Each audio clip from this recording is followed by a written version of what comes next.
Good afternoon everybody and welcome to Talkaoke. We are here for the second day of the new European Bauhaus Festival in Brussels. So we are here with our pop-up talk show, and hello to the person over there. We have seen you yesterday and now you're back. Got a new person here. Come and grab a seat as well. You'll make us look very, very busy. We already have some people around the table, which is great. I'm probably quite loud, but I don't have to be that loud all the time. But that's all good so far. But what it is, it's just a pop-up talk show. We're just having conversation. We are being very, very loud.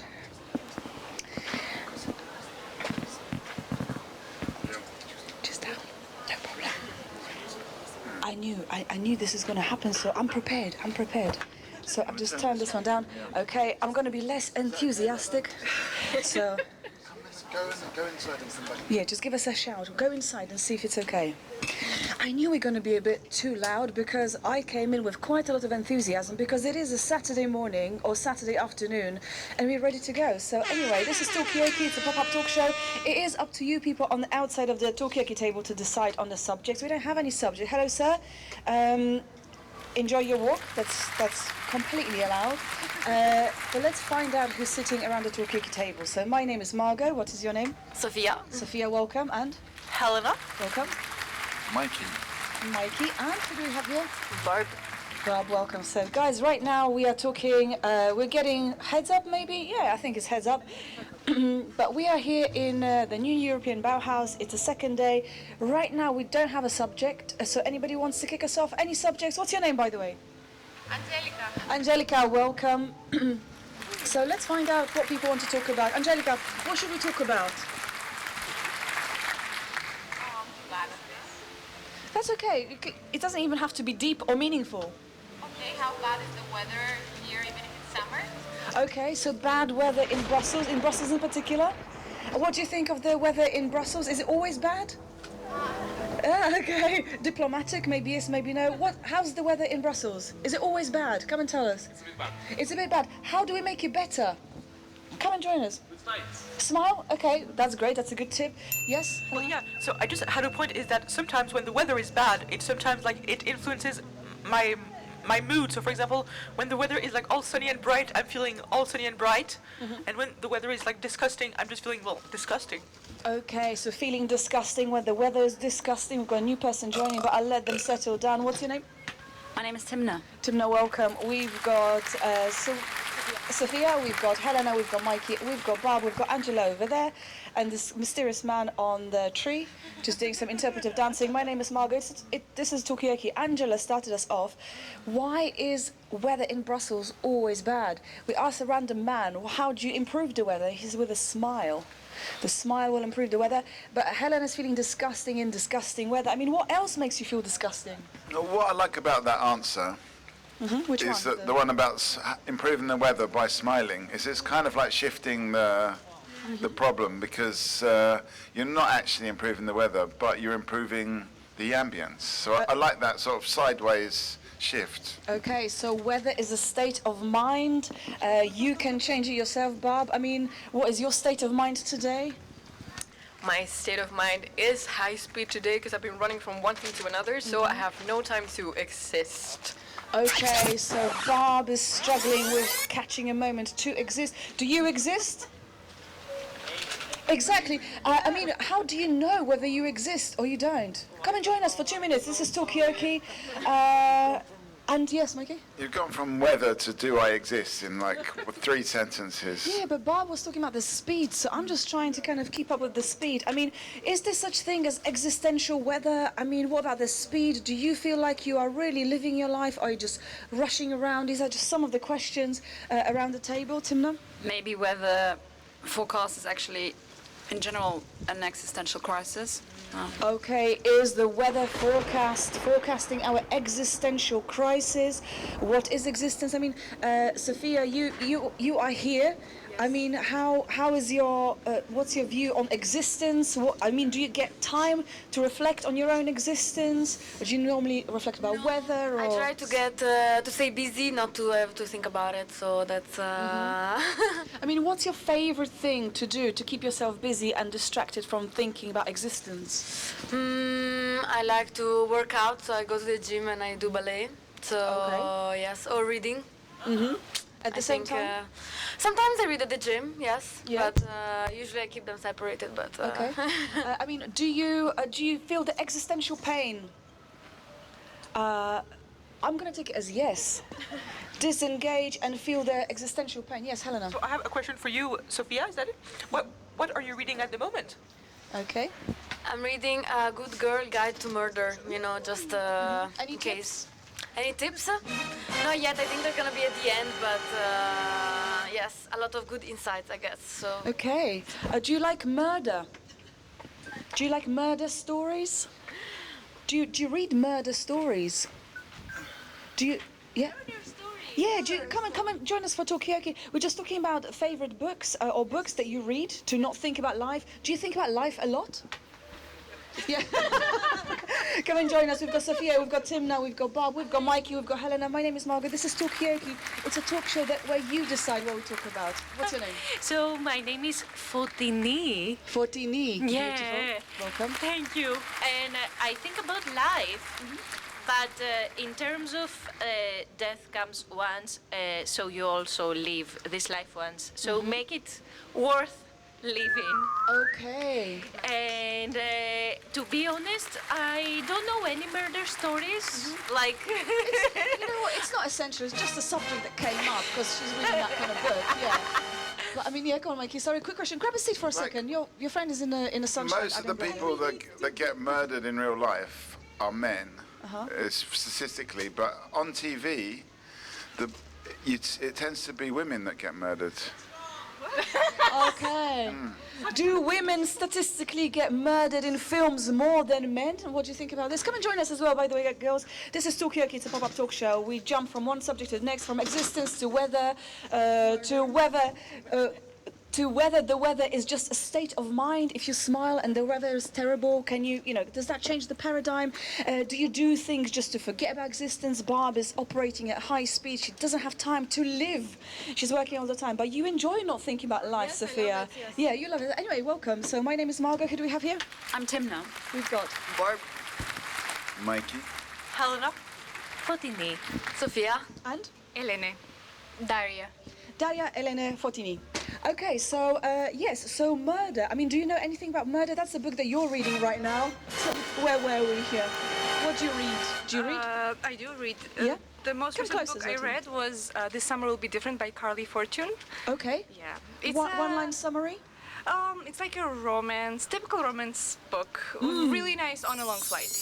Okay, is romance a good way to kind of forget your existential pain, forget death, or maybe we should be thinking about death, which is what you're saying. Yeah, Timna? I'm happy to think about death and to think You're about happy? murder and so on. But I have to say, I'm a big fan of love stories. I was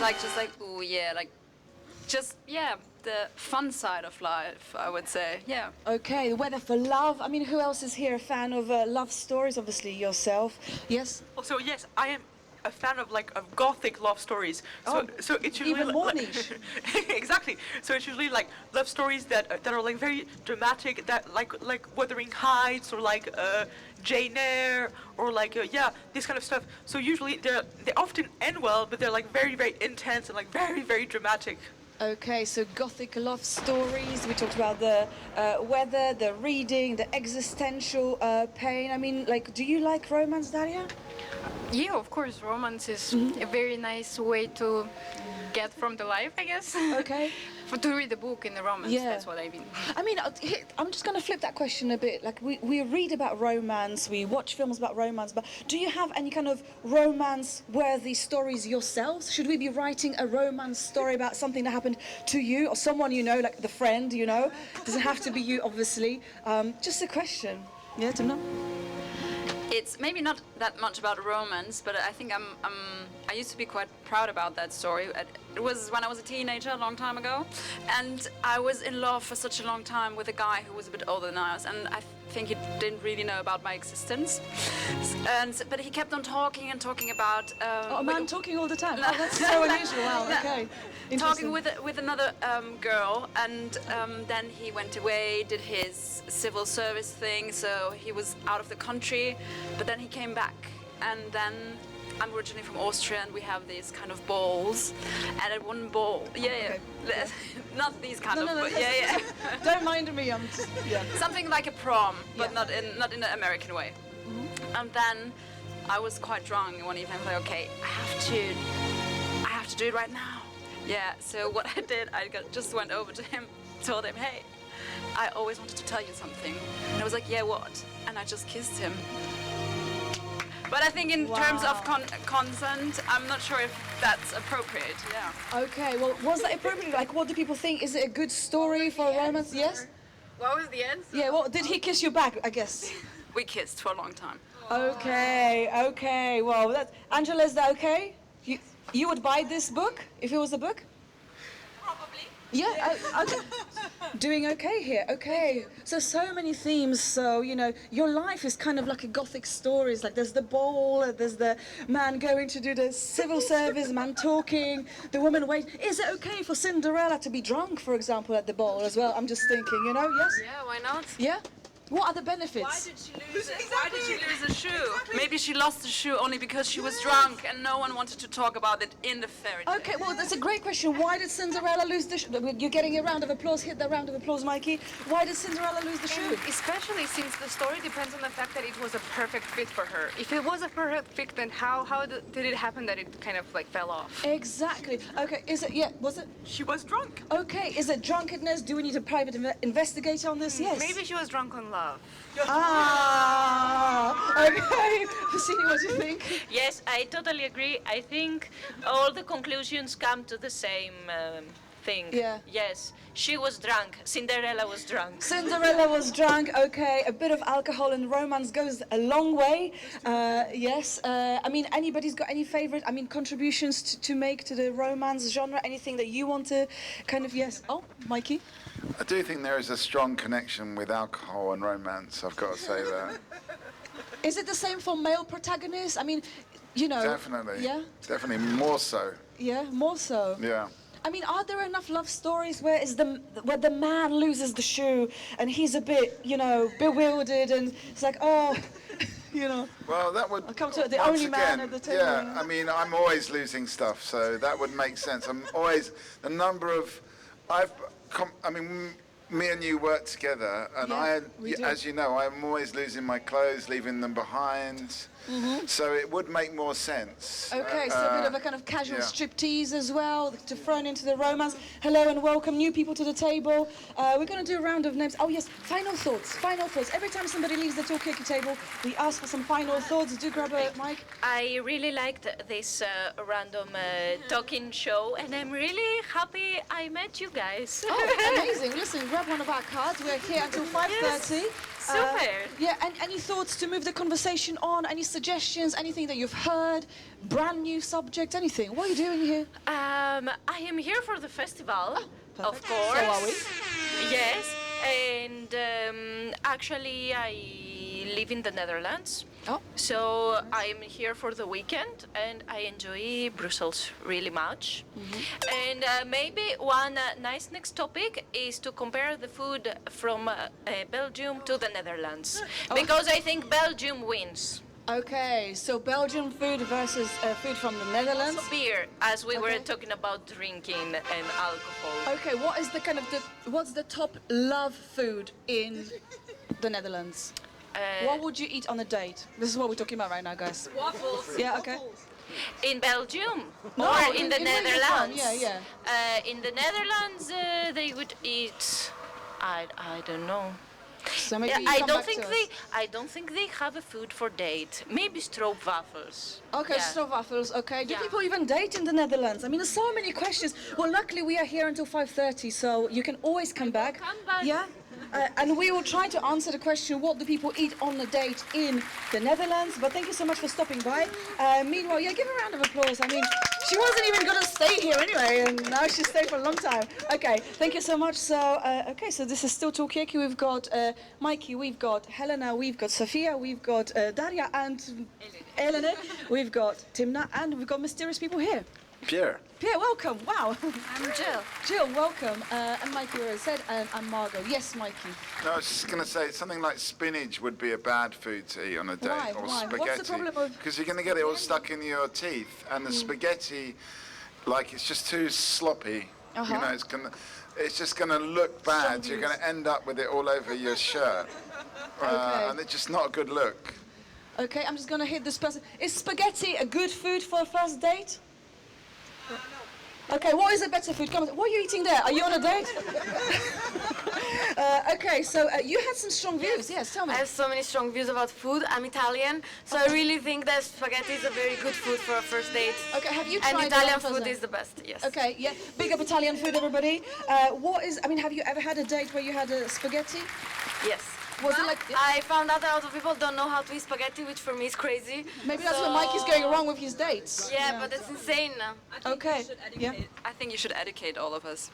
Okay. Yeah, definitely. Is there any spaghetti in the house? We just need a little demo. There's lots of workshops, but there's one very specific workshop that's going to happen here about how to eat spaghetti in a sexy, dignified way. But anyway, I'll just yes. Sorry. And every time you cut spaghetti, an Italian somewhere dies. So I think you need to be careful. Yeah. very careful for that. You know, Okay. it's a crime. It's a crime. Okay, it's a crime.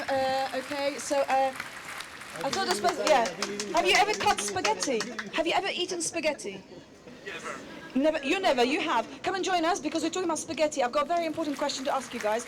Is spaghetti a good food to have on a first date? Yes. What? Okay, are you Italian? No. Okay, where are you from then?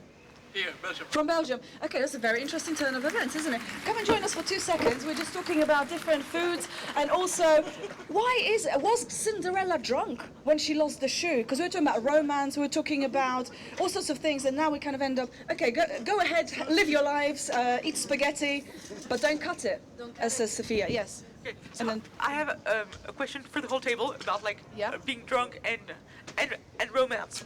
So okay, do you have to be does your mind has to be altered for you to be able to flirt? I'm asking this because basically I don't. Altered like what? Like Cinderella with the shoe. Yeah. Well, like she was drunk. Do you have to be drunk to flirt? Exactly. Okay. Okay, here's a question from Helena. Do you have to be drunk to flirt? Any thoughts, any takers, Elena, Daria, Timna? I mean, you already shared a massive story from your life, which you missed it, but it was great. Yeah, okay, something else? I have to throw something else in relation to food, because to both of your points actually, because a friend of a friend years ago told me that on purpose he goes on his first dates to eat sushi, because he thinks he can see a lot in a person if they can use chopsticks or not. And I think of like the sloppiness, what you say. I think, isn't that cute also on a first date? And then you can see how does the other person actually react when you yourself feel really embarrassed. Okay, sushi first date test. I'll come back to you. I just want to say Lady and the Tramp. Yes. What do you want to say about it? Well, they're eating spaghetti and it works out, doesn't it? But And they're they didn't eating cut it in a it. sloppy way. Yeah. They're eating it in a sloppy way and they're sharing a plate. They end up munching the same strand of spaghetti. And then they kiss. But were they drunk? Wow. Can dogs get drunk? Is it ethical to get dogs drunk? This is a question. Have you ever got a dog drunk? Have you ever come closer? You'll be able to hear. Have you ever got a dog drunk? My parents have. Yeah. How did they do it? They didn't do it on purpose, but they of were at course, a party and with our dog that was a big Labrador, Yeah. and he started drinking gin tonics from the floor. I mean, it's just this is a Labrador all over. They're just so friendly, aren't they? Come and join us for a second. We've got Helena, we've got Mikey, we've got Jill, we've got Pierre, we've got Tim, now we've got Daria and Elena, and we've got Sophia. What's her name? Paula. And what was the name of the Labrador? Paula? Bruno. Bruno. Okay. I mean, have you seen the film Beauty? No, is it Lady and the Tramp? Have you seen the film? There's two dogs eating spaghetti, basically. Anyway, it's a love story. Yeah, okay, grab a seat. We'll expand, and then he'll have more material to film and make you famous, obviously. Come and join us. What's your name? Ignacio. Ignacio, okay. We were talking about love stories. We were talking about, there was a question on the table nobody answered so far, and don't feel like you have to answer it. This is Talkaoke. We talk about what you guys want to talk about. We were talking about, do you have to be slightly drunk to flirt? Do dogs get more flirty when they're drunk? You know, we talked about Timna's love story. Her friend takes the first date to a sushi restaurant just to test them if they can eat sushi with chopsticks, and if they can't, then obviously it's not going to work, and stuff like that. I mean, are you guys, are you on a date right now? Have you been on a date? Yes, in sushi restaurants too. Yeah? Yeah. Was it a test? What's that? Was it a test? Yeah, it was. And how did it go? But What it was were a you test. testing? It was a test for me, not for the other one. Okay. How did you do? Did you pass? A bit bad, and also when I taste wasabi in front of the other person, it was like horrible. Yeah, but did you cry? I or started what? crying. I had to go to the toilet. It was so bad. Okay. I thought it was guacamole. Okay. Well, is it? You know. Looks very similar, so, you know, listen, I wouldn't fail you on these bases. You know, okay, so you have been through the test. So we're hearing from the receiving end something didn't quite go well. I mean, have you ever tested anyone on a first date? Never. Never? Never. So how do you know, like, if they can't tell guacamole from wasabi, is that a deal breaker for you? Is it okay? I can eat and cry with wasabi. Yeah? But if I feel tested, I just run away. Uh-huh. And I don't need to test people if they are themselves. I expect they act as I do, being myself. And no need to test people. I think the most important is the attitude. And even for spaghettis or chopsticks, I've heard that if you hold your chopstick very closer, it's that you're a little glutton, and if you put it far, it's more like, oh, you can. But doesn't matter. You're not always having the cultural reference or knowing how to do. Then that's true. Spaghetti can be very messy. Yeah. But also the way you eat it, you can take more care when you know exactly how to eat them. But it's not a good way or a bad way. There's just a messy It's just way. a way, and, yeah. Just a way. Okay. And, but I want to add that for garlic, Okay. who can be that's on a the first date, they say that to eat parsley. But after you eat parsley, you have a very green smile. Ah, okay. And So it's a lose-lose, basically. Yeah, but I want to know if there is another food who avoid the parsley. Okay. So, to cancel out the parsley. Okay. So there's several points. So is it okay to test people? Maybe if you're being yourself, that's okay. You don't have, you know, no stress there. Also, is eating garlic a bit risky? Is it like some kind of like a chain of different foods which are sexy and messy? And also, I'm just thinking about, you know, it's cute. People said here, it's cute to be a little bit messy at the first date. But are there any other professional circumstances where being a bit messy is cute? Like does your boss think that? I don't know, just some thoughts. No, I just want to say maybe a better test would be, could you eat spaghetti with chopsticks? And then you've got I thought you can. I'll get a test. But my only test for a date is if there's only one thing. If they laugh at my jokes, then that's it. Okay. That's love at first sight. Okay, can I just ask, did you crack any jokes when you're on that kind of unfortunate date there? Jokes? Yeah. Yeah, I think I do. I think that the worst thing I did with spaghetti and that kind of things was I was in a hot pot, and we had the problem that if we left some food not eating it, we had to pay for that food. So I took like some noodles, but it wasn't cooked. It wasn't boiled, and I throw it into the toilet, and then because if not we had to pay, and this was also a second date. Okay, so things... That could be like a joke. Okay, so things were turbulent, but it led you to a second date, which is not bad at all. Yes, good question. Was it the second date with the same person with the wasabi? Yeah. No. Oh, sorry. So it did go bad. I like to make things wrong with different people. Okay, so in a way, yeah. But also it's kind of a bit related to what you were saying. If people are laughing at your jokes, then that's okay. I mean, how important is it for people to laugh at your jokes? In a romantic setup or another setup? I mean, Daria, is it important that people laugh at your jokes? Well, I think people laugh just at me, not at my jokes, because I'm clumsy and I say stuff unintentionally that makes it funny. Yeah, but my jokes are not very good. I mean, well, according to this table, that's a perfect characteristic for a successful date. If you're a bit clumsy, if you're a little bit kind of, it's just really, really cute. But is laughing at someone the same as laughing at the jokes? Yeah. They say that laughing is like a kind of tickling, like a mental tickling.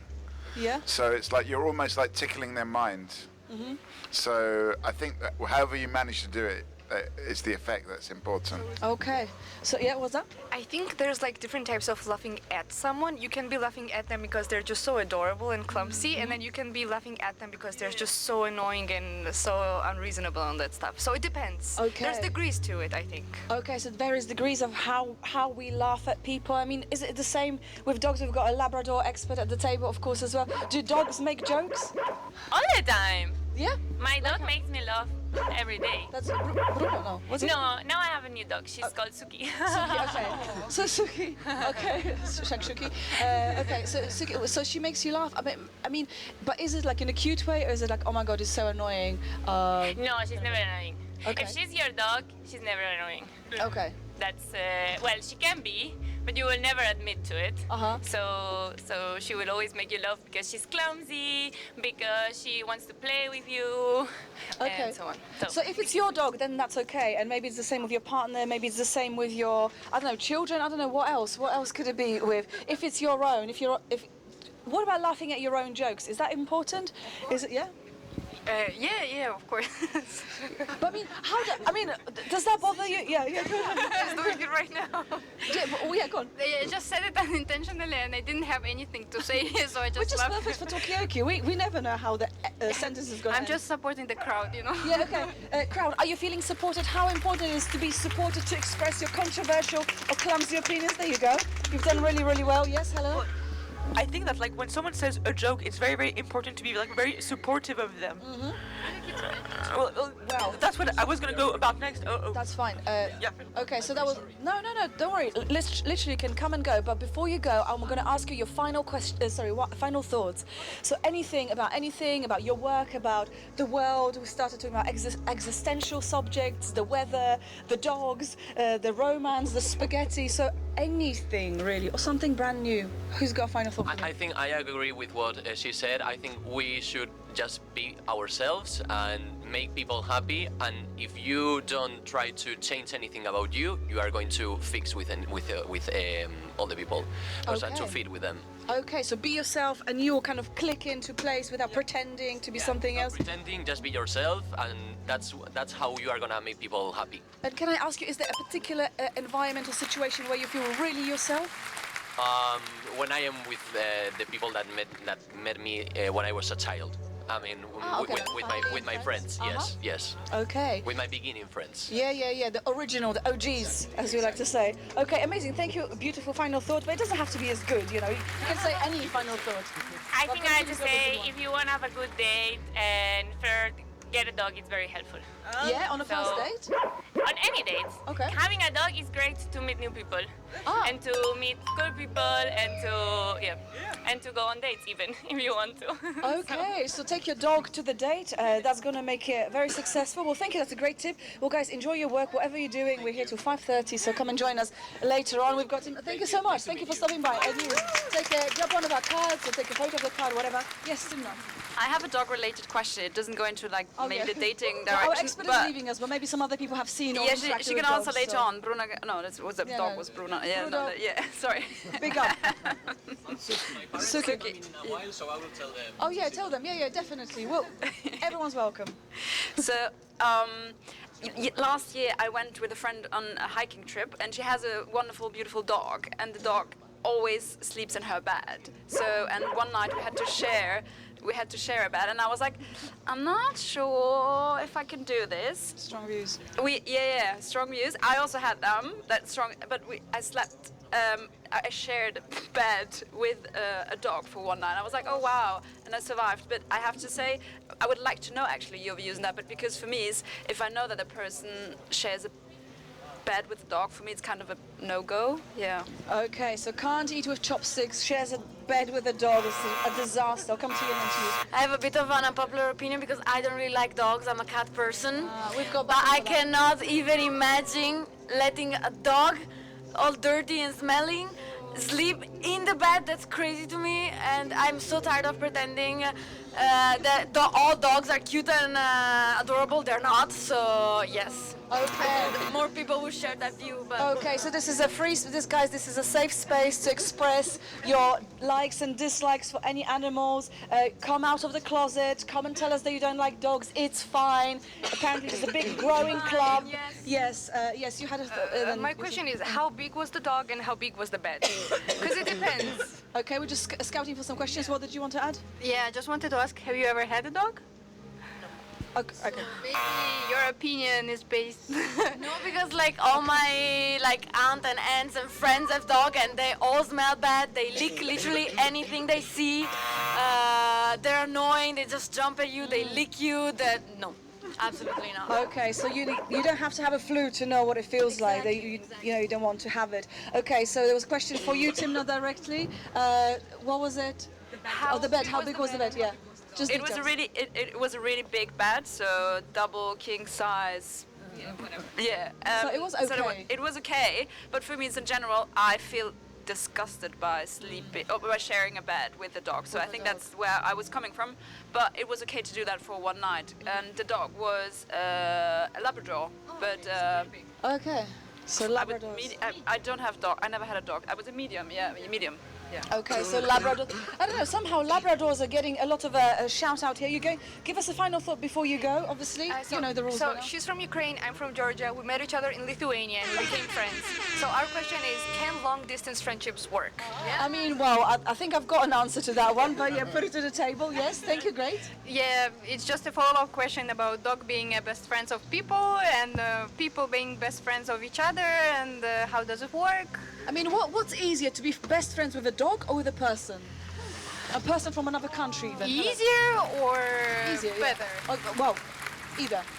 Well, being friends with a dog is good, but it's probably heartbreaking if they leave or die. Whereas with humans, it's no, there'll be another one. That's not what I meant. But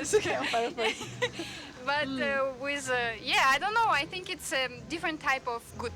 Okay, so maybe it's like a different types of the experience. But thank you so much and congratulations on your friendship. I will put this question to the table. Thank you. We are Talkaoke, where the people speak, and we do it in, well, not in Ukrainian or Georgian yet, but we do it in Polish. Dziękuję. Anyway, welcome. Okay, so anyway, where were we? Well, we've got a new person around the table. So we've got Sophia, we've got Timna, we've got Pierre, we've got Gillian, we've got Mikey, we've got Helena. My name is Margot. What's your name? Greg. Greg, welcome. Right now we're talking about what's better, friendship with a dog or friendship with a person. Do you have many dog friends? Yeah. Do you know, are you friends with any dogs? Two? What are their names? Come and join us for 2 seconds. That's okay. What language do you speak? Italiano. Anyone can translate? Yeah, okay, there you go. Listen, you thought it's going to be a problem? It's not a problem. So apparently we learned... What's your name? I'm Margot. Salvatore. Salvatore, welcome. We've got Sophia, we've got Tina, we've got Pierre, we've got Barb over there, we've got Gillian, we've got Mikey and Helena. This is Talkaoke, it's a pop-up talk show. We just go from one subject to the next. So apparently Salvatore and... Giuliano, welcome. And this is everyone else, yes. Welcome and nice to meet you. So...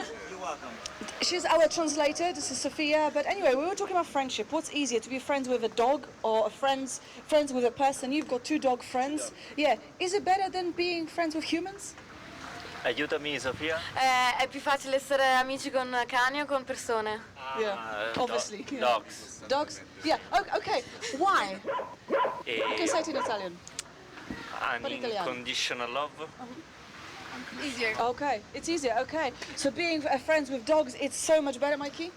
I think going back to the dating thing, if you meet a woman that's happy to sleep with a dog in the bed, you know that she's quite relaxed. So it's going to be, to me, that's a good sign that she can just relax. She can have a dog in her bed. So, you know, another human is kind of. So is it like a kind yeah, of? you know, it's not really going to be that much of a problem because she's already got a dog there. Do you know what I mean? So I think it's a good sign. Okay, so is it better if you're on a date? Is it better to go to bed with a dog of that person first, or with that person? What's going to be a bit more informative? You know, how are you going to learn more about the person by sleeping with them or by sleeping with their dog? It's just one of the subjects on this table. You know, welcome. Oh yeah. What's your name, cat person? My name is Tim. Tim, welcome. So we've got Sofia, we've got Salvatore and Giuliano, we've got Helena, we've got Mikey, Bob, Gillian, Pierre and Timna. I know you've got your hand up, Timna, but Bob, you had something very important to say. I was gonna follow up on Mikey's observation, and I was gonna ask if the fact that you think that women would be chill because of sleeping with your dog, is that an excuse for you to be dirtier around them? Okay. Okay, are men just taking too much of advice from dirty dogs? This is a sentence I never thought I'm gonna say. Are men a bit like dogs, a bit like scruffy, a bit dirty? Welcome to Talkaoke. This is the conversation right now, but it changes, so don't worry. We don't have to talk about dogs. We've got some self-proclaimed cat people here. Are you pro-cat but anti-dog, or you neutral about dogs? I'm neutral about dogs. I can walk dogs, but I love cats. Okay, so we've got. Okay, let's do a round of names. So I'm Margot. What's your name again? Tim. Tim. Sofia. Giuliano. Salvador. Now is a good time. Now is a good time. 2 seconds. Come on. Helena. Mikey.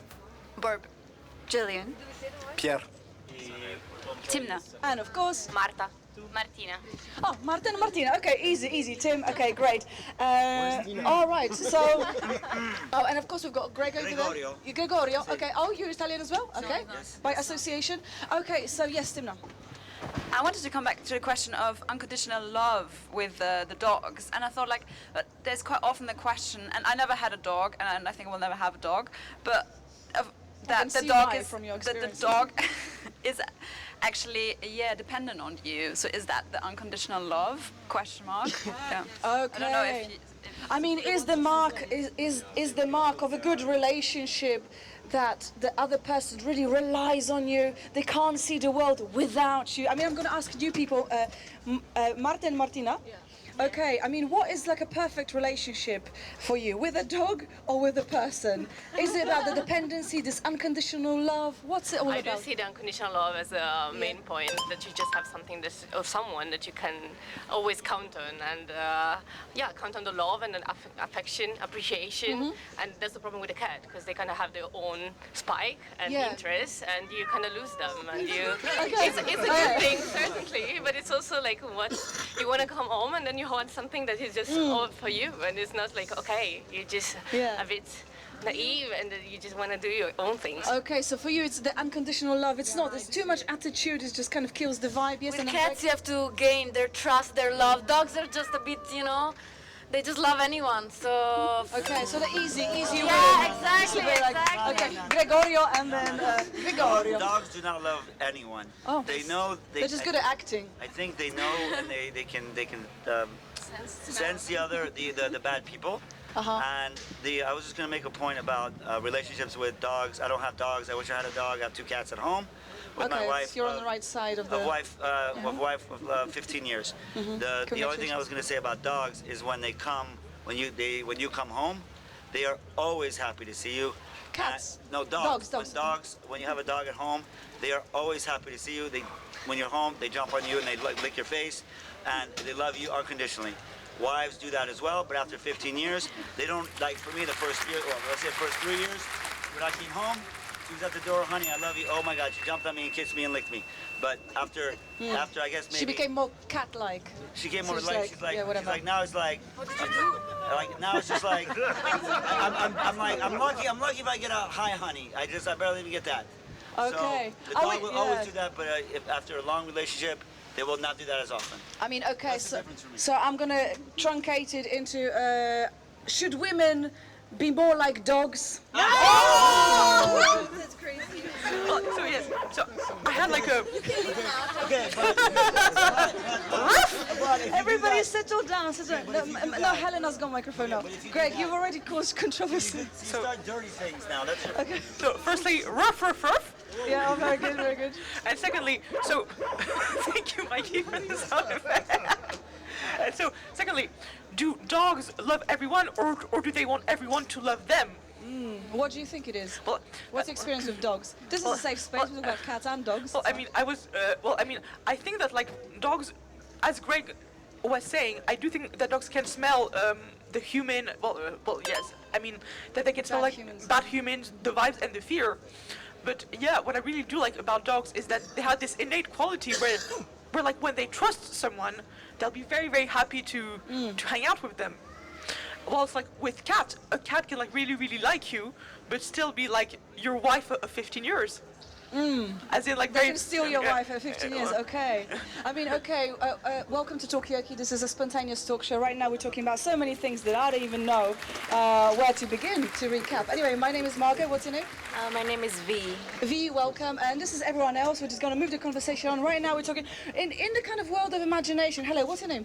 Hi, I'm Bert. Hi. Bert, welcome, welcome. This is everyone else. Do you have any important announcements right now? Not now. I'm working here and I'm on a break for 40 minutes. Wow, So you know what a choice of destination for your break. You could be anywhere. You could be getting a coffee, you could be having some sunshine, but no, you're here with us. Thank you, Bert and V, and Mikey, Julian, Pierre, Bob, Timna, Marta, Martina, Tim, Sofia, Giuliano, and Salvatore, and Helena. And that's it, and I'm Margot, and that's just Talkaoke. Anyway, basically the main point about Talkaoke is that you guys decide on what we're talking about. We talked about cats and dogs, but really it was just an excuse to talk about what is love, unconditional love. Somebody said, oh, my wife used to be like a dog because she'd greet me, lick my face. After 15 years, she's more like a cat. She's like, doesn't care.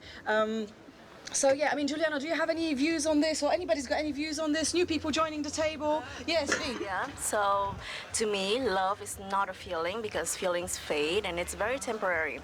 Love is purely action because let's say you have a child and you cannot claim that you love that child because you have feelings for it. When you neglect it, you don't feed it, you don't house it, you don't actively do the actions that take care of that said baby, and that's unconditional love because the baby pretty much cannot reciprocate, let's say, cannot like say it back, cannot like act it back. So unconditional love to me is just the act of taking care, of actually caring for somebody instead of like the feeling fades. Okay, pretty much, yeah. That's really interesting. So we have been talking about the unconditional love. Is it about the feeling or is it about the doing? Yeah. I think more about love, there is a big difference between to love someone or something when you are desiring the well-being of that person or individual, and to love to be in the company with. You can love chicken and you can love chicken. And it's still an action, right? But in that way, I think that my mother said, yeah, the link we have is unconditional love, and I was saying, no, it's not unconditional. It's everyday work of providing love, the connection, the interaction between us, and it's with the time that finally, if something really bad happens, finally we find the time to come back to each other's to solve the problem, and we have the feeling it's unconditional love, but it's just a love that we've built day by day, and to come back with the love for an individual and maybe dogs. I was talking with my father, and my father was saying, okay, the dog is the best friend of the human, but is it also the reverse situation? Because who gonna put in leash one of his friends and gonna say, you're gonna eat at that time, then yeah, you can put your love partner in a trunk for 3 minutes, and it's related to Gregorio was saying. And you open the trunk and you're gonna make, what have you done? You can put your dog in the trunk during 3 hours or even 3 days. You open the trunk and say, oh, I'm so happy to see you again. Okay, so there's loads of things. So is it easy to talk about unconditional love if you are the difficult person in the relationship and the other person has to work really hard? It's not unconditional for them because obviously they have to make it work, but for you it can be a difficult, and it's easy for you. It's unconditional because you're easy to get along with. And also, is it an equal relationship between humans and dogs? Would you put a leash on your dog? Do we control the people that we are claiming to love or be friends with? Is it healthy to control people? I mean, do you have to control people to some extent, because otherwise they'll be just a bit too free? Bert is chewing, but I feel like he's also chewing on this thought as well. Any thoughts? Yes, Martina? I think that love comes up also when it's very unexpected. So about controlling, I think that something is not controlled, and you are open to everything and embrace every feeling, either with humans or animal. That's the most love you can receive, but also that you can give back when you're open to anyone. Okay, so being open is a good place to be receiving and giving love. I'll come back to you, just Mikey. I mean, I think it's a very good point about the control, because actually it's kind of exciting when you're not in control, but then you can't have any expectations. And I think, going back to Greg's point, I think it's the expectation that he had, which is what's disappointing him. But I think real love has no expectations. I mean, but do we always know what our expectations are? What are your expectations of life, of love? Come and join us. This is Talkaoke. It's just a normal. We are all working. These people are all working. Let me tell you. He's on the lunch break, so he's the only one who can be legitimately here. This guy as well, maybe, but he's eating an apple, so it's fine. But yes. So the control. Do you have friends? No. Okay. It's fair enough. Settled. Tim, you're looking a little bit puzzled. What do you think about this kind of control, controlling the people that you're with? What do you think about? What's the conversation here? I'm getting distracted. Yes. I think in a relationship, if there's too much control on one side, it's very negative. I've seen it too many times. I've been working with a charity called Compassion, all about this subject. So yeah. Okay, so compassion. And what about the expectations? The question of expectations. I mean, do we? A parent kind of bringing up a child. Do you think expectations are playing a part in how well they look after the children, or is it unconditional in that sense? Depends. I am saying that yes, there can be unconditional love between a parent and a child, but there also can be conditional love with said child. So let's say you love your child unconditionally, you take care of him or her, and then he grows up, he becomes a serial killer or a murderer. Well, that brings us back to the beginning of the Talkaoke, believe it or not. We did talk about the murder, but anyway, okay. Then it depends on what moves forward. So they can still love him or her unconditionally and protect him or her from the police, or turn him in because that's what's better for him or her, or I don't know, or just disown that child. So that's, I guess that's the expectation where it comes in. But I guess maybe some people can still feel the love and feel like they wanted to take care and protect that child from being, being caught. Despite the kind of the person they became. So hello and welcome. This is Talkaoke. It's a spontaneous talk show. I can't even begin to tell you what we talked about today, but somehow Vi made us make a full loop from this morning, talking about murder. Is it okay? We're talking about expectations, talking about unconditional love, and love not as a feeling, but love as the way in which you act. And also the question on the table right now is, what's the better thing to do as a parent if your child turns out to be a murderer? Is it better to disown the child or just protect them from the police and stuff like that? Anyway, it's just a lightweight kind of chat on a Saturday afternoon. Come and join us. You're welcome to join. My name is Margot. What's your name? Munir from Morocco. Munir from Morocco. Salam. Yeah, salam, Munir. Okay, there's hundreds of hands up. Yes, Timna, you had your hand up like a million years ago, and then yes and yes. This is actually related to V, is your name? Yeah. I think it's really interesting what you're saying about like the action, and there is, I think it's Grotowski who created this theory of acting. When you act, when you move your body, then feelings will come. And I think it's kind of okay. You can actually also be responsible of like your action and get an impulse through that on your feelings. So I just wanted to share that. That's it. Okay, Grotowski, we don't know who that is. I definitely don't know who that is. Some obscure Polish bloke, probably. But yeah, so acting and then emotions come later. I don't know. Welcome to Talkaoke. What are your names? What's your name? What's your name? Maybe. His name is Alexander. Hey, Alexander, nice to meet you. I'm Margot. What's your name? Guy. Guy, Alexander, Munir, Sophia, Tim, Martina, Marta, Helena, Pierre, Julian, Mikey, V, Timna, and yeah, this is Talkaoke. So yes. Oh, thank you, getting around. Who has something to say, Mikey? Well, I just want, on V's point about if your child becomes a serial killer, there's a film we need to talk about, Kevin, which is exactly about that point. And the mother, played by Tilda Swinton, does still love the child, but in a very sort of grumpy way, because it kind of like ruins her life. And then there's always this suspicion, did you do something wrong bringing up this child in order for him to become a serial killer?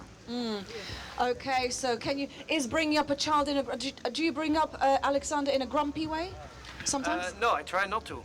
Okay, is it important? To me, yes, it is. Yeah, what are the benefits of bringing up the child without being grumpy? Well, I still need to see the results, so we're not there yet, right? Expectations, yeah. Okay, yeah. So, yeah. The jury is out. Trying to do my best, doing the good thing, and then the results will follow. We'll see if he turn out to be a serial murderer or well, hopefully or a good good guy. Yeah, but you stay open-minded. That's okay. Come and join us, guys. By the way, we've got some random chairs, but we can make space. Don't worry. We had a very short point here from Marta. Yeah, I also don't know what my point is, but I think maybe Doesn't matter. unconditional love comes after the provider and person that is being provided, like when that kind of relationship ends. So when a child is independent and like you don't have that interaction anymore, then that's where you kind of choose. So for me, unconditional love is also about choice, and together with action. But yeah, like the choice that you want to still keep and work on that kind of relationship, even if that tricky or caged interaction has ended. Okay. So once the child becomes a grown-up, you kind of have to relinquish your control. We were talking about control before. I'll come to you, Sophia. Just quickly, what are your names? I'm Margot. What's your name? Armand. Armand, welcome. And I'm Dava. Dava, Armand. We've got Alexander and Guy. We've got Munir. We've got Sophia. We've got Tim, Martina, Marta, Helena, Pierre, Gillian, Mikey, V, and you know your own names, so it's all good. It's a spontaneous talk show, so topics change all the time. Chime in when you want to. Oh, Guy, who do you have there with you?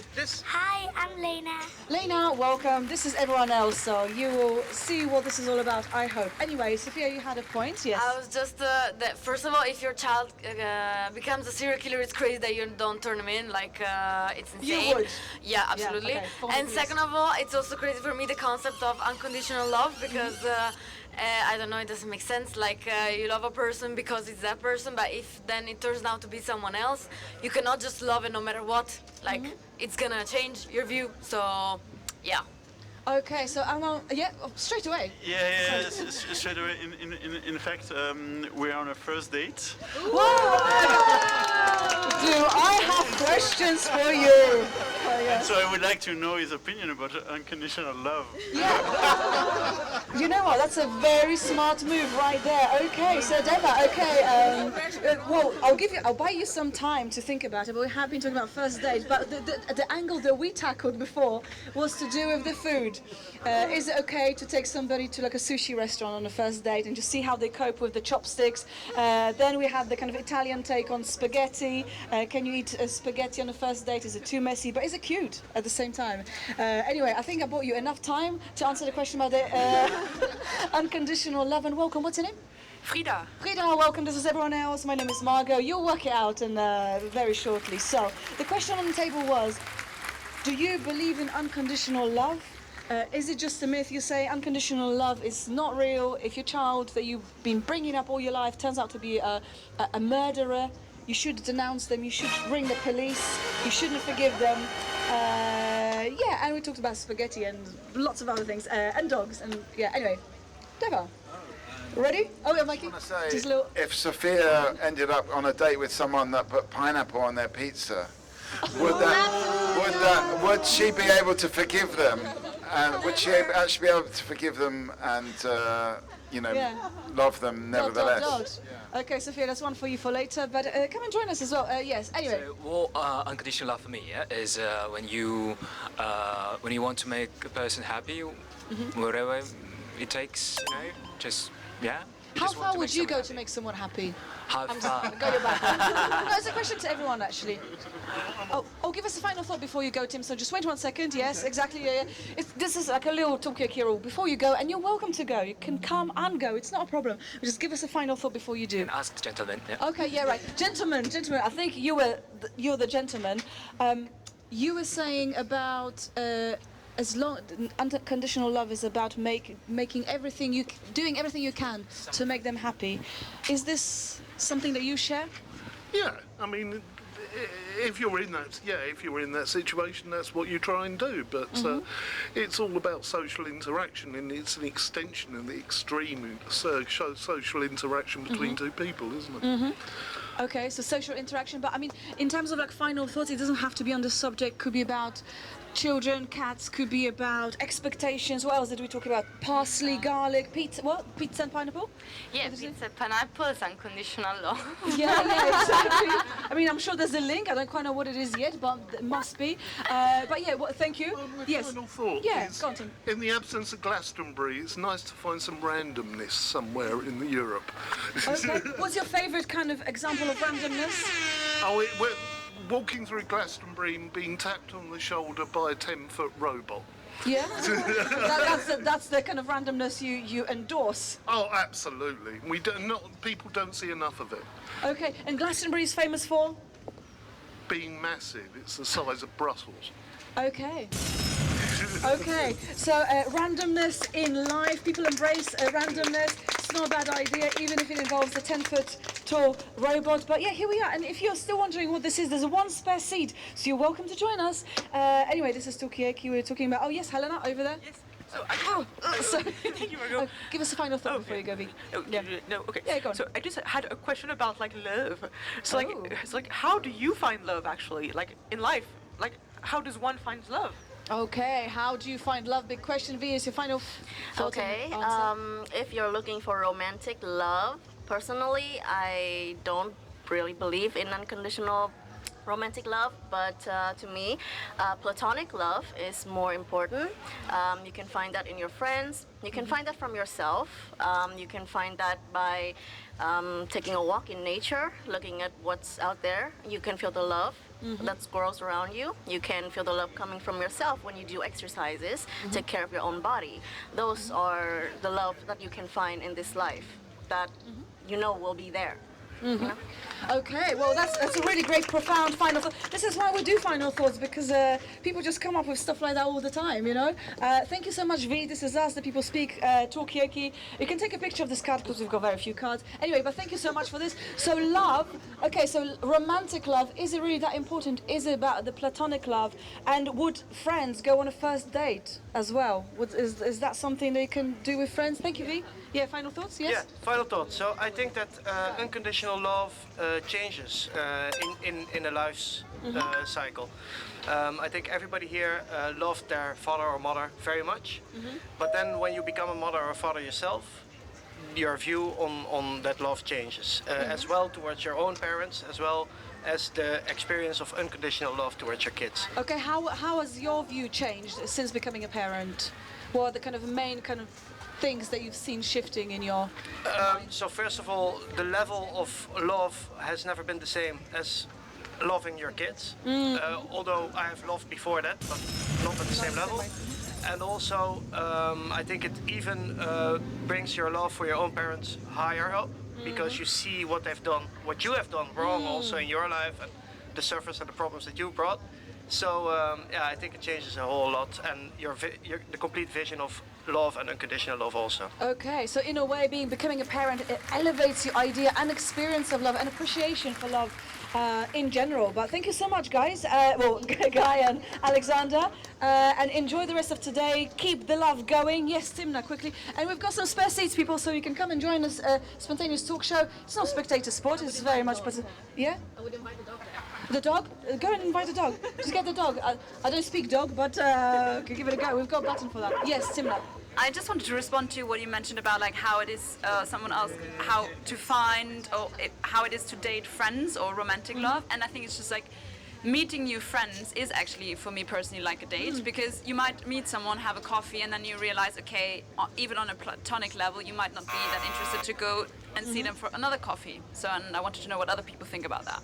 Okay, so having a coffee with your friend, a platonic coffee that doesn't lead to anything romantic. These guys are on a first date. So, you know, if it becomes a friendship, will you still meet up? This is the questions, one of the questions. Obviously, we don't want to intimidate them too much, so guys, like, no worries. But we're just going a little bit deeper. Welcome to new people. This is Talkaoke. Yeah, Marta. Yeah, no, about that. Yeah, I did good. have like kind of first date with a friend. Yeah. A friend of a friend, and then she was very into like gathering and seeing each other and everything. But I was a bit like turned off, and I found it very difficult to then like not connect with that person that in a date, like the romantic one. Romantic one is pretty easy, like it's easier to say like we didn't click. Yeah, but in a okay. friendly way, it's like, how do I tell you that I don't really enjoy your company? It's difficult. You know what? That's an excellent question. So, how do you turn down friendship? Whereas with a romantic relation, it's like, oh, sorry, it just didn't work. And people just understand. That's a good enough, valid reason. These are just some of the questions. We haven't heard from some people here around the table. But anyway, I'm just going to let you introduce yourself. So my name is Margot. We're going to go this way. What's your name? Marta. Timna. Pierre. Julian. Vida. Mikey. Armand. Java. Mariangela. Virginia. welcome. Helena. Helena. Come closer, in the cheap seat. Just give us your name at least. Justin. Justin, welcome. Munir. Sophia. I'm also Armand. Ahmad, like him. Okay, wow, quite an unusual name, but twice welcome. Welcome both, yes? Alice, welcome. Okay, so this is Talkaoke. It's just a normal, spontaneous talk show. Somebody was talking about randomness. I think we do that quite well with the subject. We've got hundreds of hands in the middle. I just wanted to answer to him like pineapple on pizza, it's a crime. So okay, yeah, it's a callback. Clear that up, you know, like yeah. Okay, if you want to really piss Sophia off, put pineapple on the pizza and cut spaghetti. Okay, Justin. So I'm going to prioritize you because you just. I was in Iceland last year, and they do pineapple, banana, blue cheese, and ham on their pizza.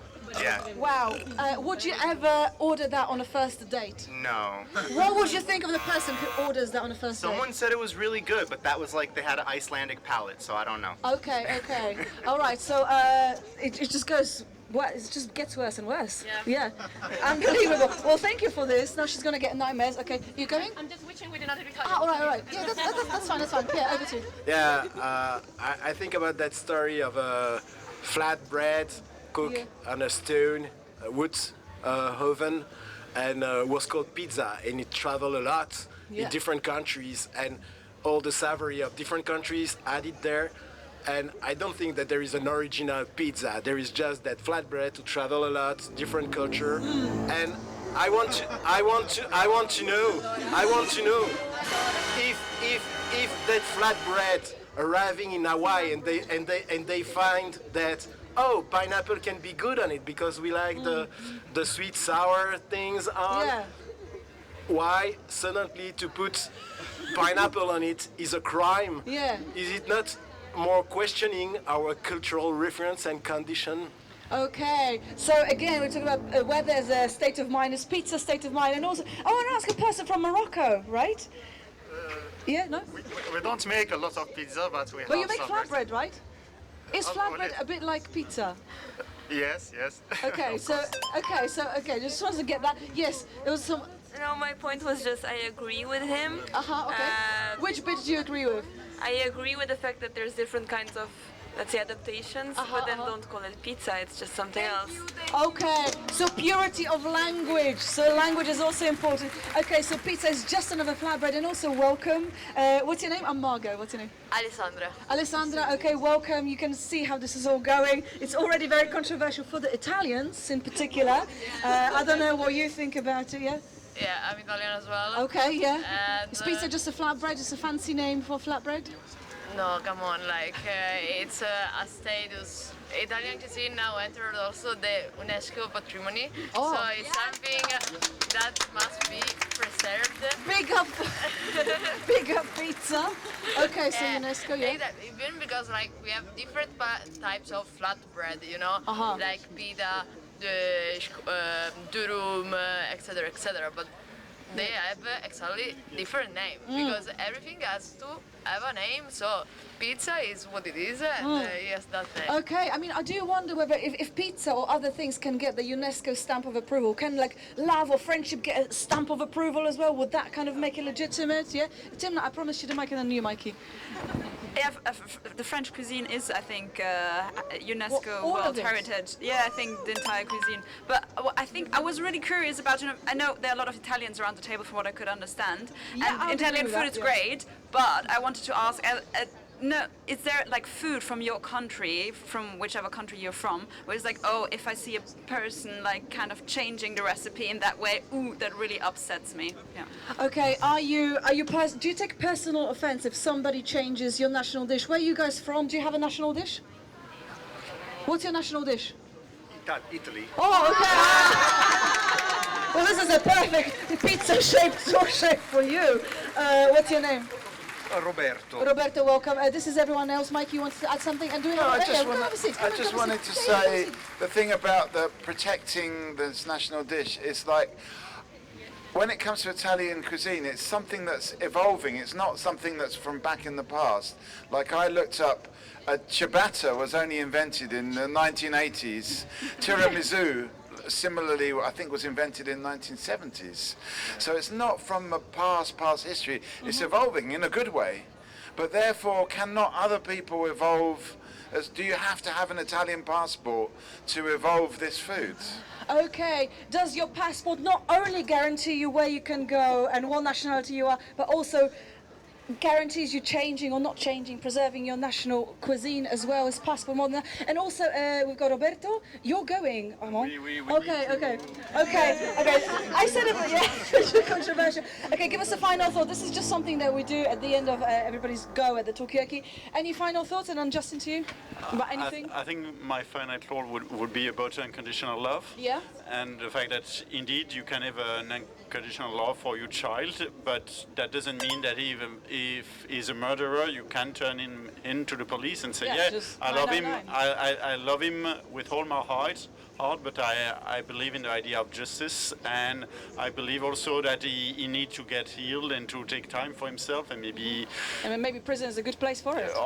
Ideally, if you were so unhinged that you kill someone, maybe it's more psychiatrist hospital, and there we don't know enough for that in that regard. But yeah, indeed, having unconditional love can means bringing justice as well, because you want the person to be at peace with society and at peace with themselves. Okay. Well, that's a really profound final thought. And as I said, this is why we do it. And enjoy your first date. I hope you got to know each other a bit more now. It could be beginning of something great, or I'm sure it will be, or the beginning of something, I'm sure. Anyway, we've got some spare seats, so come and join us at the Talkaoke table. The conversations are moving here and there. We talk about pizza. Is pizza just a flatbread? That's number one. What about you're Roberto? You're Italian, so is pizza just a flatbread? Do you get personally offended if somebody puts like pineapple on it? But also we talked about unconditional love. We talked about becoming a parent actually elevates your idea and experience of love that you could never imagine before. That's what somebody said around the Talkaoke table. We also talked about when your relationship isn't going very well or your date is not going very well. It's very easy to say, well, sorry, it didn't click between us. But if it's a friendship, you have to be a bit more creative with how you motivate that you don't ever want to be friends with this person ever again. because somehow it's a bit more difficult to say. And anyway, and loads of other stuff. I know you had your hand up, Justin. You may have forgotten I thought we were still your talking about name. pizza. Yeah, go on. Are we still talking about pizza? We can. Go ahead. All right, I'm from New York. Yes. And the tri-state area, they say we got the best pizza in the world. Okay. Okay, I'll get some It's so Italian different. terms. It's so different from the Yes. Italian, from the Neapolitan. It's got its own style. Mhm. Is it the best? Well, this is a question. And also, apart from pizza, what's New York famous for? What's it good for? That's Nixon 5. yeah. Yeah, what's that? Nixon 5. Fun. Okay. Nixon. What? Basketball. Okay, you can see that I completely don't know. Yes, I think the best I pizza asked. is the pizza we love. With love. No, the pizza we love to eat. Oh, pizza. Okay, so it's like as long as you love. Yeah, Roberto. Yeah, yes. For example, I like pizza with cime di rape. What's that? Cime di rape. What is it? What is it? What is it? It's This is kind of like baseball it's a reference, yeah? typical vegetable from Puglia, the northern, the southern eastern of Italy. Uh-huh. And we have also paposcia. By the way, it means ciabatta. Oh, Paposcia, don't okay. you? It's only invented in the 80s. And Yeah. it's so very good with cheese, with tomato, as you prefer. Okay, so a bit of like regional, just go deeper into the regional kind of cuisine, vegetables. We talked about what New York is famous for. We talked about baseball. Yeah, go on. What about Chicago pizza? Yeah, what about it? I mean, okay, well, yeah. What do you want to say about it? I think that's treason to Italian nation, and you should never make pizza like that. Okay, what is so bad about Chicago pizza? I mean, it's not even pizza at that point. Okay, what's the kind of traditional food where you come from then? Is there pizza? I mean, we don't really have a cuisine, I think. Are you from the space or what? From the moon? Well, you could say that, yeah. Well, I'm originally from Kazakhstan. Kazakhstan, okay. So there's no traditional dishes in Kazakhstan, really? There are, but it's just mostly pasta, potato, and meat. Uh-huh. Yeah, it's mostly just Yeah, what's that? Yeah, thank you. horse meat. Horse meat, okay. Okay. Do you like horses? Do you like horses? Horses? Yeah. To eat? Oh yes. Yeah. Have you been to Kazakhstan? You have to visit. Garlic and horses is wonderful. Okay. Oh, there you go. Thank you very much. What's your name? Mehdi. Mehdi, welcome. This is Talkaoke. Come and join us for a second if you got a break. Yeah, I know. You could have been in Cannes right now, I know, but you're here. But anyway, so Kazakhstan, it's very interesting. We don't really get to find out about Kazakhstan very much. I mean, but apparently there's the horse meat, but not really traditional dishes. Is being from Kazakhstan a bit like being from space? I mean, do we, what other places in the world, things about this world that we don't really know about? See, if Kazakhstan was like the UK, Yeah. and they didn't have really a traditional cuisine, What would they they do? just take it from other countries and say it's theirs. And spell it. Yeah. Totally. So done, I don't job think there's done. anything wrong with that. Okay. Okay. I mean, are there any traditions, cultural things that you like about other cultures that you'd like to kind of reappropriate for yourself? Oh. Nasi goreng. What's that? A dish. What is it? Indonesian. Oh, okay. You want to steal that one? Yes, allowed here. I learned to do it. Uh-huh. It's very good with rice and épices, des épices, Uh-huh. spicy. Okay. Spicy Ooh, okay. rice, and on the top an egg, a fried egg. It's very, very, very good. Okay, so if you wanted to steal something from another culture, bring it to your culture, to your culture is the Indonesian dish for you. Helena, what would you like to steal from other cultures? That's the Claim thing. it as yours. Well, that's the Or thing. the state of Helena, maybe not French, I don't know. Well, that's the thing, guys. I'm French. So it's more like congratulations on the UNESCO thing. Thank you. I was waiting for that one. Yes. So basically, I think that everybody wants to steal from French cuisine, actually, because we're just so delicious. Okay, but how do you feel about it as a French person? Do you want to like embargo it? Do you want to protect it? Do you get personally offended when someone says like, oh, I don't know what's a French dish like? Oh, this wine is. Well, which one? Escargot. Yeah, escargot is so good in Poland. Oh, we love it. I'm from Poland. I mean, well, no, I'm very, very proud of my French culinary culture. Mm-hmm. But like, what I would say is that I think that food and culture, it should be it should expand in different countries. like basically like what I mean by that is that I think that it's great when another country find something that they like for example a great wine or a great cheese, and they try to do something that is like inspired by it, because inspiration is a really lovely thing to do. Thank you, Mikey. Okay.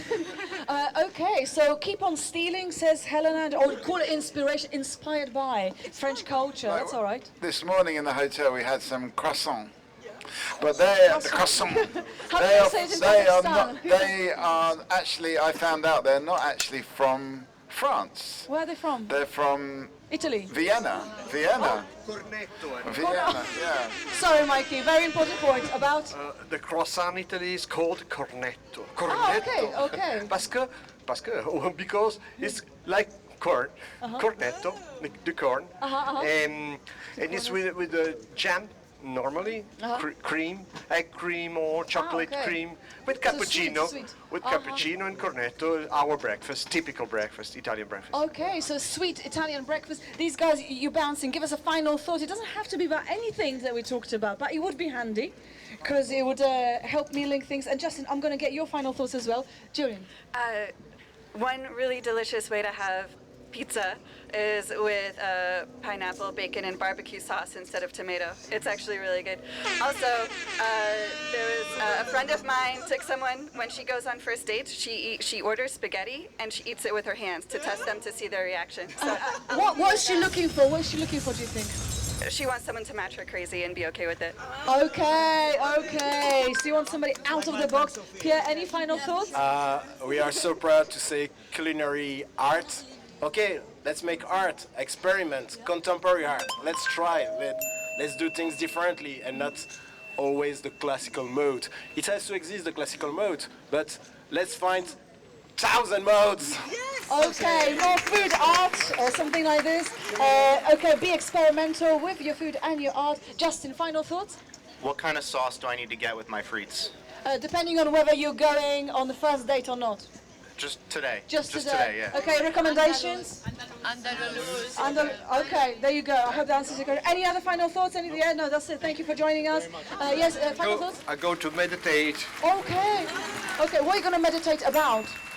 About music, about spiritual thoughts. Okay, well, I hope you maybe come up with a new pizza recipe or topping or something like this. Okay, everybody's going. That's fine. Roberto, take care.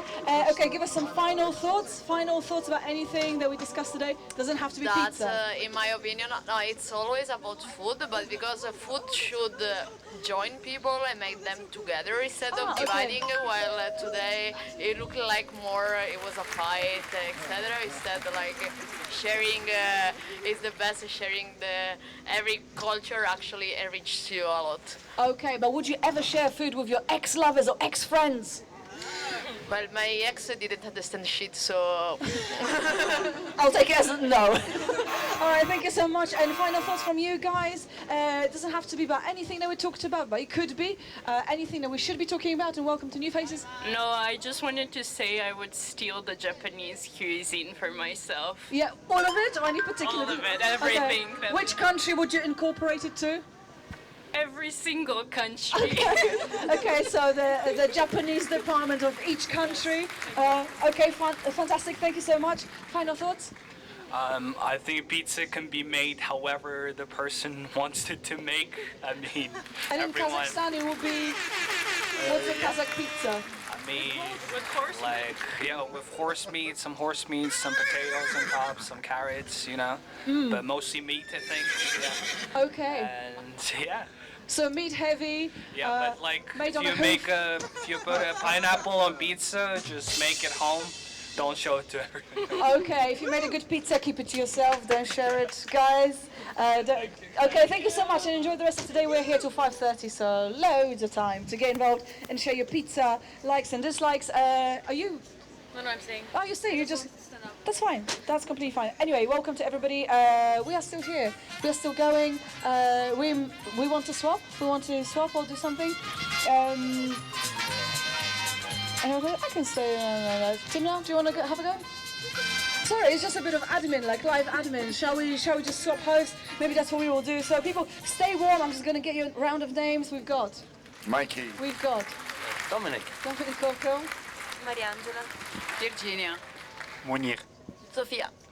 Helena. Oh, sorry. Oh, yeah, be careful. And I'm Timna. And Timna. And my name is Margot. And this is, if you're wondering what this is just a normal Saturday afternoon in Brussels Talkaoke talk show. We are talking about loads of different things. I'm going to swap out of Timna, so I'm going to be on the outside. And when I'm on the inside, I don't actually express any of my opinions. Like, I don't have any, but I do have some. So now is my chance to express them, but I don't have to do it right now. Meanwhile, Timna is getting in. And please, let's make a massive round of applause for Margot! Woo!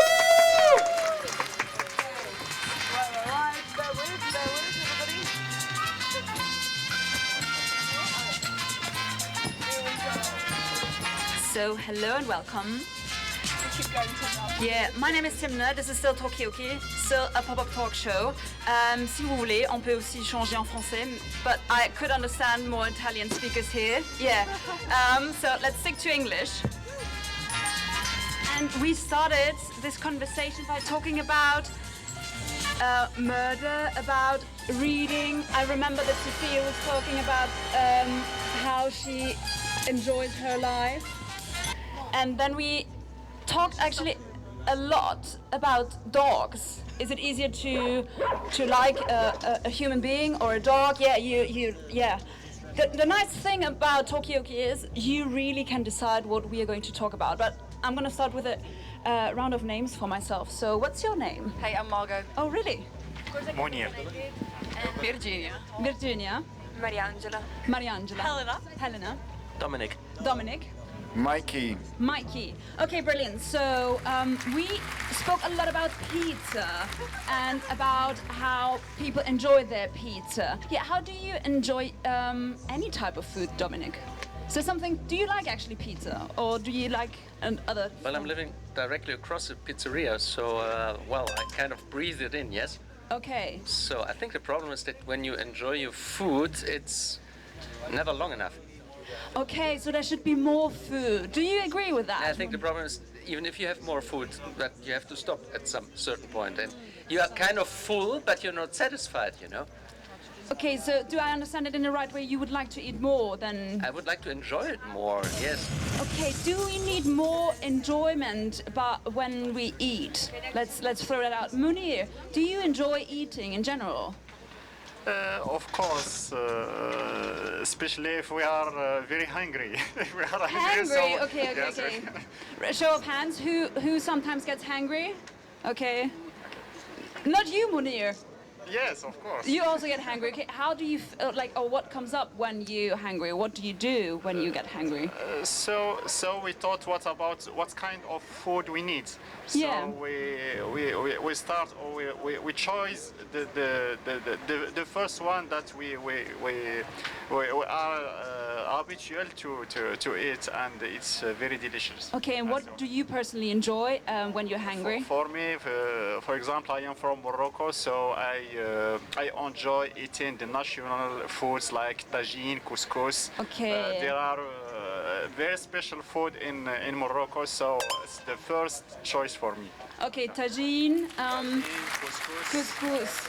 Okay, sorry, was it Virginia? Mariangela. What kind of food do you eat when you get hungry? Lots of salty things. Lots of salty things. Okay. Chips, fries. Okay, is there something special about like being hungry and then eating salty things? But I have two hands over here. I was just wondering about food and like, is food political? I think somewhat yes. Like I'm from Poland, and since the Russian invasion on Ukraine, they've changed one of the national dishes in Poland, which is called pierogi. Pierogi ruskie, which is Russian pierogi. Pierogi are little parcels. And they changed them to Ukrainian pierogi, just to kind of say, well, make a statement. But then I've noticed when I was there recently, some names have reverted back. So I was just observing, that's like quite funny, that food can be political. Okay, can food be political? Yeah, Helena, you have a thought on that. Is the food you're eating right now political?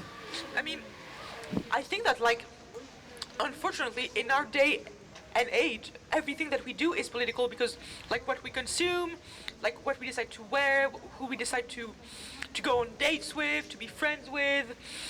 Everything that we do is political. So I would say yes for food, because for example, if I go to buy a McDonald's, McDonald's is associated with certain countries and with a certain way of being. So of course I'm making a political choice, absolutely. Okay, so any of our steps in lives are political. Please take a seat, come over. We're talking right now about food as something political. No, I just want to say I've got a dad and a stepdad, and they're both communists. My mum obviously like communists. And they love McDonald's. There's something about McDonald's and the communist viewpoint which kind of strikes a chord. I think it's because it's almost like a scientifically derived food. It's, it's like the most efficient possible food, and I think that so it's about the efficiency. It kind of sparks the communist minds. They like it, and they always like, especially my stepdad, he always likes to grab a big pile of serviettes and take them home. So it's also about getting that side. Okay. Hi, my name is Timna. This is Talkaoke, a pop-up talk show. I'm here with Munir, Margot, Mikey, Dominique, Helena. What's your name? Raphael. Raphael. Please sit down if you want to. What's your name? Morgan. Morgan. My pleasure. What's your name? Wie heißt du? Du musst mir auch nicht deinen Namen sagen. Josephine. Josephine. Freut mich sehr, das ist eine Talkshow. Ich spreche auch Deutsch, also kannst du mir gerne Deutsch sprechen. Und wir sprechen gerade über, Mikey hat gerade erzählt, dass sein Stiefpapa und sein Papa Kommunisten sind. So Mikey just mentioned that his stepfather and his father are communists. We were talking about, we started a conversation about, is food political? What kind of food do you eat when you're hungry? Do you sometimes get hungry, Raphael? Yes, we love French food. And then do you eat French food then? Yes, I love cooking, and it's very important to share meals with family and friends. Okay, so it's also about political if you share your food. Okay. Isst du gerne mit deiner Familie, Josephine? She's a bit shy. Yeah, that's fine. Morgan, do you normally, now assuming you're a family or you're in a certain way connected, do you share your food together? We do. He's cooking. Okay. Okay, so Mikey? No, for me, cooking is very important. It's a great way just to be generous and to just share. I love to cook for people. I much rather would cook for other people than myself, because it's a great way to actually give. And in a way, it's nicer to give than to receive when it comes to food. Okay, so we're now potentially coming back to another topic which we've discussed before. Is food a sign of love? Yeah, okay, so do you show your love, Dominique, by cooking for Josephine and Morgan? Yeah, I think I'm totally on one line with the colleague here, because I also think for me when I cook, it's much more about sharing. And I don't have so much fun in eating alone. So I don't cook for myself mostly. I'm really not into it. Okay. Munir, do you sometimes cook for yourself, tagine or couscous, or are you also more of a sharer? Yes, for me, I love a lot what is it cooked at home, not at the restaurant or extra house. So if my wife cooked something that I love, it means my wife loves me. So okay. It's all kind of Okay, and now I'm throwing back the question a different way. What would you cook if you want to show someone that you dislike them? Yes. Okay, well, Munir, okay, Margot already had. What would you cook for, especially? It's obvious pizza of pineapple and pizza with spaghetti on top. Obviously, yeah, with a lot of garlic. And would you eat it with your hands? Yeah, and with sort of like wasabi sauce, you know. On top. Yeah, absolutely, yeah, of course. Which like I would like pass as guacamole, then like surprise, it's wasabi. Okay, so you literally put anything in how, yeah. I just want to say there's this thing that I came across on Talkaoke about 20 years ago, which is this tripartite law of sandwich, that if you can put 3 things in a sandwich that none of them go with each other, then in a sandwich somehow that kind of like nuclear fusion of the sandwich will make them all go together. I mean, I don't have an opinion here in the circle, but I'm thinking about Plymouth sauce maybe in a sandwich. Isn't that like a British thing? So. What's Plymouth sauce? I've never heard of it. This brown sauce in the, yeah. No. It's a sauce. I can't tell you more about that in a sandwich. So, but what trilogy? But people have got this. There's this idea in English language of a shit sandwich. You know that one? So when you're trying to deliver feedback to somebody, you first say like, "Oh, I really appreciate that you were so nice with letting me know how you feel about this thing." That's the bread. That's the bread that kind of neutralizes everything. It's nice. Everybody likes bread or flatbread.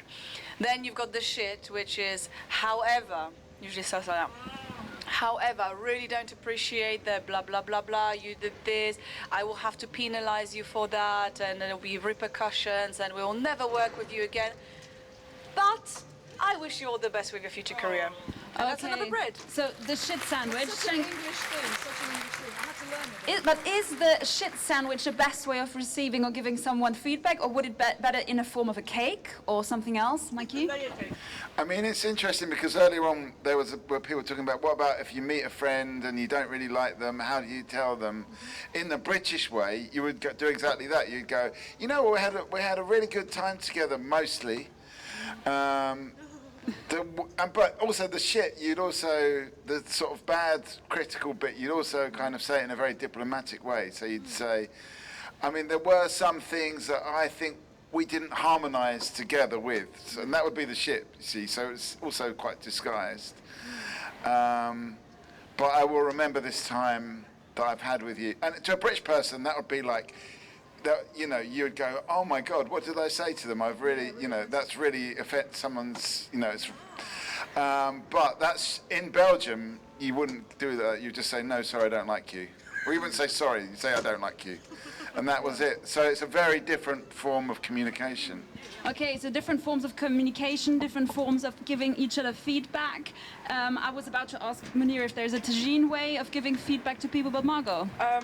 I wanted to ask people, how do you feel about being people being direct? Because I've got mixed feelings about it. On one hand, it's good because you cut to the chase, but I can't help but take it personally. And for example, somebody recently came to something that we did, and they were like, "Sorry, I don't like this conversation. It's stupid." So. Anyway, what they were saying is, I don't enjoy it right now, but I really love what you're doing. I didn't know that. They were just being direct in a very specific thing. So as far as they were concerned, they were just giving me good feedback, like kind of, not even, they weren't probably thinking about me at all. They were just saying how they feel, but they were being very direct. So in a way, I don't like people being direct. It's just too much for me. Okay, Margot doesn't like people being direct. This is still Talkaoke pop-up talk show. We have some new or recoming people again. Let's make a round of names. What's your name? Jill. Mikey. Dominic. Helena. Munir. Sophia. So we started about what kind of food you're eating when you're hungry. Yeah, we still didn't change the topic, and now we arrived at the topic of how do you give feedback to someone else. Margot talked about the sandwich, and Mikey. I've got to say I quite like the British way of doing it, and it's a kind of diplomatic way. But what happens is you get, when you do come to a place like Belgium or Netherlands is even worse, sometimes you just get like, it's a bit like getting a kick in the balls, because like someone doesn't like something, they just say, I don't like this, or they just say, no, that's not for me, or, you know, it's not even they're being horrible at all, but you're just so sensitive now from, well, for me anyway, living in Britain my whole life, that you're used to this very diplomatic way of talking. So Mikey's used to British politeness, I would also say, and not being super direct. There are two people, Dominic and Helena, who might have different points. If I come back to the food thing, I would never waste food to punish someone, I think. So I think, and to answer the question of giving direct critic, if I translate it into food, I think I would do the best cooking I can manage and let the person come to the conclusion by itself, you know? By, okay, my God, this is good food. Oh, he really did put something in. Oh, maybe I made a mistake. So a kind of a reflection by a positive attitude, you know? This I would do. So no, I never would waste food to punish someone. I think maybe it's better to give something really good, and then the person maybe gets a kind of like, see you later. Yeah. So you would really put even more care into it and would let the other person really taste what you're actually also capable of, like the good food. Yes, or I don't cook. Or you don't cook. Okay, that's also the point. Helena, you wanted to share something. Yes. So firstly, I like having a cake in the back, because like each time that I've been like challenged by people who are saying like I didn't like your work or I don't like you or blah blah blah, it did really annoy me at first, of course, but at least I knew where I stood, and then I could like get back on that horse and try again with different people and do better. Thank you, Mikey. Okay, so it also sounds a lot of resilience, like getting pushed down and standing exactly. up. Whilst when people are doing it the British way, I don't know what to think, because A, it's confusing, B, it's slightly hypocritical, and C, it doesn't help anyone. Like, because like it definitely does not help me. I like people who are being direct and to the point. Okay, Helena loves directness. Exactly. Sophia, is it in an Italian way? Is it? Are you direct, or do you enjoy receiving direct feedback? Please sit down if you want to. I think depends. I think yes, we're pretty direct without trying not to be mean. But it really depends on the situation, on the person. And I like when I get direct opinions or feedback, as long as it's not like disrespectful or like insulting. Yeah. So I see two new faces sitting here at the table. This is Talkaoke, a pop-up talk show. My name is Timna. What's your name? Eva. Eva. Noella. Noella. My pleasure. I'm here with Munir, Sophia, Margot. What's your name? Barb. Barb. Mikey, Dominic, and Helena. And we were just talking about if people like to receive direct feedback. Do you, I'm assuming, are you still in school? She doesn't speak English. Oh, what kind of language does your friend speak? Polish and French. Oh, Polish and French, how good! Génial! Yeah. Donc, tu vas encore à l'école, j'imagine. Et est-ce que tu aimes bien recevoir des retours, du feedback très directement ou plutôt indirectement? Plutôt. Pardon, je passe le micro. Plutôt indirectement. Indirectement. Et toi? Sorry, I forgot you might not speak French. I speak French, but okay. I just don't like speaking it a lot. That's also fine. You can respond in English. That's. I don't really like it. You don't really like to receive. So do we need feedback? Maybe that's another question. I didn't know this for like questions. You can also. Is there a topic you would like to talk about? No. No? Okay. That's also fine. Margot. I think as children, I mean, as a child, I certainly felt like I was only receiving feedback. No one was interested in what I have to say. But as a child, you have to absorb feedback. And I think that's partly why the kind of rebellious stage of teenagers happens. Because you're like, enough of this already, you know. Like, I've got my own thoughts. I want to say something, because like all life long you're being told, do this, don't do this, and you're always being told what to do as a young person, right? Like your parents tell you, your teachers tell you. So when you're older, you go like, no. So no, thank you. I don't need your feedback. So is maybe school made so that teenagers have something they have to kind of be a revolutionary against the system? Is this something? You're laughing. Are you enjoying the school system or the school you're in right now? No. What don't you like? I just don't like working. You don't like working? Oh, okay. And is there something else you in general enjoy? Yes. What do you enjoy? I like spending time with my friends. With friends, yeah. I can see that. Et toi, tu aimes bien également passer du temps avec tes amis? Oui. Ok, et parce que j'ai demandé à ton amie si elle aime bien passer du temps à l'école, mais elle disait non. C'est pareil pour toi? Non, moi j'aime bien passer à l'école parce qu'il y a plein de trucs. T'as un métier préféré? Oui, c'est de dessiner. Ok, dessiner. Who likes to draw? Show of hands. Malst du gerne? Josephine? Show of hands. Okay. What do you like to draw, Margot? I don't know. Usually, I mean, it's just a. Yeah, I usually used to draw faces. I used to really love drawing as a child, but these days, that's for Bob. Thank you, Mikey.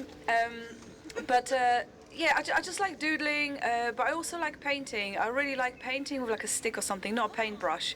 I haven't done it for a little while, but I just enjoy like playing with the paint and just seeing what happens. I went to like a little art school course thing, which I really enjoyed, and I really loved collage there as well. So anyway, maybe it's not drawing, it's just like painting and collage that I enjoy most. So art in general, but fine arts. Sophia? I just have a question for you too, like because I need ideas. What do you want to be when you grow up? You know? Qu'est-ce que tu aimerais être quand tu seras grande? What would you like to be when you're grown up? When I'm a teenager, I want to be a babysitter because I like babysitting people. Oh, you like to be babysitting. That's great. Did you have someone babysitting you as a child? Yeah, I already have it like a couple times, but not a lot. Okay, great.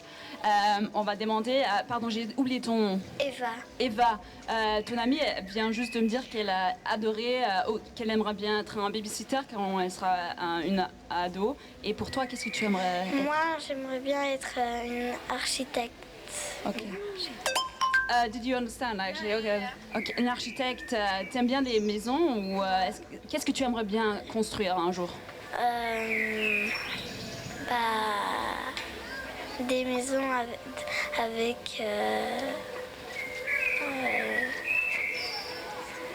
avec des fenêtres, peut-être? Oui. Oui? Oui.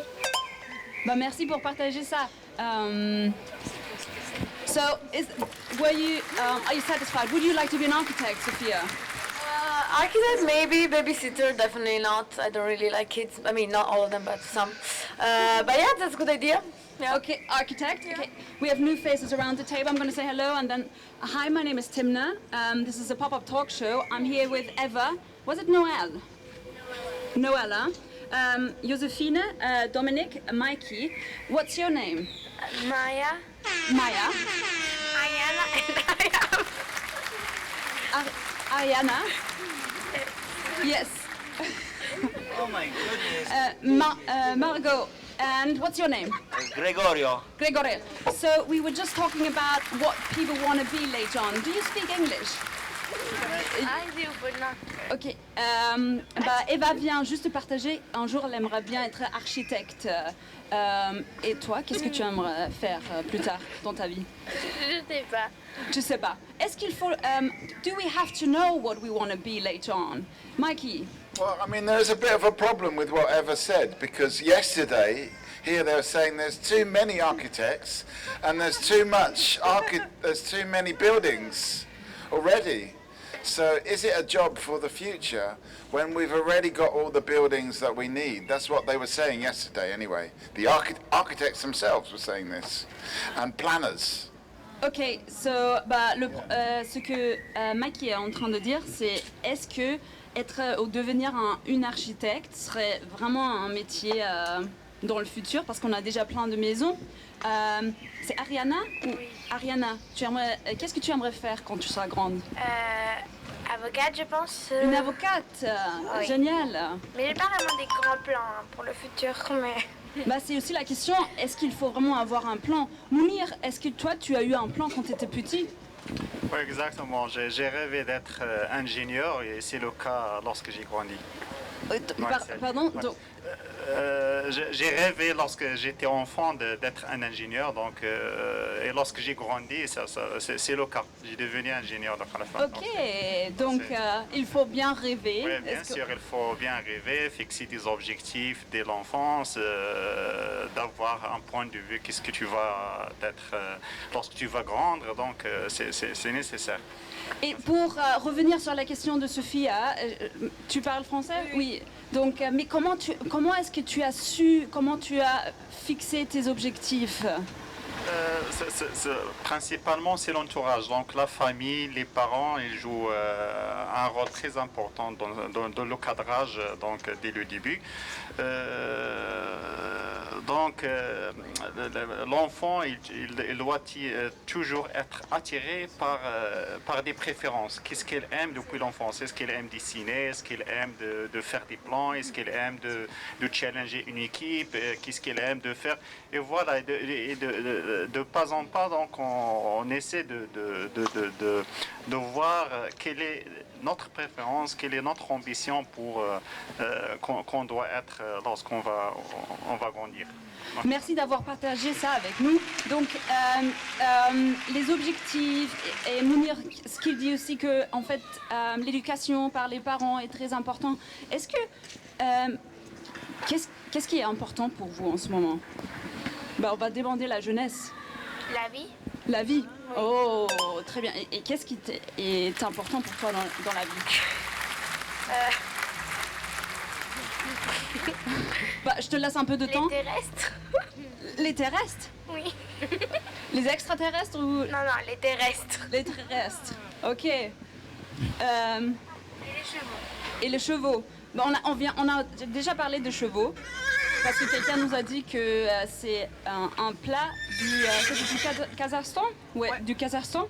Un plat principal au Kazakhstan. Elena, tu voulais partager quelque chose avec nous? Oui, je voulais juste dire que ce qui était important pour moi en général, c'est ça la question, c'est ça?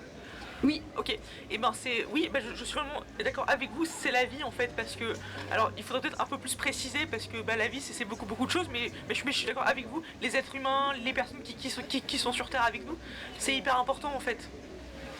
Les gens qui sont autour de nous. C'est ça, voilà, exactement. Ok, Dominique, je ne sais pas si tu parles français, un petit peu, mais tu peux aussi nous répondre en anglais. What is important to you? Was ist wichtig für dich? Qu'est-ce qui est important pour toi dans la vie? Joséphine? Ok. Donc là, Est-ce qu'il y a d'autres parents autour de cette table? Non, pas encore. Ok. Non, je ne serai jamais un parent, juste voilà. Okay. Mais juste une question, est-ce que ça c'est le journal ou c'est quoi? Ça c'est un format de talk show. Donc en fait c'est à vous de choisir de quoi on peut parler. Donc si tu as un sujet qui t'intéresse, on peut demander aux autres ce qu'ils en pensent. Par exemple, Sophia, elle nous a demandé, ou elle a demandé à Eva ce qu'elle voudrait être dans le futur. Et on a eu quelques indices et conseils de Mounir. Donc peut-être, est-ce qu'il y a des choses que les âgés, les gens plus âgés autour de sa table voudraient bien partager avec la jeunesse? Je ne sais pas. En fait, ouais, moi je voudrais demander à la jeunesse qui est ici... parce qu'en fait, tu as dit que ce qui t'intéressait, c'était les terrestres, c'était les êtres humains. Et en fait, je voulais juste savoir pourquoi. Est-ce que tu disais ça un peu pour rigoler? Ou est-ce que c'était vraiment ce qui t'intéressait vraiment? Je rigole beaucoup dans la vie, mais je sais pas. C'est un peu... c'est la vie, quoi. Je sais pas trop. Est-ce que se marrer, c'est la vie? Oui. Et c'est très bon pour la santé. Hein. Pardon? C'est aussi très bon pour la santé, je pense. Présenter? Ça pourrait aussi être un sujet. Non. Ok, donc on va demander à tout le monde. Est-ce que se marrer, c'est important pour toi, Eva? Oui. Oui, et tu aimes bien te marrer de quoi?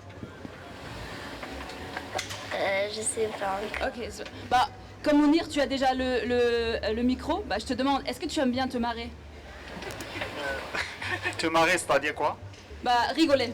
Rigoler oui, ça dépend de la situation. Donc, c'est pas rigoler ou trop rigoler, donc ça crée des problèmes. Il faut toujours avoir une certaine Il faut un équilibre, donc ça dépend des situations. Il faut avoir un équilibre. Est-ce que vous êtes d'accord? Oui. Donc 50% on est sérieux, 50% on n'est pas sérieux du tout. Sophia, donnez-moi une pensée. Give me a final thought before you leave, Noella. Could be about anything. Could also be about a topic we discussed earlier. Art? Whatever you want. Art. Okay, so we should discuss about art. What is your relationship to art? I'm just gonna try to get more information out of you. I like drawing and stuff. Okay. What do you like to draw? I like to draw like persons and eyes. Oh, eyes. Thank you very much for sharing that. Eva, tu veux nous laisser une pensée finale? Ça peut être un sujet, de quoi on pourrait parler pour continuer la conversation.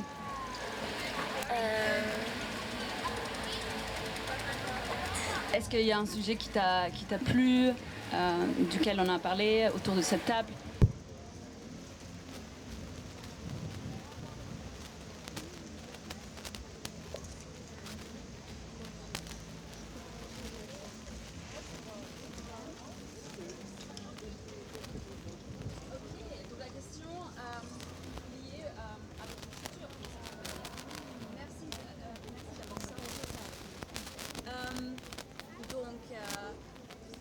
J'adore, c'est le fait que tout le monde, je pense que je c'est un élément. Ce que j'adore, c'est que la jeunesse parle vraiment du futur et parle vraiment des êtres humains. Eva vient juste dire j'adore, non c'est Noëlla, j'aime bien vraiment dessiner des êtres humains. Donc est-ce que les personnes autour de vous sont importantes pour vous? Oui, qu'est-ce que tu en penses? Oui. Ok. Et qu'est-ce qui est important pour toi quand tu passes du temps avec Ariana? Qu'est-ce qui est important? Ok. C'est... Mais tu sais quoi? Comme c'est un format de talk show avec des sujets ouverts, on pourrait aussi demander à tout le monde de quoi est-ce que vous voulez parler, pardon. Je crois qu'il y a une idée. Un autre sujet, hein. Le passé. Le passé, ok, on va parler du passé. Est-ce que tu as une autre idée, ou qu'est-ce qui t'intéresse du passé? Tu veux dire les années avant que tu as vécu? Non, enfin le passé, Moyen-Âge. Oh, le Moyen-Âge, ok.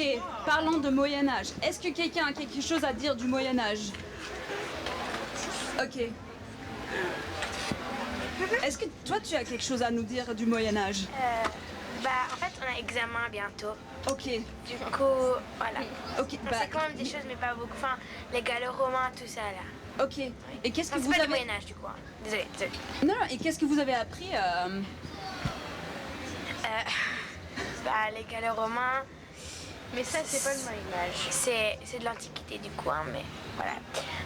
Enfin, c'était des Celtes. Enfin, sur certains. Je sais pas, mais. On pourrait demander, est-ce que c'est important d'apprendre des choses du passé à l'école? Oui, quand même. Oui. Ouais. Pour pas faire les erreurs qu'ils ont fait. Ah. Ok. Est-ce que tu penses que c'est important d'apprendre des choses du passé à l'école, Mounir?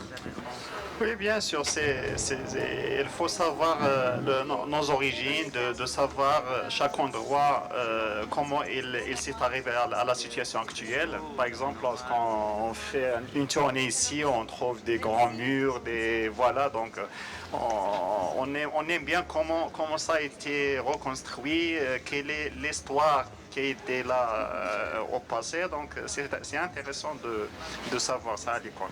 Et est-ce qu'il y a une période dans le passé qui était très importante pour vous? Pour moi, j'aime beaucoup la guerre mondiale. Les guerres mondiales, la première, la deuxième. La deuxième beaucoup, la première aussi. Et je pense que c'est très important pour l'historique du monde maintenant. Donc oui. Ok. Mais je pense aussi que c'est très important d'étudier la situation globale maintenant. La situation actuelle. Est-ce que vous apprenez aussi des choses... Ok, je vais... Elena, vas-y. Ouais, non, c'était juste pour renchérir là-dessus. En fait, la réflexion que j'étais en train de me faire en vous écoutant là tous sur l'histoire, c'est qu'effectivement c'est super intéressant.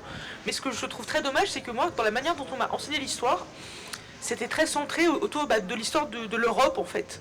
Et il n'y avait pas beaucoup d'histoires, je sais pas, par exemple, plus histoire de la Chine, histoire, je sais pas, du Japon. Et donc en fait, ce sont des choses que j'ai découvertes beaucoup plus âgées et je trouve ça très dommage parce que pour moi, l'histoire, c'est l'histoire de l'humanité, pas juste l'histoire des Européens en fait. Ok, donc Elena aurait bien aimé eu la chance d'apprendre l'histoire. Est-ce que vous avez déjà appris des choses de l'histoire de la Chine? Non, mais non. Pas exactement, mais on sait que les Romains sont déjà allés en Afrique du Sud. Ça oui, mais bon. Et au Moyen-Orient. Et en Europe. Ok, donc vous... Non, je vous laisse parler, collègue. Non.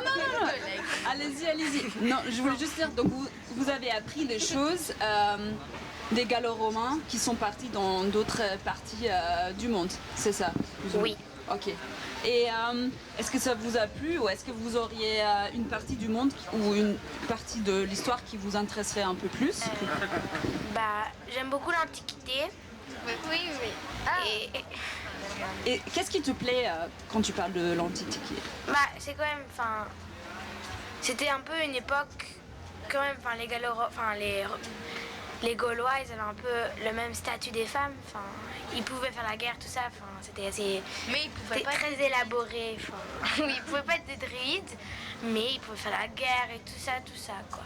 Mais maintenant, on peut toujours pas être vraiment druide, on peut toujours pas être... Non, mais on peut pas être prêtre. Alors que, druide, c'est aussi un peu de la religion, donc voilà. Bref, voilà. Ok, donc tu voulais dire qu'ils étaient un peu plus élaborés au développer la société, c'est ça ce que tu voulais dire? Oui, parce que, je sais pas, mais au Moyen-Âge, ils ont pas vraiment augmenté. Non, laissez tomber. C'est voilà. Ok. Est-ce qu'il y a un sujet qui vous intéresse? On a parlé du futur de Sophia, on a parlé des choses que vous devez apprendre en ce moment parce que vous avez bientôt un examen. J'ai l'impression que vous avez déjà très bien appris parce que après tout ce que vous avez dit, vous avez du savoir. Mounir nous a parlé des objectifs qui sont très importants, qu'on doit en fait les lancer pour lier aux enfants. We have a new person sitting at that table.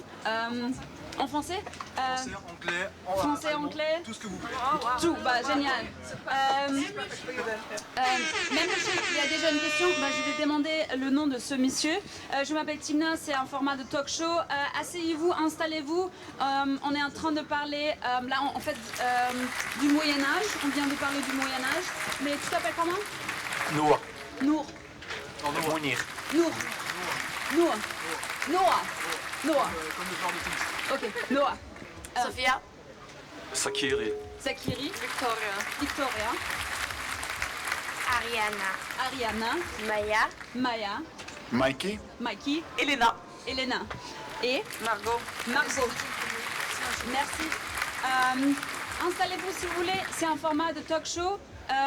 Ariana et Maya nous ont expliqué qu'ils sont en train d'apprendre l'histoire du Moyen-Âge parce qu'elles ont bientôt un examen.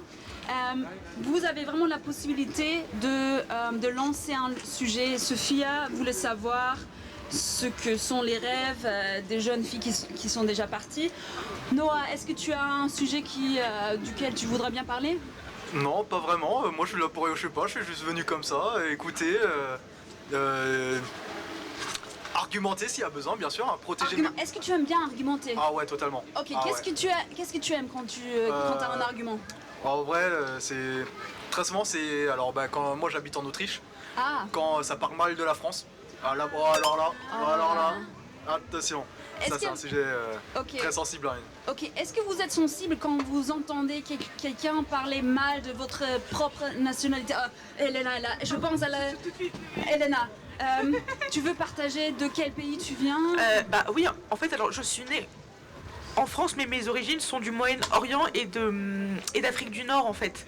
Donc du coup, quand on critique soit le Moyen-Orient, soit l'Afrique du Nord, soit la France, ça me met dans un état mais de colère et tout, et donc voilà. Tu ne veux pas parler français? T'inquiète, je parle aussi, ich spreche auch Deutsch, wenn du möchtest, kannst du gerne Deutsch sprechen. Je change les langues comme vous voulez. Soll ich kurz übersetzen, was wir besprochen haben? Ja. Okay, Noah spricht auch Deutsch, wenn ich es verstanden habe. Genau. Noah diskutiert extrem gerne und mag es absolut gar nicht, wenn Österreicher und Österreicherinnen sich darüber beschweren, wie Franzosen und Französinnen sind. Und daraufhin habe ich Helena gefragt. Und Helena hat gesagt, ja, das mag sie auch nicht. Und Helena ist in Frankreich geboren, hat aber ihre Wurzeln in Nordafrika und im Mittleren Osten. Und jetzt haben wir darüber gesprochen, genau, mögt ihr das, wenn Leute, oder wie ist es für euch? Habt ihr das Gefühl, ihr müsst wirklich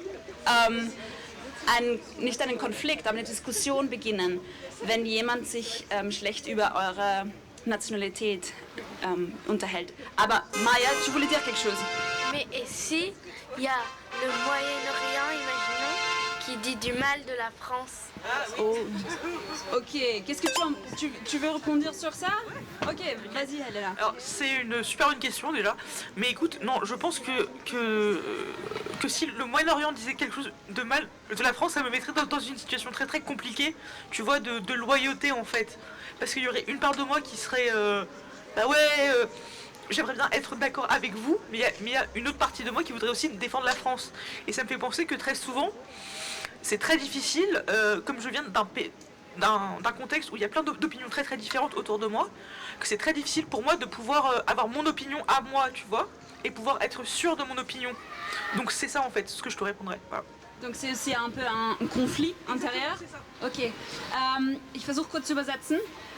Also die Frage war, was ist die Meinung, wenn Helena, im Mittleren Osten schlecht über Frankreich gesprochen wird? Und Helena, um es kurz zu fassen, spricht über einen eigenen Konflikt. Wie ist das für euch? Ich werde dann versuchen, für die anderen zu übersetzen. Wenn ihr wollt, könnt ihr gerne sagen, wo ihr herkommt, müsst ihr aber natürlich nicht. Also ich komme aus Bulgarien und bei uns wird auch immer sehr viel kritisiert und schlecht geredet über andere, aber ja, sag du was. Ich komme aus Somalien ursprünglich, bin in Österreich geboren, aufgewachsen und bei mir ist es auch so, die meisten aus Österreich reden schlecht generell über Österreicher, über Somalis, aber auch generell über Ausländer. Es ist ein großes Konflikt dort und bei mir in meiner Heimat ist es auch so, die Somalis reden schlecht über jeden und ich finde das eigentlich ganz, ganz schlimm. Ich bin eher gegen beidem, aber die sind auch sehr stur, man kann nicht ganz mit denen diskutieren, weil die denken, deren eigene Meinung ist richtig und ja. Okay, das ist irgendwie spannend. Ich fasse kurz das zusammen und dann übersetze ich. Was ich spannend finde, ist, verschiedene Menschen sagen, hey, bei uns wird eigentlich auch ganz schlecht über andere Nationalitäten gesprochen. Pour faire une traduction, donc, pardon, j'ai oublié vos noms. Wie heißt du? Ich habe deinen Namen. Victoria. Sakiri. Und Sakiri. Victoria et Sakiri ont partagé. Victoria, elle vient de la Bulgarie et Sakiri vient du Somalie, mais il vit en Autriche. Et ce que les deux ont partagé, ce que je trouve vachement intéressant, c'est le fait qu'ils ont dit un peu comme Noah, déjà que les Autrichiens parlent mal des étrangers. Mais aussi, les deux ont partagé qu'en Bulgarie et en Somalie, les gens parlent aussi mal des autres pays. Donc, il y a une nouvelle personne assise à cette table. Je m'appelle Tina, tu t'appelles comment? Hello, I'm Thomas. I don't speak French, sorry.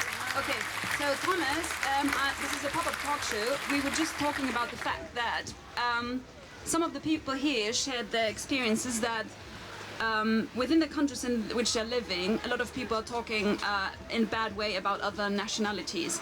But yeah, my name is Timna, this is Noah, Munir, Sophia, Sakiri, Victoria, Ariana, Maya, Bub, Helena and Mikey. So you can actually come up with a topic. I'm trying to switch languages because we have some French speakers, German speakers, also many other languages. So Mikey, you wanted to share something. No, I think this whole conversation is Nigel Farage's worst nightmare.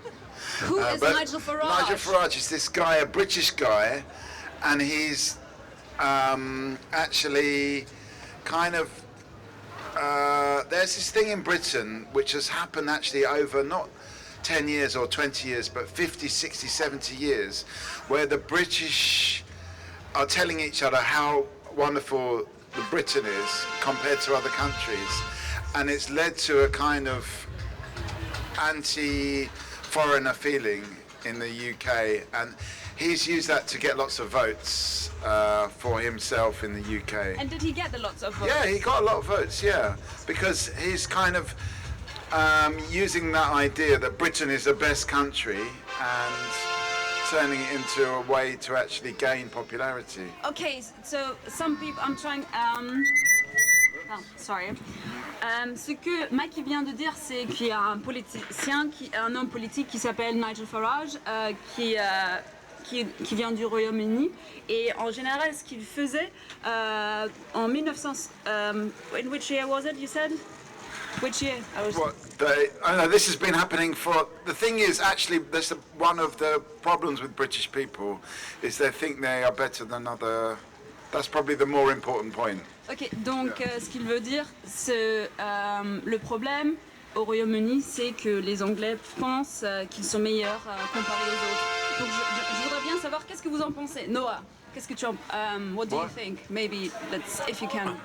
In English or French? What, any? In English? I mean, I think like everyone thinks that their own nationality is the best one. I think everyone has a topic to say, like, I mean, in Austria, like, we have great culture, we have great architecture. Is that like a question or? Okay. I mean, in France, we are great in sports. There's always something great about a country. And I think this is the only thing we need to have in mind. Like, every country has something great, and we don't need to think a lot about the bad stuff. I mean, we have to talk about it, but we don't have to make a whole topic about it. Ok, donc tu veux dire qu'il faudrait plutôt se lancer sur les belles choses. Exactement. Ok. Sophia, tu voulais dire quelque chose sur ça? I just want to say I'm from Italy, and I don't think it's a good country, and I talk bad about my country all the time. But if someone from another nationality talks bad about Italy, that's bad, you know. So. Donc, ce que les deux ont partagé, Noah en général disait il faut plutôt se lancer sur les belles choses, les choses positives. Soll ich für euch eigentlich auf Deutsch übersetzen? Okay. Et Sophia vient de nous raconter qu'elle vient de l'Italie et en général elle aime bien critiquer l'Italie, mais elle n'aime pas du tout s'il y a quelqu'un qui parle mal de l'Italie. Et Elena, je pense que tu as un point. Français ou anglais, qu'est-ce que vous préférez? Comme tu veux. Okay. Eh ben, yes, so I just wanted to say in relation to Sophia's point is that, yes, that's a very, very good point because, I criticize my own country a lot. Like a lot. But like, for example, if someone says something that is like very mean about it, I'll get like very patriotic and like very proud of my country, which is I think an interesting like contrast, you know?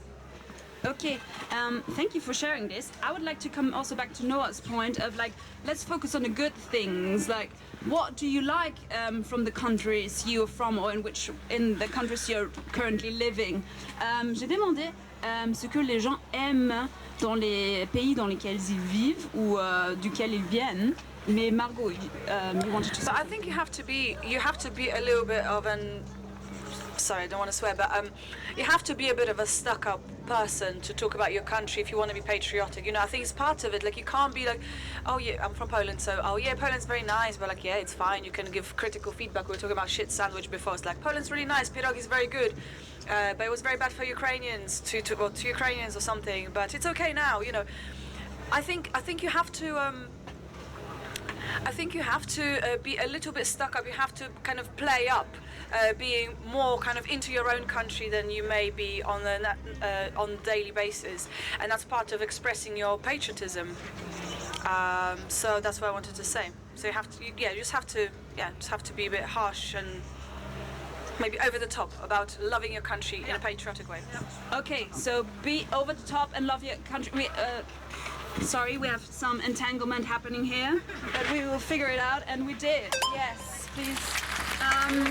Maya, tu voulais dire quelque chose ou partager avec nous? Ce que j'aime bien de mon pays, c'est les frites et les gaufres. Les frites et les gaufres, on revient de parler des repas. Maya just shared that she loves fries and waffles. Yeah, thank you for sharing that. What, Victoria, ich weiß nicht, ob du noch in Bulgarien lebst, aber was magst du aus Bulgarien? Gibt es etwas, genau, was du mit uns teilen möchtest? Ich kann auch auf Englisch reden. However you want. So I live in Austria. My whole family is from Bulgaria and they all live in Bulgaria. And it's more family orientated there, and the traditions are more popular and kept than in Austria, because in Austria I've noticed that the people are more cold and like they don't like to be social and just have like few friends and that's it. So that's probably the thing that... Okay, so you really feel that Austrians are cold in comparison to Bulgarians? Okay. Is there something you would like to share? From what I could understand, you both living in Austria. Yeah. So I can't say much of Somalia because I never went to Somalia, and I've just been to the neighboring country, but I have families everywhere. But I love the culture, the cuisine, the people, how they're funny people. But there's still something to criticize, but I also like the Austrian culture.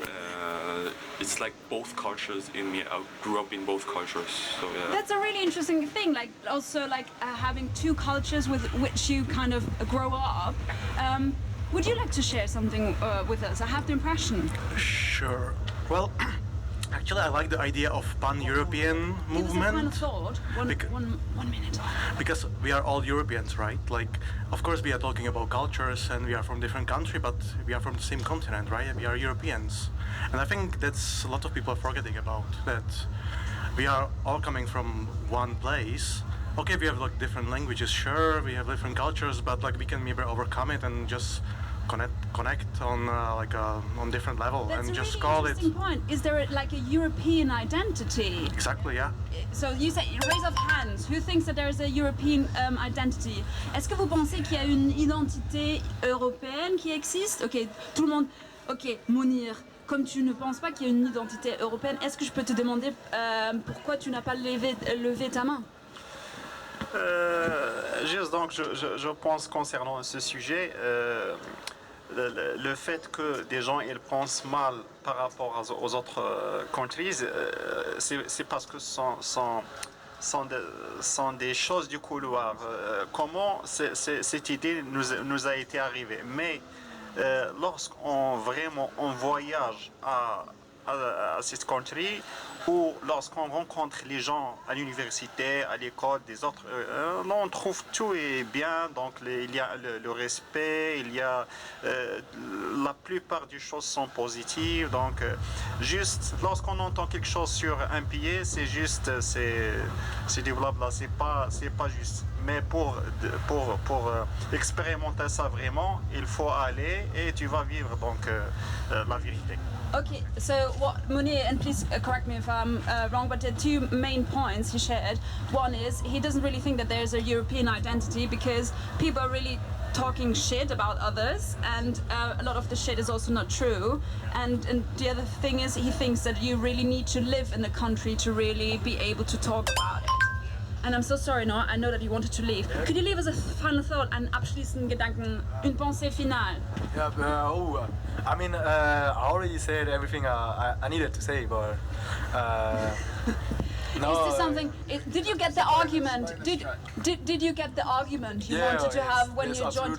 Absolutely. But I mean, I can go back to the European identity, and I think like it's pretty much the same. Like, I mean, this is a pretty hard one. I mean, I don't even know, because we are all the same, but everyone has another culture.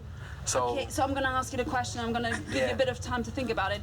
How would your, in an ideal world, look the European identity? How would it look like? And I'm going to ask the girls because they're also about to leave. Est-ce que vous voulez me donner une pensée finale? Ça peut être un sujet, ça peut être... ouais. Ce discours était très... un plaisir, mais je sais pas... Merci. Qu'est-ce que t'as plu?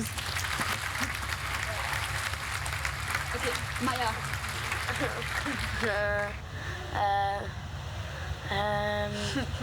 Est-ce que vous avez une pensée liée à l'identité européenne? Est-ce que ça existe pour vous? Oui, non. Oui et non. Très bien. Je vais vous penser. Pourquoi elle n'existe pas pour toi? Parce que... Comme un passeport. Would we need a European passport maybe? Mais on n'en a pas déjà. Do we have a European passport? Bah oui, parce que sinon on pourrait pas être ici. En fait, je pense qu'il y a deux.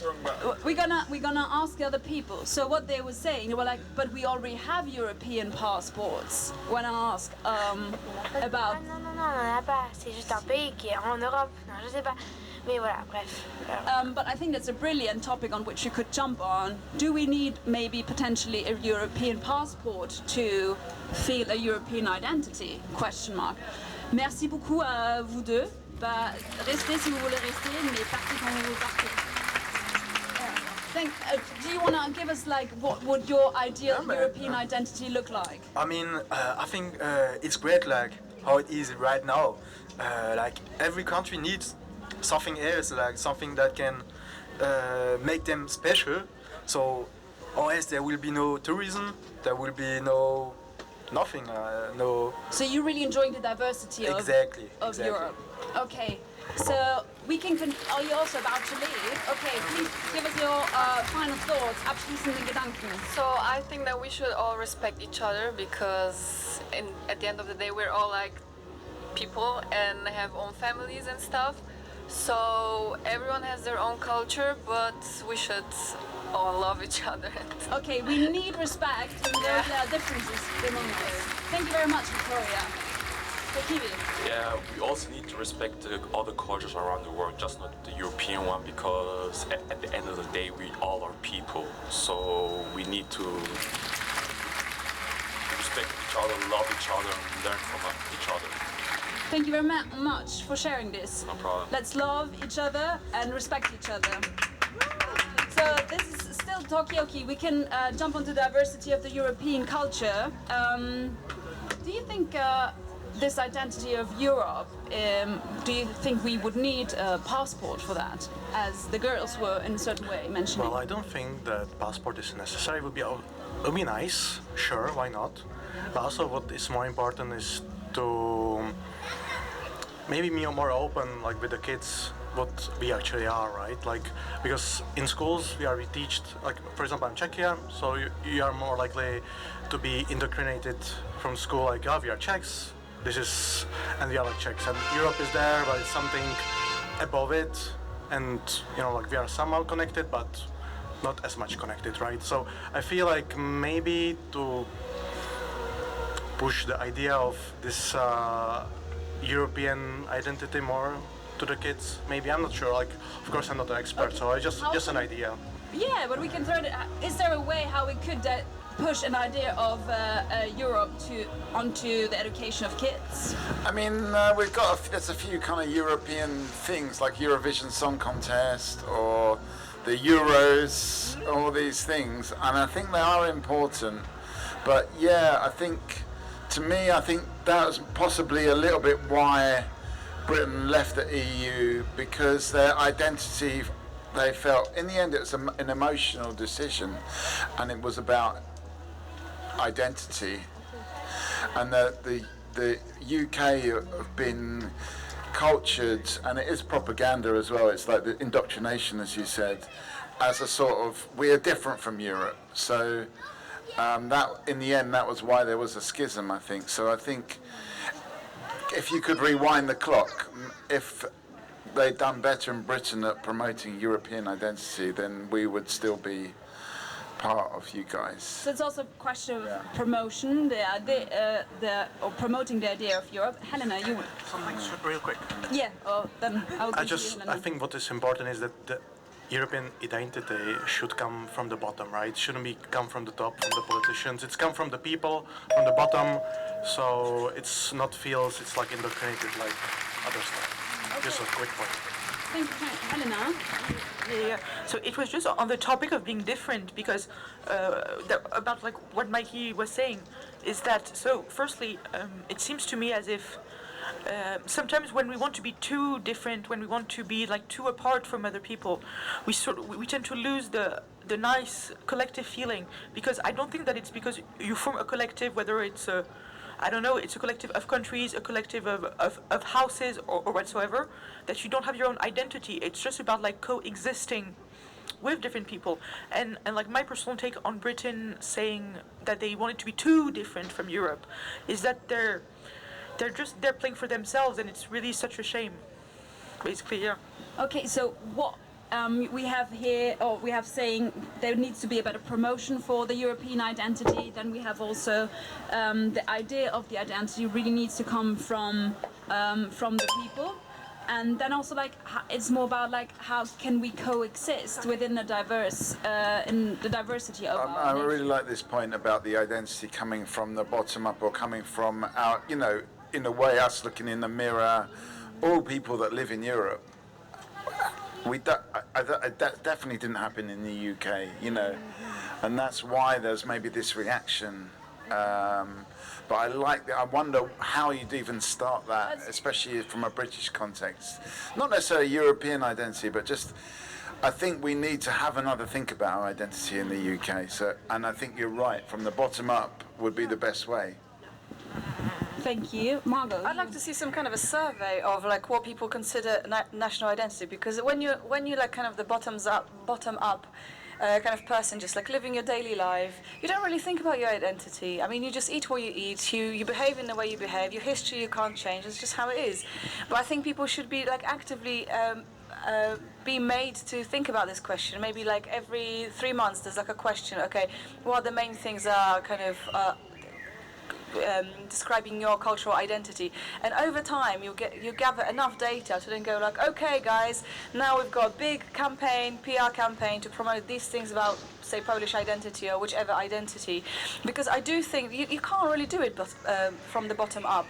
You can't, because people they don't think like to abstract yourself from your daily life and think about my cultural identity. You need like another kind of plane to do it. People don't do it. That's why you need a government or an organization to make people think about cultural identity. It's a complete fake, not a real thing. Okay, so we have some controversial thoughts. We have here decide, I would call it, let's create a European identity from the bottom up. We have Margot saying, hey, we need a system who actually implements that quite abstract idea of having a European identity. And I would suggest, I'm gonna come to both of you in a second. I would suggest, I'm gonna give you the question, all of you around here.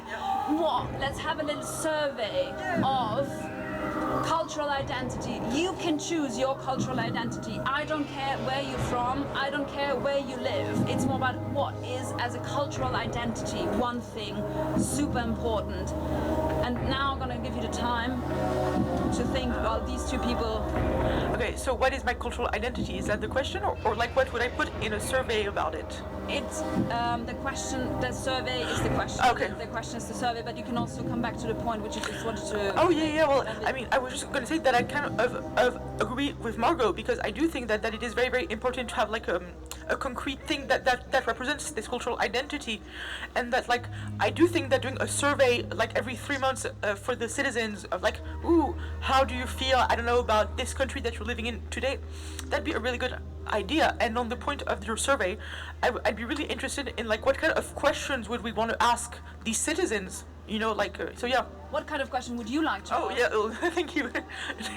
Yes, so I would probably like to ask like, do you like living in your country at this moment in time? Do you feel proud of your country? What would you like to change about your government? Stuff like that. Okay, thank you, Mikey. Well, I do feel like if you ask me, all of my identity wouldn't really be about being from the UK, a little bit, but most of it's more about being from London, being an artist, being a mensch. So it's all these kind of things that. Sounds like a lived experience. Yeah, it's not.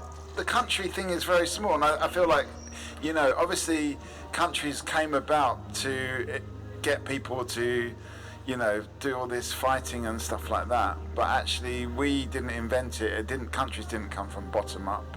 So I think that I don't think it would be impossible to have a European identity. But I think the story would be much more about people's daily lives. Thank you for sharing this. So now I'm going to ask you, in our survey, what would be important for your cultural identity? Sophia.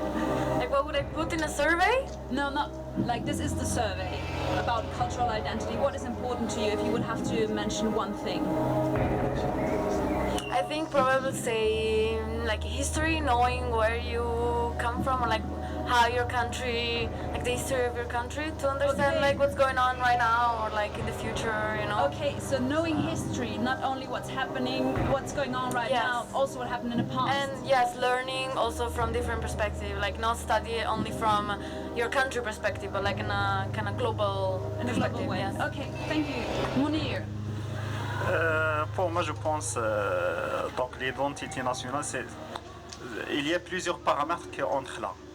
C'est la culture, c'est le niveau de vie, c'est comment le gouvernement il pense aux gens, la loi, l'infrastructure, est-ce qu'il y a l'égalité, il y a beaucoup de paramètres, donc c'est pas juste le choix, ça se passe comme ça. Donc chaque personne elle essaie de trouver quelle est sa zone de confort. Donc soit il aime cette nationalité où il est, soit il espère d'avoir une autre nationalité. Donc ça dépend de sa zone de confort. Ok, c'est très intéressant ce que tu dis, je trouve. Donc la question de la zone de confort est liée à la question est-ce que je me sens bien dans ce pays, et après de vouloir sortir de la zone de confort et vouloir peut-être partir d'un pays. Okay, so I'm just quickly gonna translate Monique's point. So Monique says that the question of identity is for him linked to the question of the personal comfort zone, and also saying I want to leave my own comfort zone, so I'm going to leave my own country. And I'm going to ask you about your opinion, and I'm going to swap over to Helena. So please go on, and I'm just going to give Helena the other microphone. Are we still like? Is the question still about the identity, right? Yeah, like cultural identity. I don't know, like I already stated that like I feel European, right? And I feel like maybe something that we have in common, especially in these times, might be like the security and safety. And as we see, like Russia is what they are doing in Ukraine. And I don't know, like people on the west here, they don't feel a threat, but me as from Eastern Europe, I feel that threat is kind of imminent. So I feel like maybe that's the one point that we can like gather around, and maybe also the freedom. Like I feel like freedom is really important, and I don't want to be too political, but I feel like the EU is.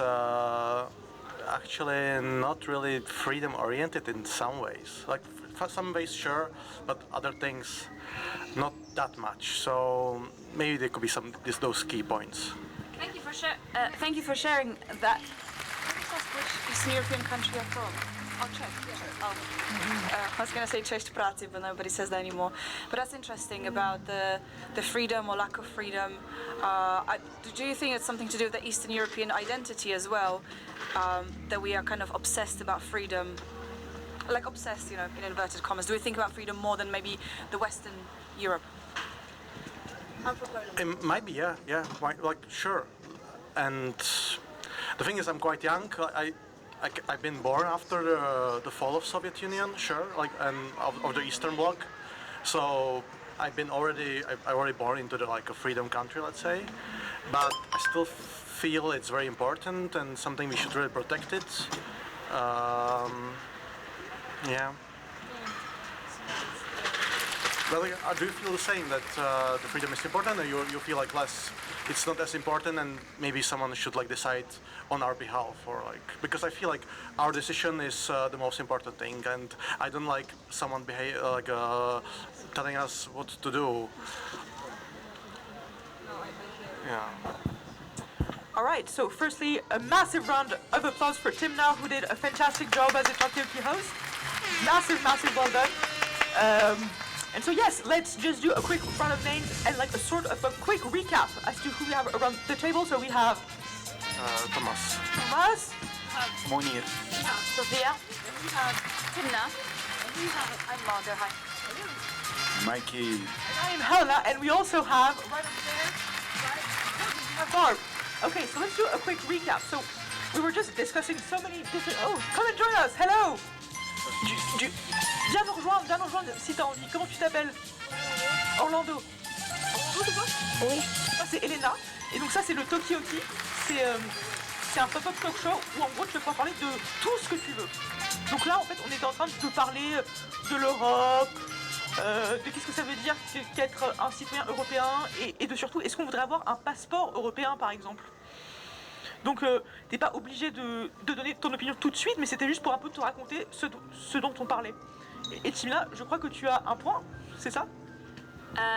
Oui, je suis juste en train de penser si je réponds en français ou en anglais, mais en fait, c'est Thomas, ce qu'il disait, par rapport à l'identité culturelle, pour lui c'est lié à la sécurité et aussi question de la liberté. Et ce que je trouve vachement intéressant en parlant de la sécurité, parce que très souvent je pense que je n'en pense pas assez à la sécurité, mais c'est vrai que d'une certaine manière on a besoin, j'ai du mal à le dire, mais quelque chose ou des organisations qui s'occupent, qui protègent la liberté. Mais je me demande, est-ce qu'il y a d'autres possibilités en fait de garder la liberté qu'on a avec un autre système. Mais bon, c'est juste un... C'est une question que je trouve absolument super intéressante. So that's a very, very interesting question. So basically, je vais d'abord, I'm going to do it in English first and then in French. So basically, je vais d'abord le faire en français, enfin en anglais puis en français. Donc, so firstly, who decides what kind of liberty we have, basically, and is there a system where we can have the same liberty but in different ways? Donc la question c'est est-ce qu'on est libre, mais surtout est-ce qu'on a le droit d'avoir un système différent d'une démocratie par exemple, dans laquelle on vit, dans laquelle on est tout aussi libre. Qu'est-ce que tu en penses? Je sais pas. Est-ce que tu te sens libre, par exemple? Bah oui. Ok. Et par exemple, tu le vois à quoi? Est-ce que c'est dans la manière dont tu joues? Est-ce que c'est avec tes copains à l'école? Bah un peu. Bah moi je trouve que je suis libre parce que, enfin je peux. Là ici je peux faire tout ce que je veux parce que genre il y a. À part si tu t'as pas le droit de faire des choses genre que t'as pas que on peut pas. Là je suis d'accord. C'est pas que t'es pas libre s'ils te disent de pas faire quelque chose. C'est pour te protéger et voilà. So we have a very, very interesting point just said by Orlando of how basically when we're not free, it's because someone has put into place something to protect us. So what do you guys think about that? Should we have less freedom because we should be more protected? No? Oh. What's your thought on that, Thomas? Like, look, it depends what in the field they try to protect you, right? I have a great example, like, because I'm an Apple fan. I like Apple, I like my iPhone, and like, recently Apple released new software, and European Union is basically blocking Apple from implementing the software in EU. So if you are a US citizen, you get all the features. If you are European citizens, you get almost nothing. Okay. And EU is saying, oh, we are protecting the European citizens, but like this is not protecting. I bought Apple iPhone for a reason, and like if I want more software, like because they are saying, well, we are saying, okay, you have an iPhone, and you as a customer you should be able to implement like different like a stores that you can download the apps. But yeah, but like we don't want that. Like we as Apple users, we don't. I understand. Went like too deep to the detail. This is not like a part of the discussion, sure.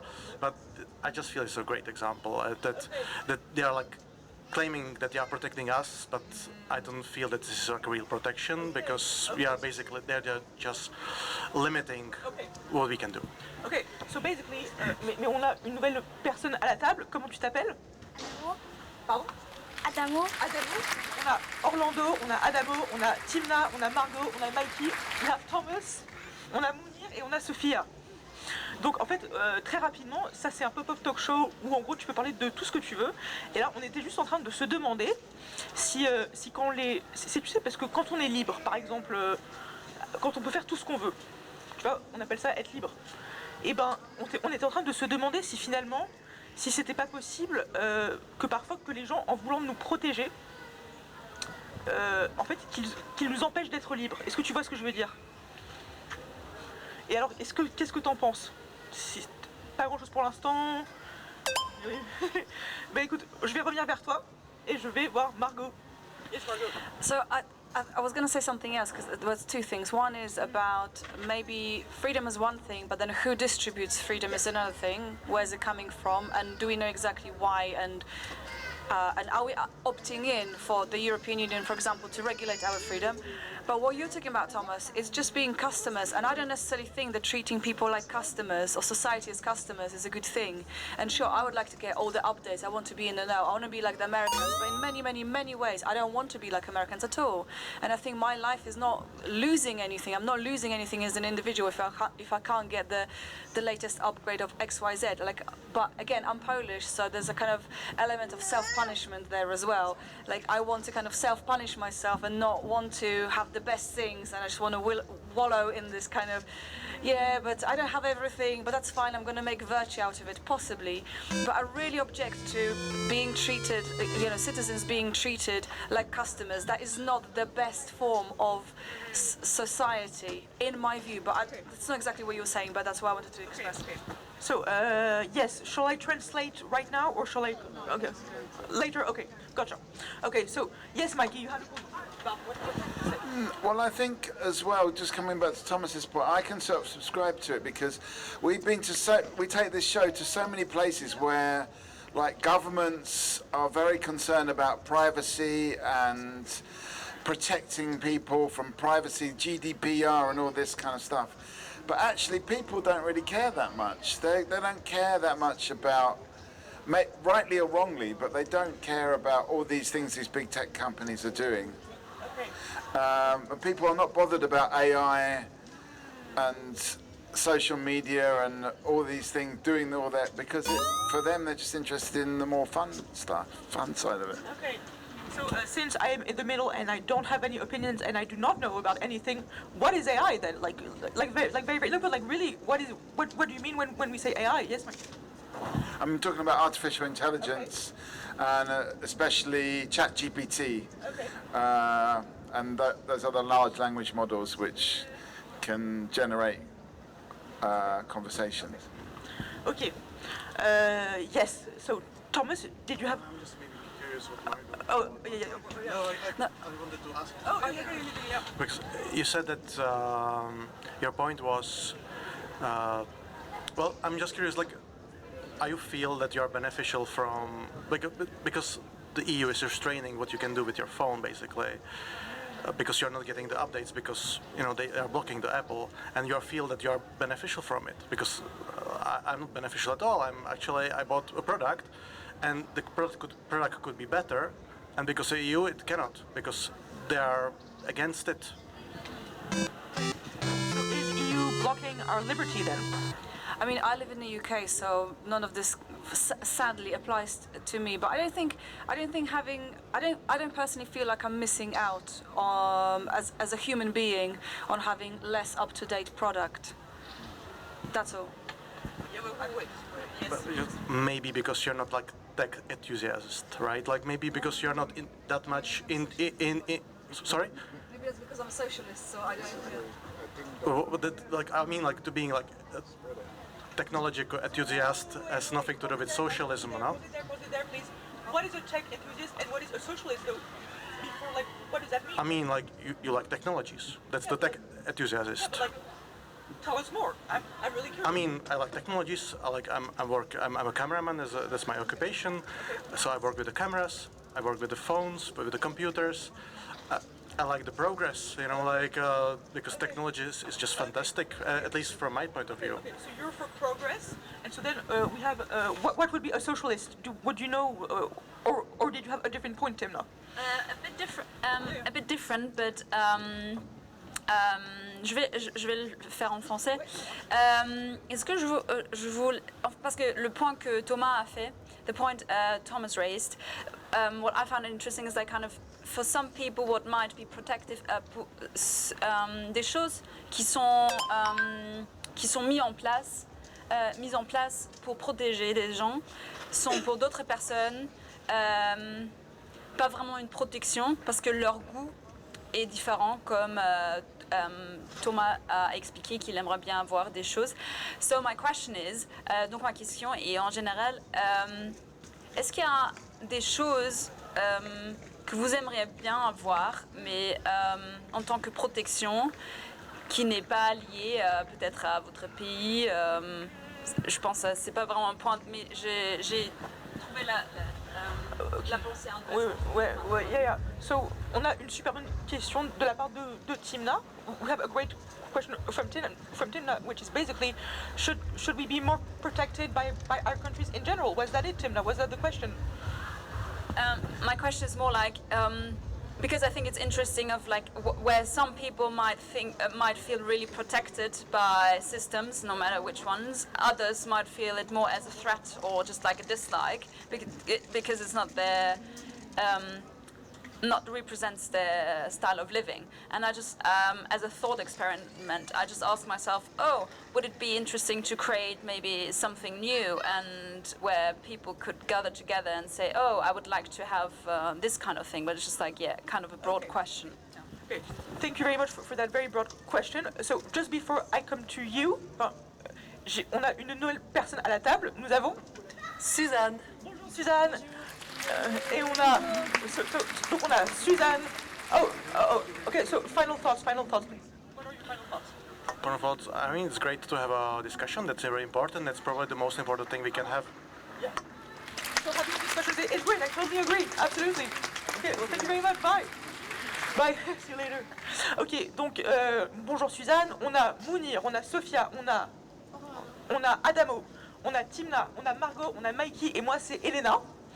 Donc on était en train de parler de beaucoup de choses très intenses, très compliquées, mais aussi super intéressantes, dont notamment sur la protection et sur nos droits, et puis surtout, Timna, je vais te demander de répéter rapidement ta question, parce qu'avec tout ça, j'ai oublié si ça ne t'embête pas, merci beaucoup. Ma question était, est-ce que l'expériment de pensée et est-ce qu'il y a des groupements qu'on aimerait bien avoir pour se regrouper, mais peut-être pas un pays, mais ouais, ça c'est...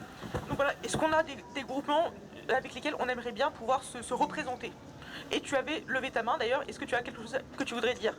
Oui, moi, avec mon frère, quand c'est une chose, genre je voudrais inventer une chose, c'est quand j'allais à son sport, c'est genre judo, et on avait la poussette, et quand on était en train de descendre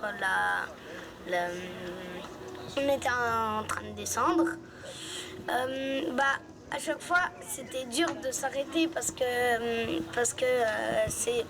il y avait une descente et du coup c'était très dur, et du coup moi j'ai pensé si je pensais si on pouvait créer genre une poussette avec des brakes, genre avec des freins.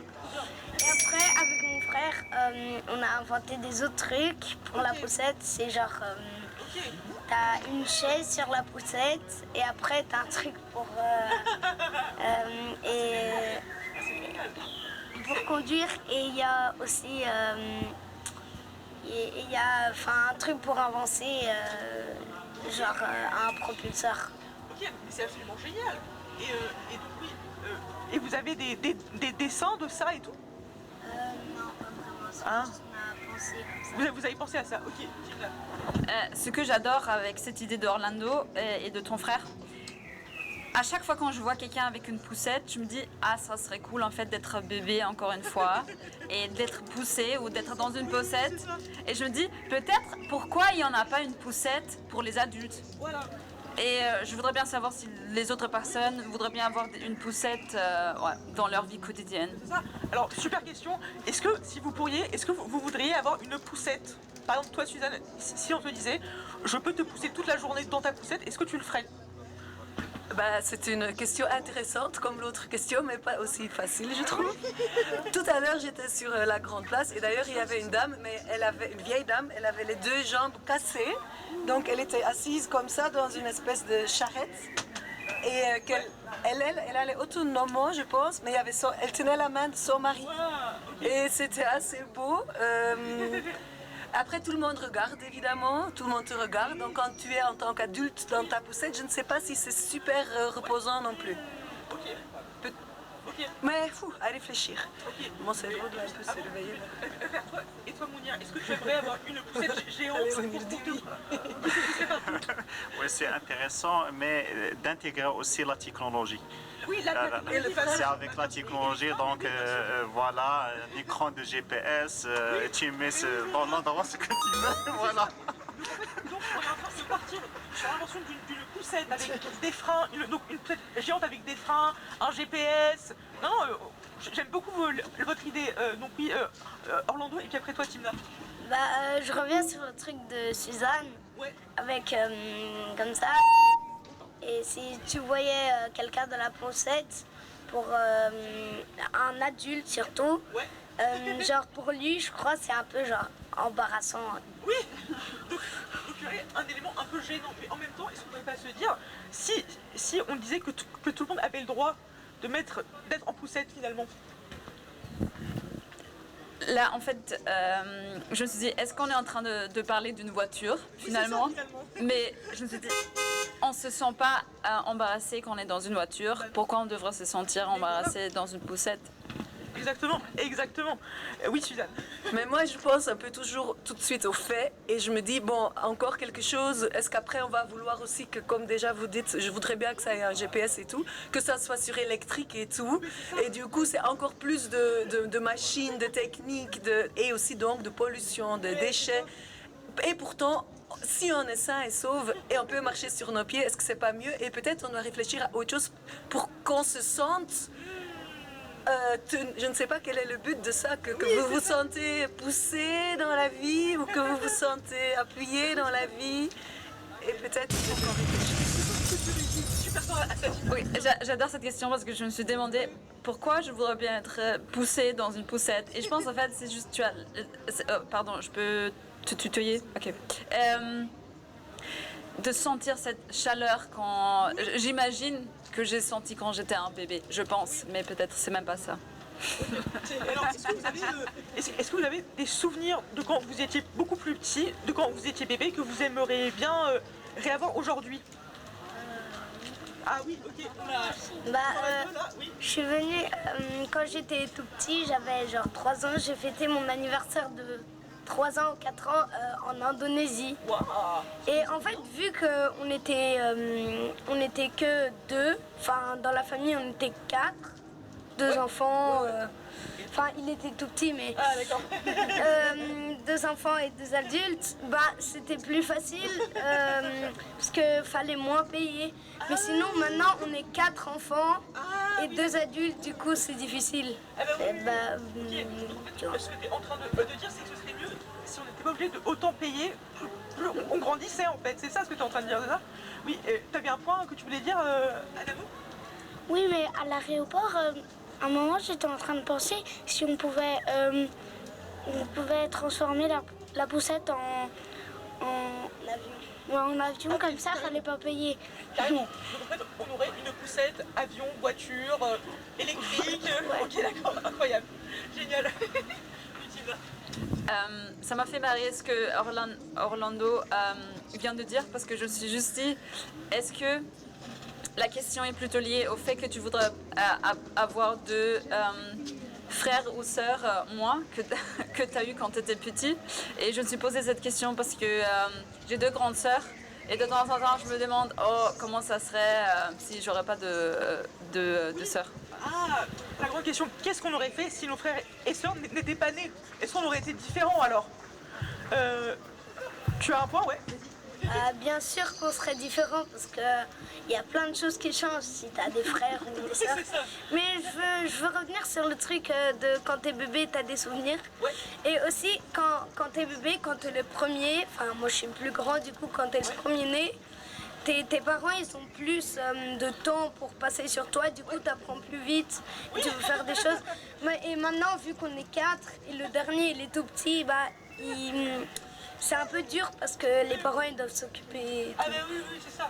Donc en fait, plus on a de frères et sœurs, plus l'attention des parents se disperse un peu. C'est ça en fait. Qu'est-ce que tu en penses, Juliane? Moi j'ai une question en fait. Est-ce que tu t'en souviens vraiment de quand tu avais 3 ans et tu étais en Indonésie, ou c'est peut-être à travers des photos, ou est-ce que tu as des vrais souvenirs et si oui, lesquels? Oui, je me souviens, j'ai des souvenirs. Parce que oui, j'ai des souvenirs dans la tête. Parce que je trouvais que c'était très cool. Il y avait la mer et la chose que je me souviens le plus, c'est il y avait genre un gros. En fait, c'était trop bien parce qu'il y avait le sable et il y avait la mer et il y avait tout, il y avait des trucs, genre c'était tout de la nature. Et je me souviens d'un truc, c'était une grosse piscine où il y avait un gros champignon, mais genre pas un vrai, un construit. Et il y avait de l'eau qui tombait, et qui faisait comme ça, et c'est la chose que je me souviens de plus. Tu te souviens de quelque chose, d'accord, dis-nous. C'était la même chose dans la grosse piscine avec le champignon. Ok, donc en fait, et donc là, il y a plein de questions qui me viennent, mais en gros, donc déjà, est-ce qu'on peut se rappeler des choses vraiment, ou est-ce qu'on se rappelle pas grâce aux photos, ou grâce à des choses qu'on nous a racontées? Deuxièmement, est-ce que vous aimez bien la nature, ou est-ce que vous préférez, oui, vous aimez bien la nature, d'accord, cool, ou est-ce que vous préférez les piscines avec des champignons géants? Et puis troisième question, finalement, oui, on peut parler de tout ce qu'on veut là. Donc en fait, si vous avez des liens à faire entre les champignons géants et la nature et les piscines, allez-y. Tina, tu avais ta main levée. J'ai plutôt une question pour les gens un peu plus âgés autour de cette table. Et parce qu'on parlait des souvenirs d'enfance, et j'ai beaucoup adoré les souvenirs que les deux ont partagés. Mais je me suis dit, quels sont vos souvenirs préférés de votre enfance, si vous avez envie d'en partager? Très bonne question, merci. Sophia, par exemple, est-ce que tu as des souvenirs préférés de ton enfance que tu aimerais partager avec nous? Je sais pas. Ah ouais. Je me souviens beaucoup avec mon enfance, donc Je sais pas. J'ai voyagé beaucoup avec mes parents, donc, mais j'avais pas de souvenirs spécifiques. Donc, je sais pas. C'est intéressant. Et donc, ok, donc t'as pas de souvenirs spécifiques plutôt rien là en fait. Non. Non, pas du tout. Ok. Non. Ok, je sais pas. Ok. Et toi, Mounir? Je me souviens juste de quelques réalisations concernant le sport. Donc, j'ai beaucoup joué le tennis de table, ping-pong. Donc, j'ai beaucoup de réalisations de championnat au niveau à mon pied. Donc, c'est toujours mémorisé à ma mémoire. Donc, c'est parmi les choses que je me rappelle à chaque fois. D'accord, ok. Donc des souvenirs de sport en fait. Ouais. Et donc tu gagnais beaucoup au sport? Oui, j'ai beaucoup de médailles, j'ai beaucoup de championnats concernant ce sport. Ok, trop bien. Quand tu étais très jeune, Oui, à quel âge? Oui. Ça a commencé vers quel âge? 12 ans, 13 ans, oui, c'est ça. À 12, 13. Ouais. Et donc, ok, est-ce que vous avez d'autres souvenirs de grandes victoires que vous aviez eues quand vous étiez petit par exemple?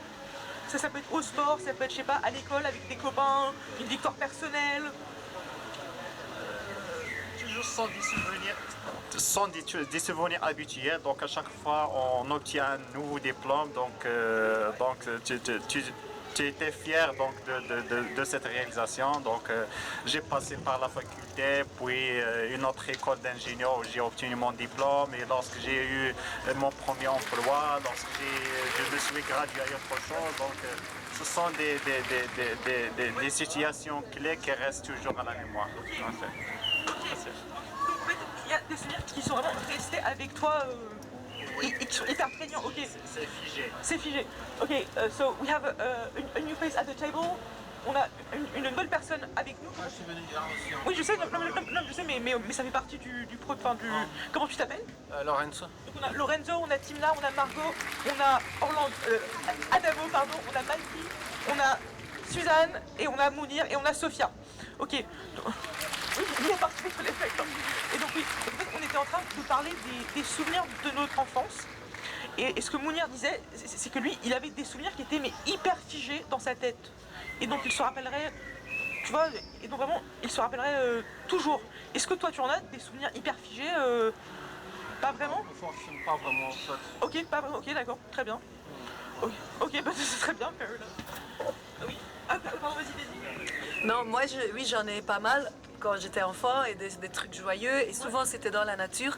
Mais j'ai quand même aussi beaucoup de souvenirs. Et c'est peut-être celles-là qui me reviennent le plus et que j'essaie le plus aussi de travailler, qui sont celles qui sont moins chouettes et moins victorieuses. Et c'est genre, par exemple, là où ma mère est très méchante. Par exemple, et en tant qu'adulte, c'est ce genre de souvenirs qui reviennent, je pense, souvent. Ok. Est-ce que vous pensez que les bons souvenirs et les mauvais souvenirs parfois prennent trop de place? Est-ce que vous avez des mauvais souvenirs qui prennent beaucoup trop de place? Tu as hoché la tête, Lorenzo? Non, mais en fait, je pense que c'est normal en fait parce que je pense qu'en fait c'est tout à fait normal parce qu'on a tendance à. Je sais pas si en fait il y a un processus on va dire biologique derrière. Donc c'est lié à la biologie, c'est à la structure, au fonctionnement du cerveau, mais on a tout à fait tendance en fait à garder les souvenirs en fait qui sortent du lot, on va dire en fait, qui se démarquent. Parce qu'on a tellement énormément de souvenirs, donc forcément. Mais je pense que c'est pas forcément quelque chose qui nous aide. D'accord, ok, donc alors attends, oui Timna? Je voulais juste revenir sur ce que Suzanne disait tout à l'heure, où en fait ça m'a fait penser au fait que je pense très souvent, je me souviens pas c'est pas un vrai souvenir, c'est juste une image ou une photographie que j'ai vue, mais je l'ai déjà vue plein de fois, donc j'ai l'impression que j'ai un souvenir lié de cette étape de ma vie, mais en fait c'est plutôt l'image que j'ai de cette photo. Ouais. Oui. Bah, moi, j'ai un grand souvenir qui partira jamais de ma tête, je suis sûre. C'est quand j'étais avec mon vélo, quand j'avais 5 ans, 4 ans. J'allais j'étais sur mon vélo et dans la forêt et j'avais la GoPro, mon père il m'a donné, c'était une vidéo comme ça. Puis il y avait une descente et là il y avait des escaliers comme ça et à côté il y avait une rampe genre pour vélo, c'était comme ça. Et après je me souviens, j'étais comme ça et je regardais, après j'ai dit si maman voit ça, elle va être inquiétée. Et puis après j'ai dit I look at this, I feel dangerous. Wow. Okay, so is there some moments when you have felt dangerous in your life? So you went down? Or Yes. Oh, Wow. Okay, and so has there been some moments in your life when you have felt like as if like you were like dangerous or in danger? Yes.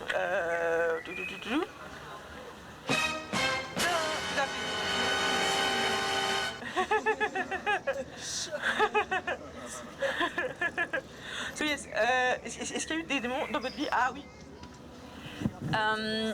Ce qui m'arrive jusqu'à maintenant, j'aime bien faire des randonnées, mais j'ai toujours peur de me perdre.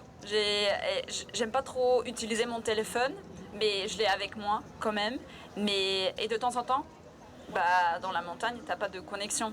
Mais même si j'ai un plan et tout ça, et c'est pas vraiment super dangereux, mais j'ai vraiment peur de me perdre. Donc peut-être ça me venait en tête. Ok, et alors est-ce que vous êtes déjà perdu dans la vie, physiquement, spirituellement, intellectuellement?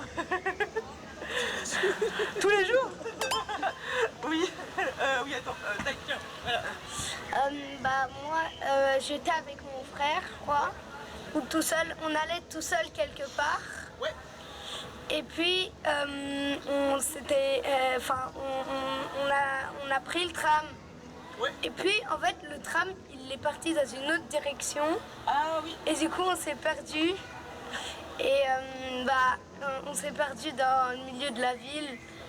Et j'étais en train de stresser et tout. Mon frère, il était en train de stresser. Et moi j'étais, parce que je suis habituée, j'allais tout seul avant lui. Et du coup, je stressais pas et j'essayais de retrouver le chemin. Ok.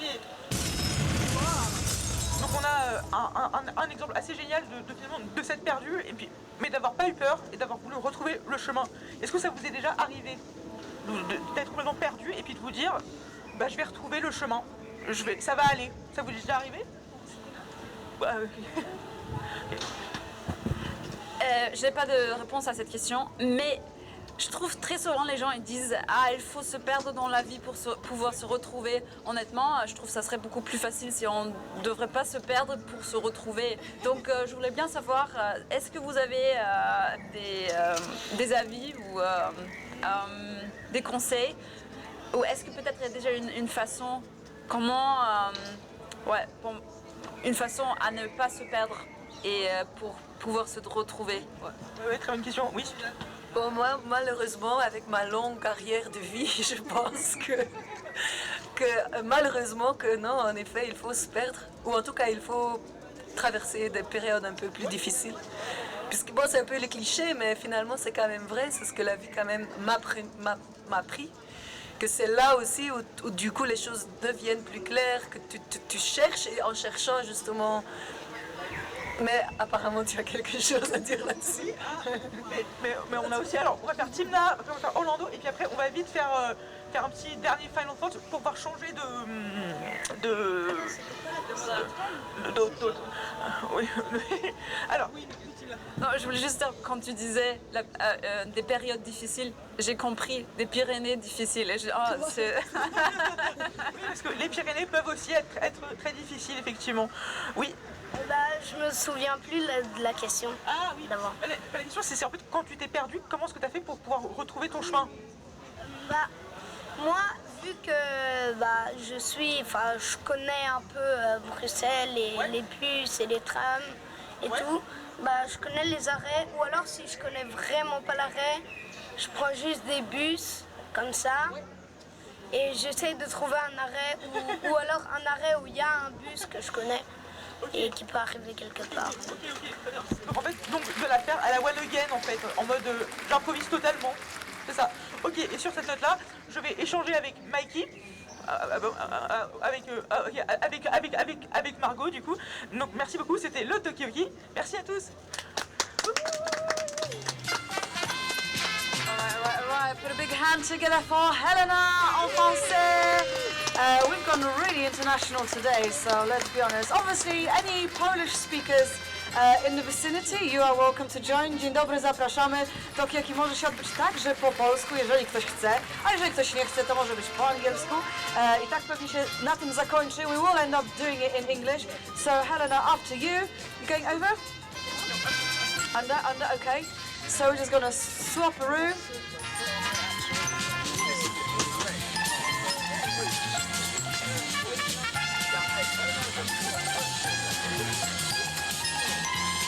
Okie dokes. One in, one out. That's usually how it works. We tested it with two people in the middle of the Talkaoke table, and I tell you, it doesn't work. It's just really impractical, which is a shame, but that's just how it is. So, whilst I'm going to mic myself up, let's just do a round of names. Mikey? Pass it on. Susanna. Adamo. Lando. Lorenzo. Timna. Helena. Fab. Okay, and I'm Margot. And who do we have there on the chocolate in the camera? Barb.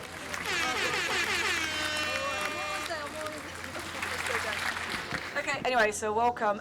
People, this is still new European Bauhaus. This is still Talkaoke, which is, in case you were wondering, this is just a normal, spontaneous talk show where you decide on the subjects on the table. I'm curious what this person is listening to. I'm curious what this person is thinking about. And also I'm curious about what you guys are thinking, what's been going on. And what do we think about this gathering? Have you met anyone interesting? Have you had any interesting conversations? Would you like to have an interesting conversation right now? Well, to me, I mean, I've been sitting here for the last like 3 hours, and to me, the thing that's stuck in my head that I just can't get out of my head is the horse pizza. The horse pizza, which is the new Kazakhstan national dish, horse pizza. Okay. Yeah. Well, that's something for you. I mean, do we know enough about Kazakhstan? Do we know enough about horses? Do we know enough about pizza? I don't know anything, but what I know is that, horse apparently as a meat is extremely good. I have never tried, and I was wondering, why do people not eat more horse meat anymore? Should there be, I mean, guys, seriously, we have had a lot of culinary-based conversations around this table today, yesterday as well, but should there be a new European Bauhaus? The food stall? I mean, is there much food going on? Why is there no horse representation? Why is there no pizza stall? Well, my brother knows how was pizza created. Okay, how was pizza created? Thank you. It was... Dis-le en français. En fait, c'était un jour en Italie où il y avait la reine. Elle allait dans un char et après elle a entendu l'odeur très bon et donc elle est partie et elle a voulu essayer de manger et donc le chef il a dit qu'il fallait essayer de faire la plus bonne et donc mais avant la pizza elle était toute blanche donc il s'est dit que les couleurs d'Italie c'est vert donc il a mis et après blanc c'était pour il a mis de la mozzarella et le rouge c'était des tomates et donc après la reine elle a goûté, elle a dit que c'était très bon et donc ils ont appelé la pizza marguerite. Okay, so that's pizza margherita. Okay. It makes me think about the Italian flag, also the three colors. It's because of the pizza then. I mean, Okay. We've got an Italian point of view. Actually, it was the Italians just mimic the French. The French have a tricolor, so of course, but the Italy's tricolor could not be the same as France, as France's.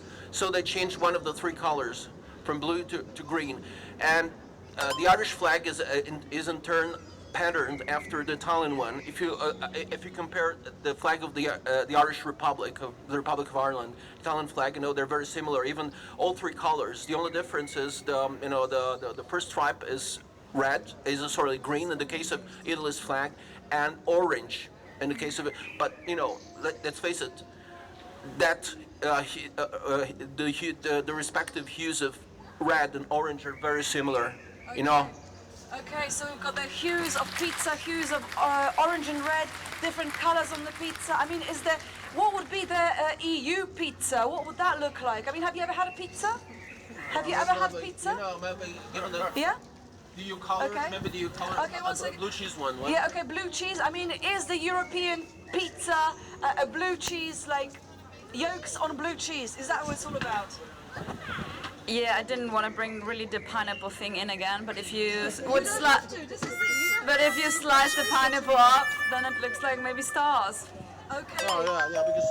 Okay, is the European pizza the pizza with pineapple on blue cheese? Pineapple blue cheese might actually really be tasty, I think. Yeah, because blue cheese and apple, I think, is nice. So why would pineapple? I'll try it. Okay, I mean, is the new European Bauhaus like missing some kind of a trick, missing some kind of a point? Should there be more food-based conversations around European identity, architecture, and everything else the festival covers? I mean, I think that it's not necessarily pizza, because maybe we've done the pizza, but there's but like we've got all this. I don't know if you've been inside. Have you been inside there to have a look? There's not much food or stuff about food. There's some sweets, but there could be much more food because we've already discovered that people connect much more through food. Okay, so is there a deliberate choice from new European Bauhaus to not have food, get people to focus on something else, because food is just too easy? What are you going to say?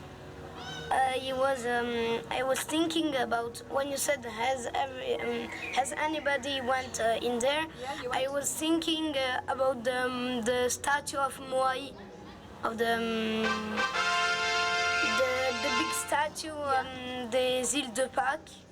It's les Moai that Mercator brought from Île de Pâques. It's in the Pacific Ocean to Belgium. Ah, okay. So, no, I didn't know this. I don't know anything in the middle, but No, I was because they pissed. No, I think, but as anyone ever brought any statue from the Eastern Islands to another continent, I don't think so. Okay, so are we spreading fake news here about? Do you have a favorite statue? Do you have a favorite pizza? Yeah. Come and tell me about. There you go. Statue, no. Pizza, yes. What's your favorite pizza? I like the name, the quattro formaggi. Okay, so we are just brainstorming. What would be like the national pizza of the European Union? Would it be quattro formaggi with an emphasis on blue cheese and some eggs? No. To reflect the flag? No. What would it be? What would be like the European Union pizza? But just the blue one, yeah? Just the cheese. Just the cheese, yeah, just the blue, yeah? Just a slice of cheese. What's your name, by the way? I'm Kanan. Kanan, come and sit down with your friend over there. Are you going? Okay. Well, thank you for your valuable contribution. Okay, welcome back. What's your name? Sophia. Sophia for this round. So we've got Susanna, we've got Orlando Adamo. We've got Lorenzo and Timna and Bob and Mikey. My name is Margot. I promise you the mic. I think the interesting thing is because you ask about like again the topic of food, but I think not only is this a nice thing to share food with other people and spend a good time because we all need food at a certain point in our daily lives, but I think also it is really easy to connect through food because you can say, oh, I like it or I don't like it. Normally it's never like, I'm not sure, like either you like it or you don't like it. I mean, it's not like with architecture, is it? Well, is it? Is it food like architecture? I like it, I don't like it. No, I think it's the other way around. You create this junction. Because I don't like topics where people, start saying, I like it, I dislike it, because this creates this junction. Okay. This keeps people apart, and it's a fact of life. If, for example, you may come across someone that objectively speaking, not about the person, but if this woman, if you like something, and you say like this, that, and the other, and it says, no, I don't like this, no, I don't like that, I don't like the other, you are naturally drawn away from that person, you know? Okay. Okay, so giving people yes, no choice, it doesn't necessarily help us be the best versions of yourselves. Oh, we've got a strong point coming all the way from over there. Yes, I wanted to say, hi, my name is Angelica. I heard about our favorite statues. Yes, great, so... Yes, but it was the best one, and I want to say that the best ones and my favorites are the Greek stolen ones in the British Museum. And I live. What's your favorite thing about it? Is it because they're stolen? Are you being ironic? I am ironic. It's a sarcasm. Yes, I'm Greek. Okay, what would you like to happen to these statues? To go back to Greece, where they belong. Okay, where would they go? Would they go? Yeah. No, at the museum in Athens, of course, near Acropolis. Sorry, but what were you Greeks doing? One second, wait for the microphone. Yes. But, sorry, I have a question. Can you? What did you Greeks do? Because the thing is, Greek joined the European Union in 1981. The European Communities, okay. The UK was already a member, so you had time from basically 1981. Up until 2020, when the UK left, to demand it back. What did it? Okay. So what? Okay, has Greece wasted its opportunity to tell UK to return the statue? We have done it many times. You can search it in Google and then answer back. Okay, so was it? So I'm going to spread it out around the table. I mean, is there a time by which you have to kind of voice your grievances? What do you do about stolen artifacts? Is the UK leaving? Has the UK left the European Union to kind of get away with all the things they've stolen? Was it a deliberate tactic? 1 second.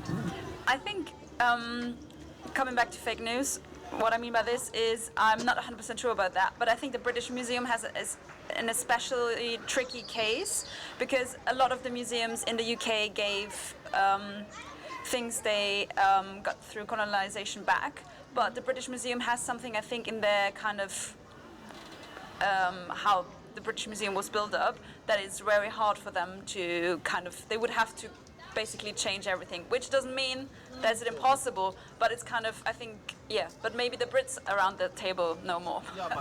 Okay, so, we'll come back. I'm back to tell you that our first rise was in 1834. 1834 they were our first tries to get them back. We don't demand them now that they are out of Europe. We demand them since we got back together, got our back together. Okay, so there's been some opportunities. Thank you so much for fact checking, because we kind of talk about stuff all the time, but somebody actually does check facts. Meanwhile, Orlando, you had your hand up. So yes, well, I know on the thing of the British Museum that stole the British Museum that stole the statue. There are many countries that steal like pieces of art from other countries. And what do you think about that? Well, it's not good because it's the country that did it. It's his which is a they bit. cannot steal it. No. Okay, so you can't steal it. It's not a nice thing to do. Yeah. No, but I think this applies to Belgium as well. But what sets the UK apart from all the other countries is the extent to which happened. Because, if you look at history, I'm talking about history, no? No other nation in the entire world history has plundered other nation as much as the UK did. It's a historical fact, you know? So, and if you look at history, and I used to live in Northern Ireland, look how much effort it takes to get to get official excuses from the UK, let alone the restitution of property, of stolen property, you know? Okay. So why is it that UK is the biggest thief in Europe and they're getting away with it? What is their trick? Could we learn something from the UK? You know what it is? What Angelica doesn't realise is that the British Museum is the best at looking after all of these objects. much better than the original countries. Apart from the 5,000 objects that got stolen from the British Museum in the last 10 years, and 5,000. So, okay, not perfect, but we're very good at looking after them. Okay, so is this true that the UK is very good at looking after the stolen artifacts? Timna, and then Suzanne, and then yourself? I had another point which I already forgot, but I think isn't it like why can't actually I think it's actually about diplomacy, but why don't people like countries get in touch and say, hey, how can we find a deal which might work for you and for us or whatever? I think that's like where is the conversation happening? Okay, so welcome to Talkaoke. This is a spontaneous talk show. Right now, as it happens, we're here at the new European Bauhaus talking about artifacts, stolen artifacts. The UK stole some artifacts from Greece. Greece asked for it back, but the UK managed not to give them back. Then they let the EU. What a brilliant trick. Now it's a bit awkward to ask for it back. But apparently Britain just has that particular way of stealing and holding on to stolen artifacts, but they look after them very well. So they steal, but they treat them very nicely. Anyway, this is Talkaoke. My name is Margot. What's your name? Steve. Steve, welcome. And yes, Susanna. Yeah, I just think our friend Mikey dropped a bomb by putting the patriarchal, how do you call it, the whole system. We are the best, we know better than anybody to take care of things. Belgians, isn't it? Yeah. To do things. Yeah, I don't know who's strongest, Belgians or British. But yeah, that's a whole new discourse. Okay, so you disagree, so Britain is not like the best? It's called Great Britain. Coincidence? Yeah, yeah. True. Yeah. Think about that. Anyway, Bob, I promise you the mic. Yes. Following up to what you were saying, I think it's very funny to think, oh no, we're taking good care of the statues, as in, it's the same as if you were stealing a child. It's the same as if you were stealing a child. The child is not yours to take. Support from the back. It's the same as if you were stealing a child and then saying, yeah, your parents are not gonna take care of you when there has been no consent from the parents nor the child to be somewhere else, and there has been no conversation happening. There is a very funny project on the internet from a Asian guy, I don't remember nationality, and he made a map from all over the world from the stolen art pieces from the British Museum, and it's all over the world. So I think it's very funny that the care here comes as an excuse. Okay, so a little tiny step between colonization and care. What's the connection? Apparently it's a very obvious one. Also, should there be some kind of like parental application? Maybe that's a good use of the EU, legislative apparatus's time to actually come up with kind of parental application. I want to look after the Greek artifacts. Here are my credentials as a carer. And if you can evidence as a United Kingdom that you can do a better job than the Greeks, for example, you get to keep the little children of the culture. Well, first of all, we call them the Elgin marbles after the man who discovered them. Yeah. Discovered them. And one thing that you may not know is those statues, the sculptures were all painted in the original ancient Greece, and actually what happened when Elgin came there, they hadn't been painted for thousands of years. So that had they been looking after them? Ah, okay. Because they actually were supposed to be painted in actually the colours of the people should have been flesh coloured as they were originally. And they were, but because they hadn't been looking after them. Okay, so the Greeks just had it coming. Well, no, it's the Greeks. Greeks had it coming. Yes. I want to return on the point of Mikey. Yeah. When I was thinking that first I was thinking that UK it's really not good to steal, but when he said that UK takes care of them, it's. Convinced you a bit? Yes, because it's a bit true, because how did they let UK steal them? Okay, well, is it Greeks' fault that they got their Elgin marbles stolen? Are they just bad at keeping stuff? Just French? Parlez-vous français? Hopefully, if you're French. Come and join us, we'll just do a bit of translation. Yeah, I mean, what's the worst that can happen? This is like the last dregs of the Talkaoke, but these are the best dregs you'll ever be part of. Anyway, welcome to Talkaoke. We've got Bob, we've got Mikey, we've got Sophia, we've got Susanna, we've got Adamo, Orlando, Lorenzo. What's your name? Valerie. Valerie, welcome. And Michael. Michael and Tina and Helena and Barbara already said. And my name is Margot. What's your name? Italo. Italo? Nice to meet you, Italo. So anyway, welcome. This is a spontaneous talk show. We're talking about all sorts of different things. Believe it or not, we have spent a long time talking about pizza, but we don't have to talk about pizza. We moved on a little bit. We are talking about, is it fair that UK is keeping the Greek sculptures? Is it because they couldn't look after them very well? Apparently they were painted, but is that what you do with the sculptures? You paint it? Also, what is this unique British way of being able to get away, well, not with murder, but, or is it, with stealing things? What are they doing so well that other countries can't do? And the Greeks, apparently, as an example, they can't hold on to their artifacts. And should there be now, in this day and age, in 2026, some kind of parental application, any country can apply to look after any kind of cultural artifact. And if they can make a case, good case, then they should have it. These are just some of the thoughts.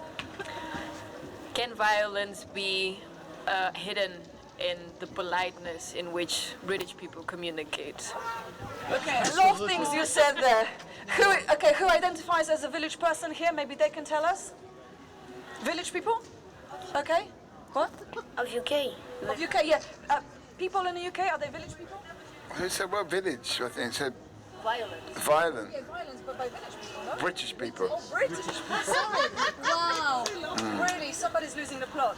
Yeah. Yeah, I mean, I think that definitely, I mean, it's more of an American quote, but the American foreign minister said, speak softly and carry a big stick. Okay. But I think he got that from the British. Okay. So are the British very good at just conducting violence, but in a polite way? Well, polite, I've lived in the UK myself, and I came across lots of people that, were very rough from within the first few minutes of meeting me. So, I mean, I don't buy into this, and the thing is, yes, I mean, they're very good at, exercising violence and getting away with it. But the problem is, remember, there's an Arabic say that goes, one day is for you, one day is against you. And now the tide is turning. I mean, they are still backed by the US, but the US, thank God, is going down the hill. And some people would like it to go to hell, but yeah, that's a different matter.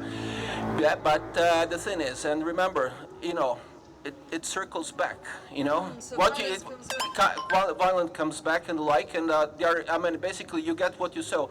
Just think of how many violent accidents have happened in the UK at the hands of migrants, including in Belfast, where I used to live, in the last few decades, That's migrants committing? Yeah, it's migrants committing, but it's violence coming back. You went all around the world practicing violence. Basically taking advantage of other people. Because actually, even the British Empire, do you know how it was built? And I will. Yeah, basically what happened. So the Portuguese were the ones that the brave people, the geniuses that opened up the maritime routes, and were very good at naval engineering. The Dutch stole their secrets. I even read the historian book. They sent spies to Lisbon, and then the British capitalized on both. The Portuguese, genius, and basically the. Let me just ask these people before they go, Lorenzo. Just very quickly, is violence, Michel? Michael. Quick question: is violence just part of life, or should we stop violence? Yeah, I think violence, it's a part of human, and. It's very difficult to stop it because we have everybody have different cultures, have different mind, have different history, and the violence is different for everybody.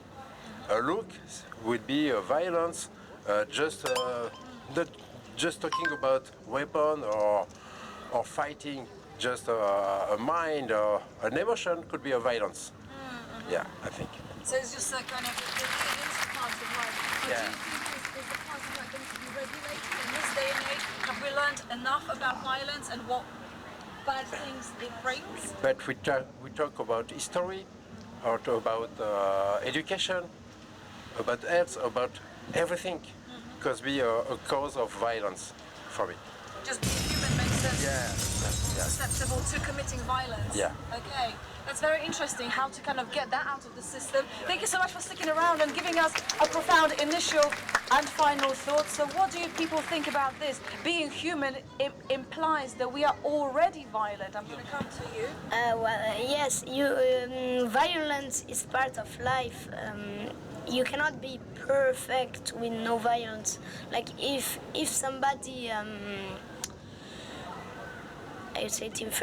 si quelqu'un t'embête, tu peux pas résister. Genre, tu peux pas résister à l'infini. À la fin, tu dois te dégager. Genre, tu dois dégager ta colère. Okay, so we're going to get a translation. Yes. So if somebody bothers you, you cannot not resist, basically. Ah, okay. So, like, if you're being attacked in a way, you have to kind of fight back, right? Okay.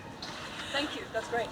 Yeah, I'm just thinking, I think in society you have some people, you have all kinds of people who are more violent, people who are less violent. But today I have to say, I also came to the conclusion, I'm a very optimistic person, but today, I don't know what, I suddenly also realized like how the world and life is really this thing of good and bad. And like if you look on the whole planet and the whole thing, it is this balance, good and bad, that's really at play all the time. It is really inherently human somehow. Okay, so it's really interesting because you were saying, Lorenzo, like quite a while back, if you ask a question in a way that the answer is yes, no, black or white, you're not really giving yourself the best chance to express yourself as a human. So are we asking the right questions about the world, about violence, about the future, about everything? I mean, yeah, this museum, the British Museum, it's all based on violence, but I think as humans we can choose to be more violent or less violent. And, we don't have to just go accept it and go, yes, we're violent, oh, bang, oh, that hurt. You ask for it. Yeah, it's we can choose to be a bit less violent, I think, and I think we should choose that. I'm going to ask this person, excuse me, are you a violent person? Yeah. Because apparently, we're just talking about being human means that we are already violent, be it in emotions, in actions, and everything. What do you think about that? Come and join us for 2 seconds. Yeah. Okay, we bring your friend. Happy birthday to your friend. Okay, just be nice. Yeah, don't be violent. Helena. Yeah, no. It's just that speaking about violence, it's just that sometimes I think that we can also be like quite violent on ourselves. Okay, what do you mean? Well, basically, as in like we can like put like lots of pressures on ourselves. We can be way too demanding, and like it links because I think that sometimes the more violent we are on ourselves, the more violent we might become with other people. Ah, okay. So yeah. Okay, so violence is not only kind of taken to the outside world, it's the violence that we inflict on ourselves. What's less worse? Being violent on ourselves or on other people? It's just a question out there. But I think the two are connected, because the people, the people that are violent on themselves and are very demanding on themselves and very hard on themselves, they tend to adopt the exact same attitude to other people. How do you turn that violence off? You're talking about that being violent to yourself. How do you stop that? Or is it also essential part of No. I think it's. First of all, it varies with the individual. However, by and large, and history, provides overwhelming evidence for this. Basically, men and women, including not just men but women as well, definitely women as well, are basically violent, hairless monkeys. Violent hairless monkeys. So the thing is, there's nothing you can do about that. All you can do is wait for the species to go to be driven to extinction, to become extinct, which it definitely will one day. And if you look at the history, wherever humans went, even far-off islands, Australia, the Pacific Islands. I mean, this is scientific. This is a fact, a historical fact.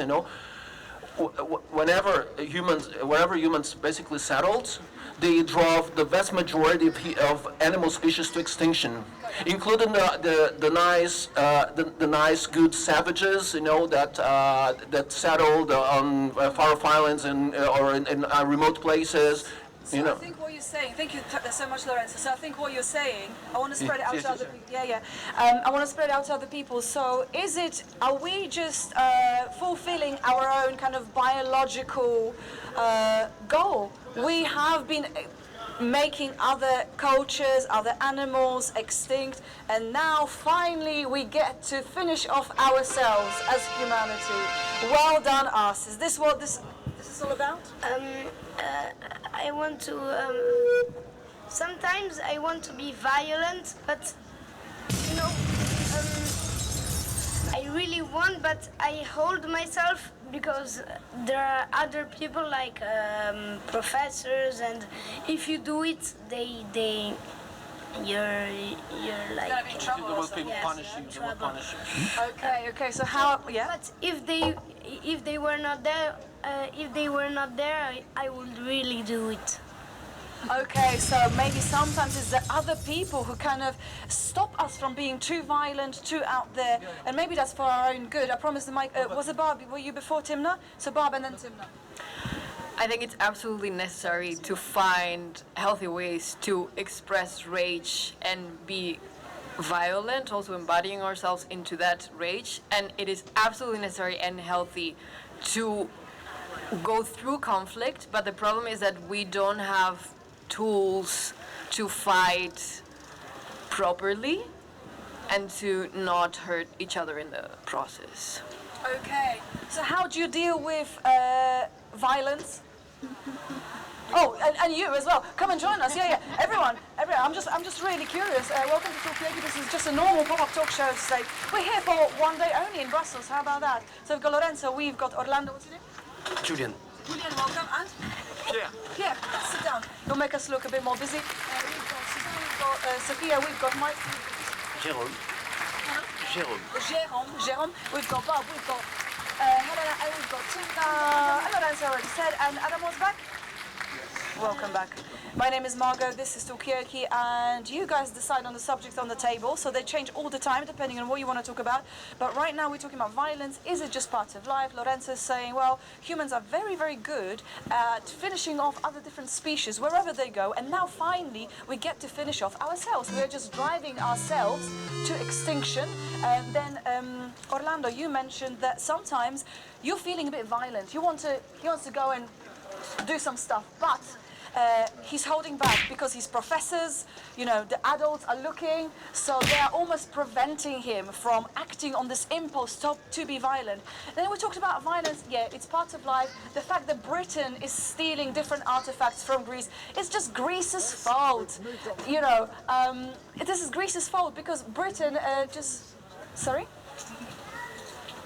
We moved on from this subject now. And we talked about pizza as well. And anyway, there's like loads of subjects, but we were talking, what I wanted to say is there's a violence towards other nations, violence out there, and violence to oneself.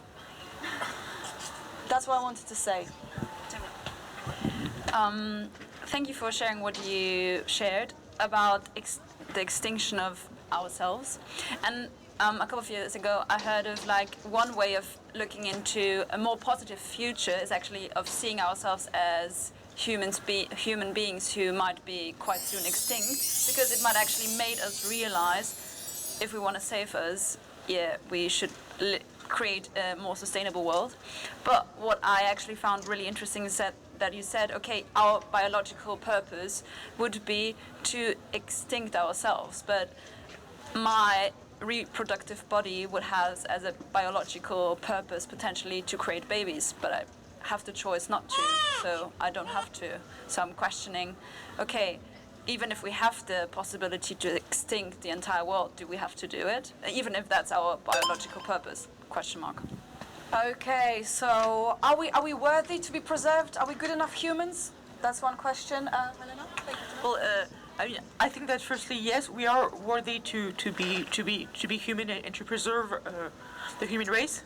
Well, I mean, clearly you don't agree, Lorenzo. Yeah, but that is okay. Yes, but like, yes, because, and I think that in order to preserve ourselves, it's going to be all about well, I guess being not necessarily like being less violent because like as that has been really clearly made, we're all like very like violent underneath, and like if teachers weren't watching us, we would be even more violent, which is I think like an interesting point.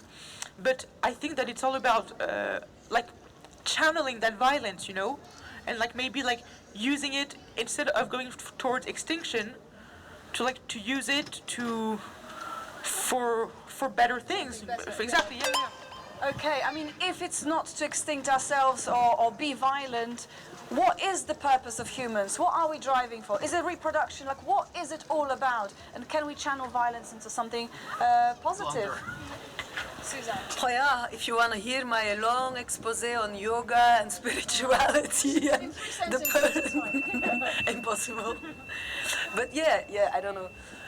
But I just wanted to comment on what you've just been saying before. Like, I think there's also a difference between having emotions and that are boiled up and the need to express them, which isn't really violent because it's just something that needs to get out. And then maybe if you've never been able, like what you said before, of finding ways of how to get it out, and then you become an adult and still you haven't learned and it's all there inside, and then you become a violent actor in the world, actually. So it's just about learning how to deal with these basic, simple emotions, and maybe if we would all deal with it, exactly a little bit what you said, then there might be less violence. But it's just that it's like a world dominated by people who don't want us to get there, to like they want us to manage our emotions, and because it creates everything, it creates the money and the power. Okay, there's loads of stuff there. I think you've done a good job trying to truncate a lot of your thoughts into this one little expose. But to the adults around the table, have you now learned how to deal with violent emotions? I mean, the new 3 adults that joined, have a think about it. No, but I think there is a difference between wanting to hurt people, which is violence, and rage, which is just kind of frustration, anger. There's a big gap between those two things. But what do you think? Okay, nice. And now, quieter voices. I mean, what do you think about this? Is violence necessary to create things like money, like what you're saying? Is it just part of the world? We just need to learn how to keep up with it, or should we just all kind of meditate, do yoga stuff maybe? And what is the purpose of human beings? Just a little normal, easy chat on Saturday afternoon. Anyone? Yeah. Well, we arrived a few minutes earlier, and I don't really see anything positive with violence, so I'm not sure what was going on before, but we just arrived, and I think it looks like some people around the table find something positive about violence, and me, personally, I'm very uncomfortable with violence. Maybe I'm not the most courageous either, and it's not something I want in my life or in my relationships with anyone, and I wish I could escape from anything violent, honestly, but maybe I'm too naive, maybe, I don't know. But do you think, how do you escape on daily basis? Because, you know, it's just a subject that came up in a long stream of conversation. It's not like violence anonymous. With dialogue, maybe being a bit tactful and have diplomacy, and I think it requires a lot of effort, honestly. So being opposite to violent, I don't know what that is, just lost the word now, requires peaceful?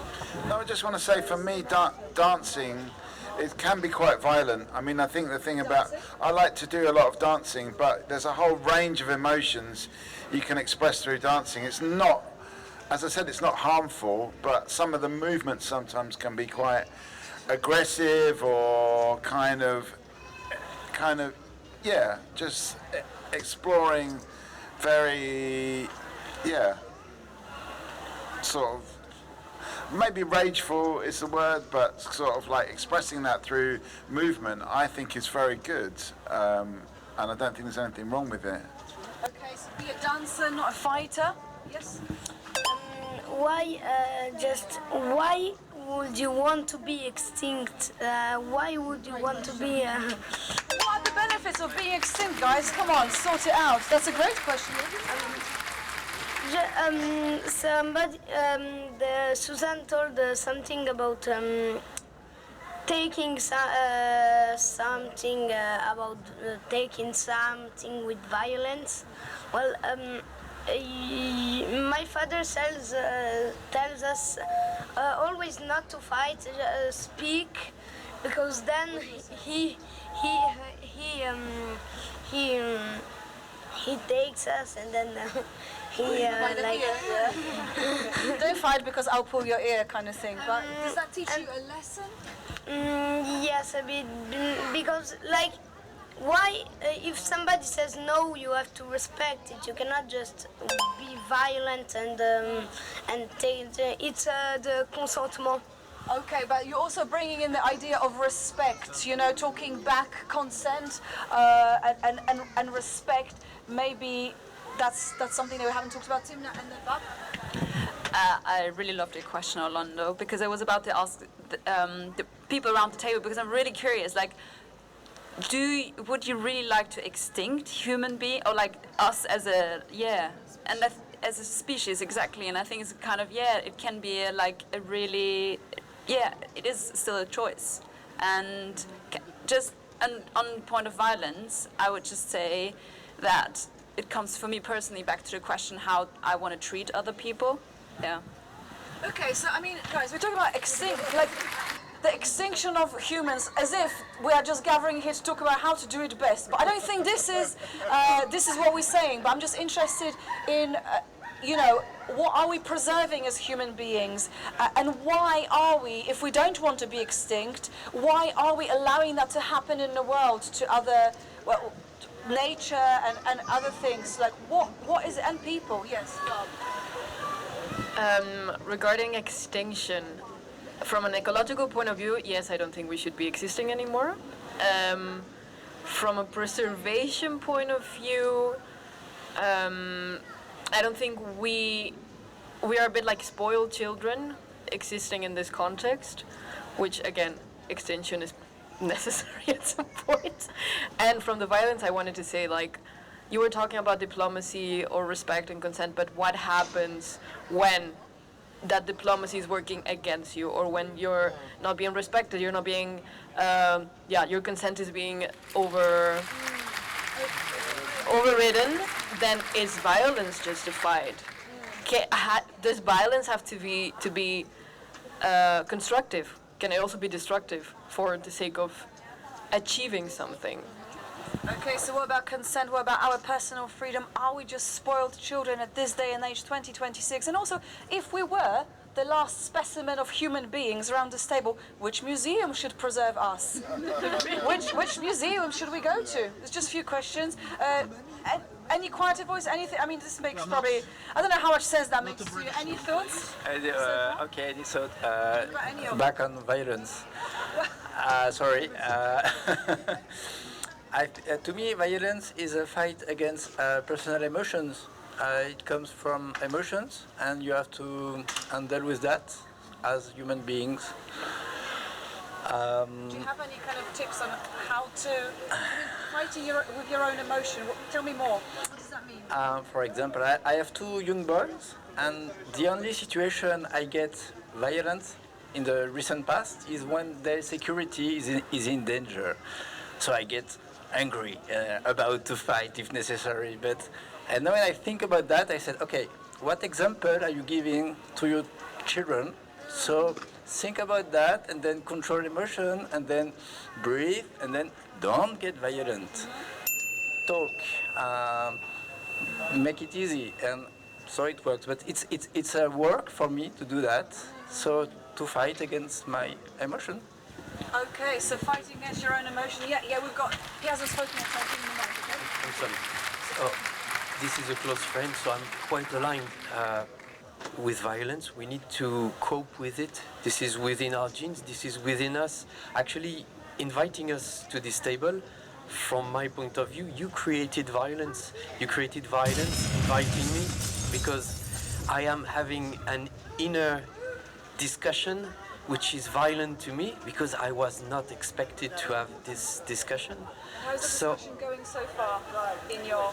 It's not an issue. The issue is that violence is for me everywhere, and we need to learn to adopt it and handle it.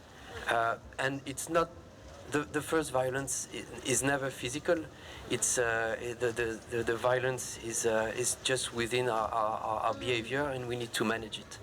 Okay, so well, thank you for resisting, I don't know, or going with the violent flow and joining a talk show. I mean, I promise it's not a violent organization. None of this is. But yeah, but you're talking about the kind of fight within yourself, and is just different levels of violence, and maybe spheres of comfort as well. I'll come to Orlando and then yourself. But Final thought before you go. I thought that sometimes you can be violent, but it's not your fault that you're violent. Like in you, really deep in you, you're not violent. Like it's something that like money or space or that makes you violent. Okay, so it's not you, it may be the circumstances. Just because you guys are going to be going, give me a final thought. It could be about something that we discussed, a new thought, just anything that comes to you. Yeah, final thoughts, in no particular order. Who wants to go first? Yeah. Maybe to cope with violence, I mean, we talked about diplomacy, controlling your own emotions. But I think indeed things like yoga or art, probably, I think there is a space in art for violence. If you want to be violent, then maybe use your painting and be violent with your sculpture or your guitar or whatever. I think it's a good place for letting it out. Yeah, but maybe other contexts, maybe not so much. Not, I don't think so, but Okay. maybe some people disagree, I don't know. Maybe. So express your violence through art, maybe, but not on personal terms, yeah? Yeah, that's what I meant, but maybe I was talking about violence that you have and you want to get rid of. Maybe some people, when they talk about violence, maybe they are more talking about politics, and I was not actually talking about that, so maybe we're not really talking about the same subjects. More related to emotions, kind of violence being kind of the internal kind of conversation, the internal struggle that you were talking about. Okay, thank you so much for the very good final thoughts. No, I won't have better than we need to embrace this violence. We need to accept it. We need to just cope with it, and coping with it is maybe for each one of us to try and find the channel which can maybe avoid us from getting to the worst violence, which would be the physical violence. I mean, do you have a favorite or the way to kind of deal with your own violence in whatever way you interpret it? Usually people, I think, will tell sports, will tell art, will tell. And I just said that the worst violence is the physical one, but I'm not even agreeing with myself. Okay, well, gosh, I think you're going to have a very interesting afternoon. I think the night will be long. Thanks to you. Thank you very much. No worries, anytime. Listen, we do come to Brussels now and then. Do grab one of our cards. So thank you so much for joining. I think violence calls violence. It's part of our world. So individually, to my opinion, the best thing is not to answer with violence to violence. That's it. Contribute, not take part of that. And I think from what you were saying earlier, it's just that kind of emotional own work, model the behavior that you would like to see in the world by kind of controlling. Controlling yourself. Yeah. Thank you. I think that's really great. Thank you so much, guys. Yes. Yeah, I just want to say one thing on what we were talking about, and especially with them. It's like the political and the inner violence. I really think it's linked, and it's in a way it's like a mirror. So it's just what we have inside is what we also bring in the world. So all the violence we see in the world, it's people full of violent emotions, let's say. So it is connected, I think, I would say. Okay, so a kind of political aspect of emotions. Thank you so much. Have an interesting afternoon. I'm sure you will. Thank you for joining us. Lorenzo, you had your hand up. Do you remember what you were going to say? We're talking about violence, they're kind of modelling the behaviour, political violence, emotional violence. Yeah. No, I think if you look at the actual examples, and I prefer to speak based on facts, you know, violence works. Violence prevents violence. I give you 3 examples. Japan in the 17th century, you know, it was a country mired in civil wars and the like, and actually the central authorities managed through blackmail by actually abducting families to stop the violence. Singapore, the death penalty, it works very well in preventing violence as deterrence, and same in Switzerland. In Switzerland, I mean, whatever you do, whenever, as soon as you break the law, the state, basically, you get basically punished by the state in a very harsh way, and it works. And if you look at all three countries, they're some of the most peaceful countries in the world. When you deal, as I said before, with inherently violent monkeys, men and women, you have to use violence, you know, to basically keep them in check and under control. Okay, so there's violence, but it's also kind of, I don't know, threatening people or controlling people, threatening people with violence. Maybe it's just implied violence and restricting people's freedoms if they're misbehaving, so to speak. Yes, Well, yes, it's just a point about how, basically, how violence can often be very, very diplomatic, because like violence doesn't just mean like cutting people's head off or being very restrictive. Unfortunately, violence can be extremely, like people can say, that absolutely, but they can also say like extremely violent words in a very calm and like in a very friendly manner. So is that back to what we were talking about earlier on today? Like different maybe cultures have got a culture of speaking directly, but is it just disguising? They're just being like obviously aggressive, and some people are very polite. In some cultures, the British culture we were talking about, you get the kind of polite kick in a stuff. I'm going to come to you. Well, there are some people you may think they're crazy, but it's not their fault. They have problems and they cannot control. Okay. So maybe should we have a bit more compassion towards people who maybe look crazy or act crazy, but should we ask them what's going on? Or should we just let them be or treat them with violence? Yeah, should we treat them with violence? we should not treat them with violence because they can be even more violent, and they can do serial problem. Like maybe you think he will not do this, but he did it because he has problems. I see. Welcome to Talkaoke. This is a pop-up talk show, just talking about all sorts of different things. Talking about is it important to exercise violence to prevent people from behaving badly? We heard about some historical facts about it, and we're talking about violence to yourself. And my name is Margot. What is your name? My name is Benoit. No, I mean, I kind of, okay, yeah, there's historical examples of when violence stopped other violence, but I think we should always be looking to the least violent way to resolve a problem. And I do think that sometimes it requires a bit of imagination. And say, for example, you get people, and I think it's a good point from Orlando, that sometimes people are naturally sort of disturbed, or then they can't help it. But it doesn't mean we need to automatically respond with the same level of violence. We should be considering what's the best way to deal with people with problems and with people that want to be violent. And I don't think it is always retaliatory violence. I mean, and what do you think about this idea of, in some countries, when that kind of preventative threat of violence, of imprisonment or capital punishment, that creates just happier countries, like Switzerland, was what you said. Singapore. I don't know, I haven't got the statistics to hand, but I've got a feeling, someone, maybe Angelica could look them up, she's good with Google, but I've got a feeling that countries that don't have a death penalty actually have less violent crime but I don't know the statistics. But that's just more of a feeling. Lorenzo's shaking his head, but. Okay, so maybe that's something we need to look up. So this is a conversation so far. Benoit, do you have any thoughts? Straight. But I don't speak English. Okay. A little bit. En français, okay. Maybe I can translate. Donc c'est contre la violence, c'est ça? Ton opinion. Si la violence, par exemple la peine de mort, en fait, peut fonctionner en tant que déterrence, c'est-à-dire peut décourager en fait les gens à commettre des crimes, en fait des actes. Oui.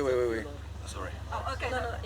He just was translating. Okay, no worries. So it's lié au Singapour et à la Suisse en tant que Oui, par exemple, en Singapour, en fait, Singapour, vous connaissez en fait en Asie, en fait, le taux de crime est l'un des plus bas au monde. C'est l'un des pays les plus en fait sûrs au monde. Et là-bas, il existe la peine de mort. En fait, elle est toujours d'application. On y recourt en fait assez souvent. Et il y a même des punitions corporelles. Il existe même des punitions corporelles. Donc, ouais. Et donc, ça fonctionne. Chez eux, ça fonctionne très bien. Mais lui ne croit pas là-dedans, par exemple. Et du coup, quel est ton point de vue? Moi, je pense pas que la peine de mort, la peine de mort pour moi, c'est chacun sa vie et on meurt quand on meurt. On a une enveloppe corporelle, on a un esprit. Il faut pas de la violence, il faut le respect. Il faut essayer de discuter d'abord. Mais si ça va pas, on claque.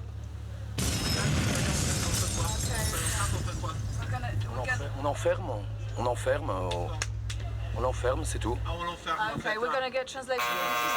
Parce que je pense que les sévices physiques, c'est trop. Parce que moi, je suis un réfugié politique du Chili.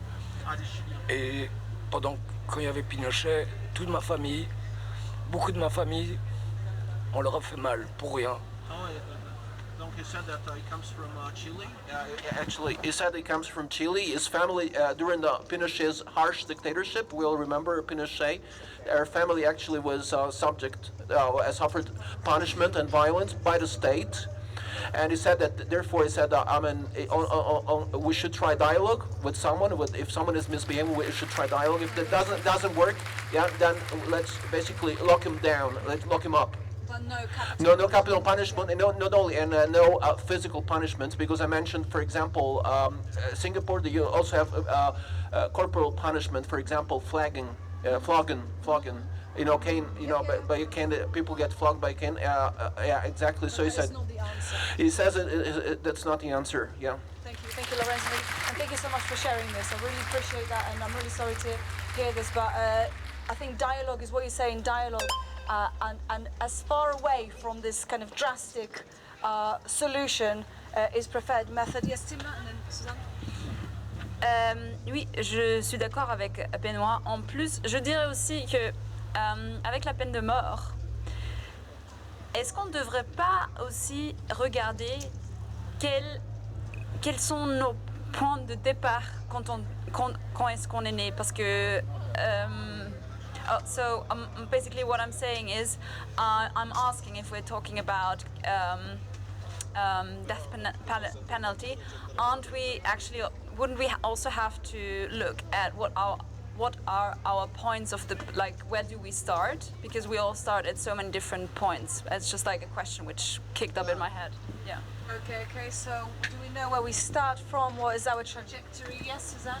I just think my point was what I was going to say. Ce que moi j'allais dire, c'est en effet tous ces genres de punitions et tout ça.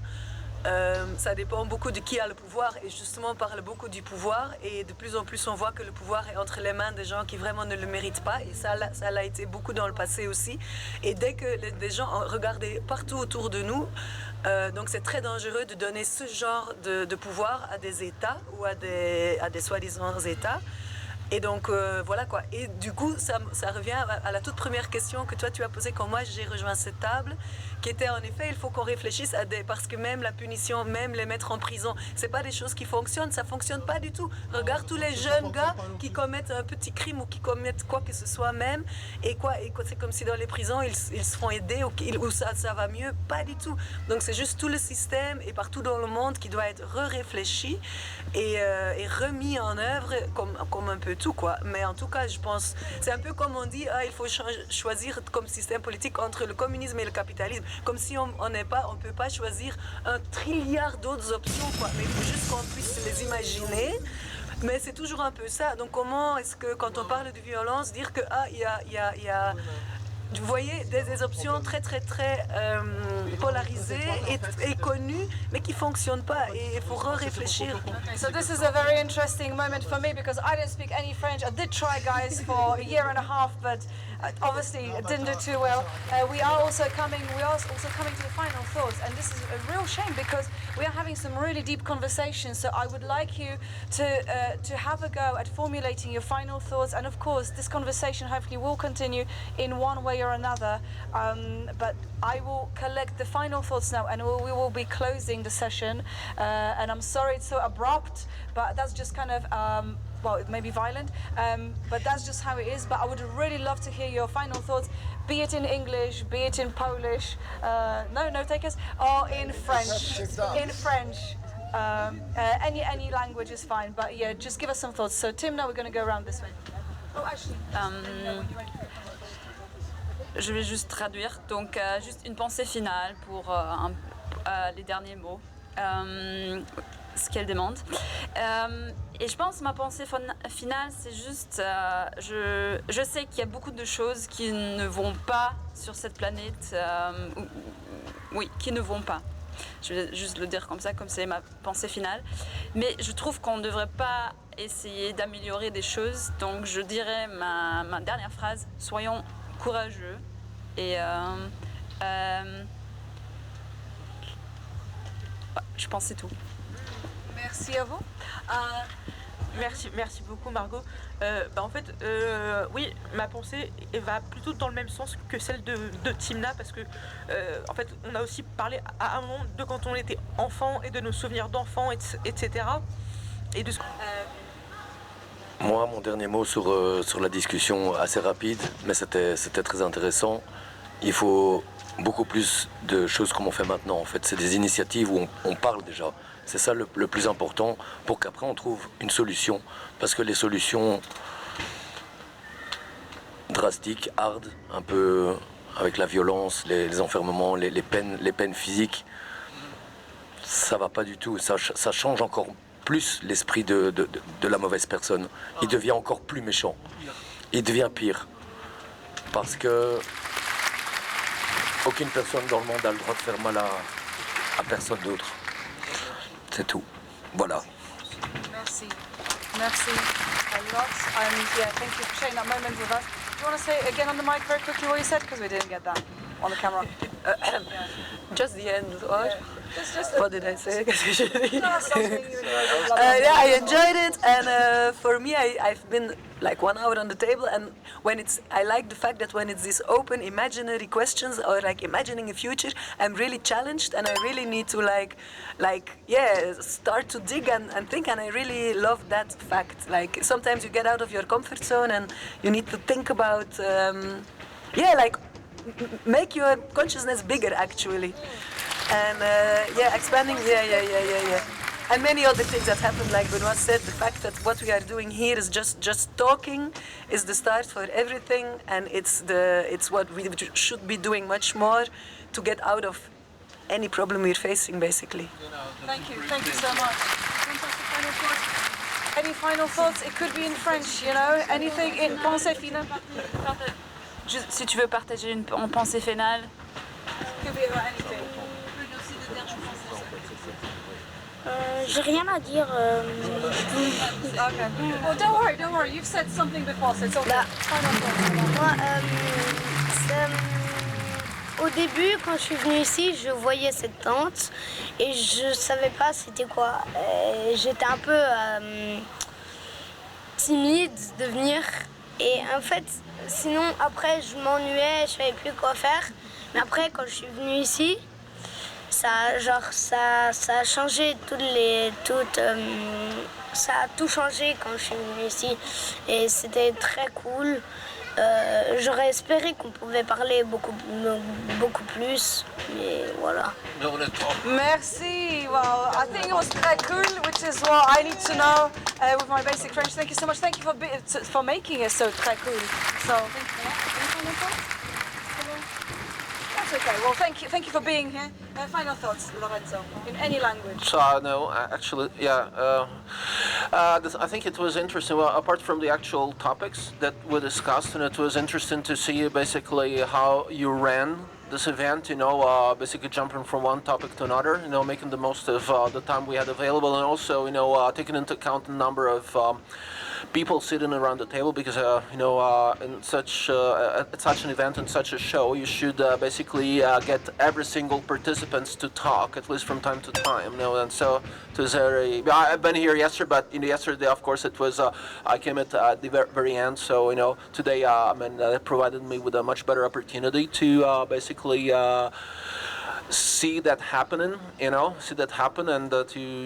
was very interesting, I could play, I've paid close attention to that because, so thanks. Well, thank you for coming back and thank you for appreciating what we do here. That's what it's all about. I think we've done all of the final thoughts now. Bob, you didn't give a final thought? Or Mikey, you've got something for I think one thing that we've learned today is that violence very rarely is productive, and I certainly don't agree with the death penalty in any circumstances apart from one, which is in Italy when people put pineapple on their pizza. That is just going far too far. That's where we Yeah. Okay, thank you, Mikey. Final thoughts, Bob? Anything? I think it's very interesting to think commonly about abstract concepts, but it's quite shocking when real experiences from those topics come also on the table and you realize you're being maybe an hypocrite about what you're talking about. So that's also interesting. Okay, so real life meets big concepts. That's Talkaoke for you, but we're finished now, so you missed it. But hopefully we will be back, so thank you so much to the new European Bauhaus on camera there. So thank you everybody for joining, and thank you for sticking around all day today, and hopefully we will be back. Peace, love and understanding, and no violence, please. Thank you very much, that would be very nice. And over and out. Thank you, New Bauhaus.